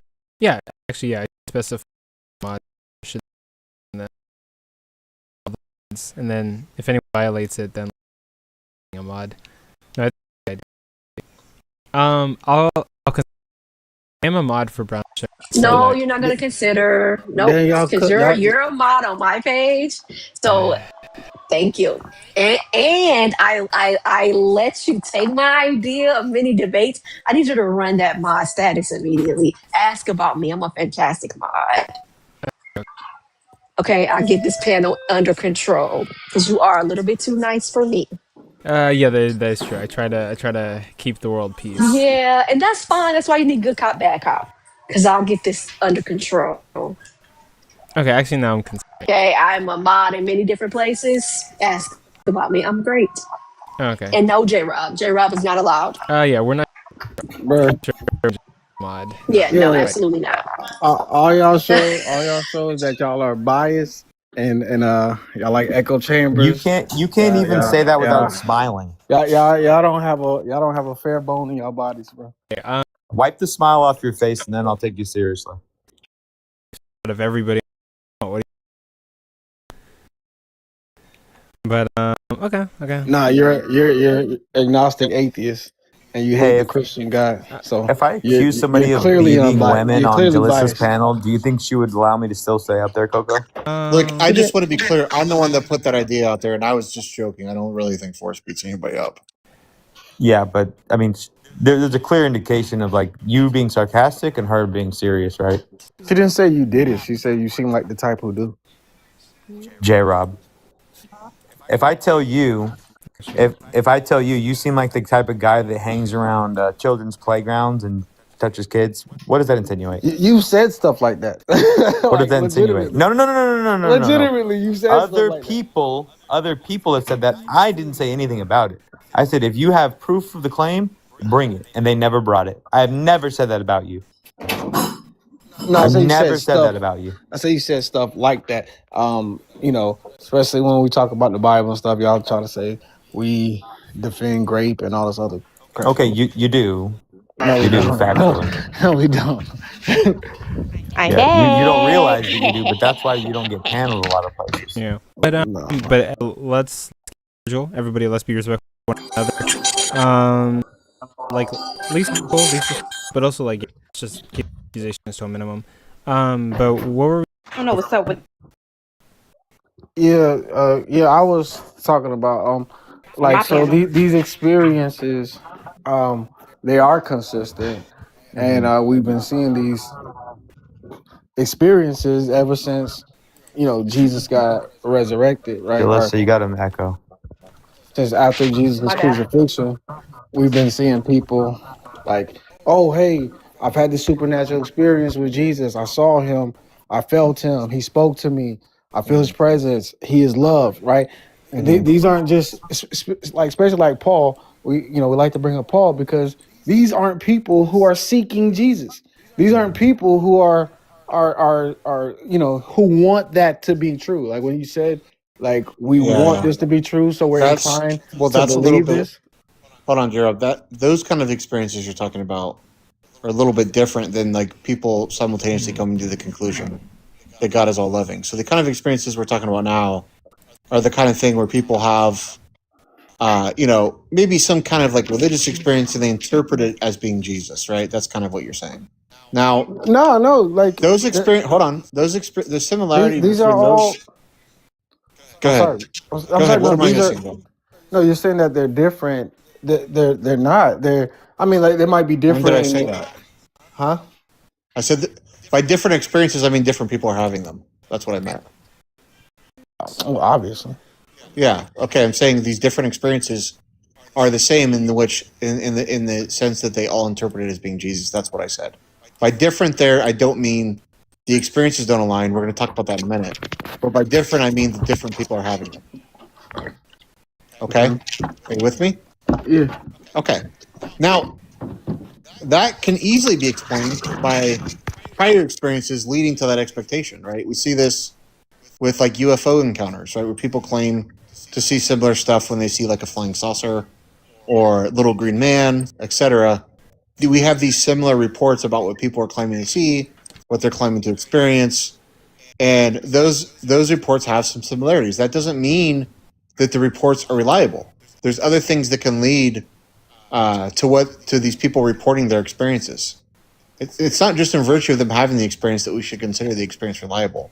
When people report an experience to which we have good background knowledge and experiences in which are things that we know happen on an everyday occurrence, something like, let's say, multiple people report a car crash, that's a little bit different than when people report an experience that's not the same way, that we don't know a lot about, like experiencing a god or seeing an alien, right? And those should be taken and considered differently because other things can lead to those similarities.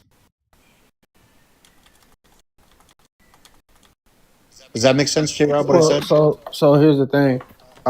When you use your example of aliens, one thing we see is that most of these reporting, as far as I know, as you've done a deep dive into it, they're coming from Americans who, we have a lot of media and stuff about aliens, That's true. these Yep. ideas, right? Whereas these experiences, what we're talking about, they're universal. People on all different continents are, Do you think it's do you think it's more typical that the experiences come from people that's already been exposed to Christianity? Yeah, but that's besides the point, though. We're saying, well, when I'm showing that, hey, look, aliens, right? Well, no, hold on. What I'm showing is that, hey, look, even when we'll go to different cultures who don't have, these influences on them. They still are saying, hey, I experienced this, and what they describe within their experience is consistent with the person in America and Japan They and don't interpret it as Jesus, though, right? Typically, huh? right? They don't Yes, interpret. yes. We're talking specifically about the ones. We're No. talking about we're talking specifically about There the might be ones. examples of someone that lives in a culture that's not typically Christian, but still is aware of Christianity and is exposed to Christianity, that has an experience like that, right? But it's typically the case that the people that report these experiences, they live in a culture and have been influenced heavily by the ideas that are Christian, and that leads to an No, expectation. that's what I'm saying. I'm saying that there's many different examples of people who don't have like And these influences of Christianity, like who doesn't have that? I mean, really, who hasn't heard like of Christianity in this world? it's not about who hasn't heard of Christianity. Well, I mean, even if if we go back to the time of Jesus, like like obviously, like they heard about Christ, so to speak, but they're still like the fact that these experiences, again, they're consistent, right? Receiving the Holy Spirit,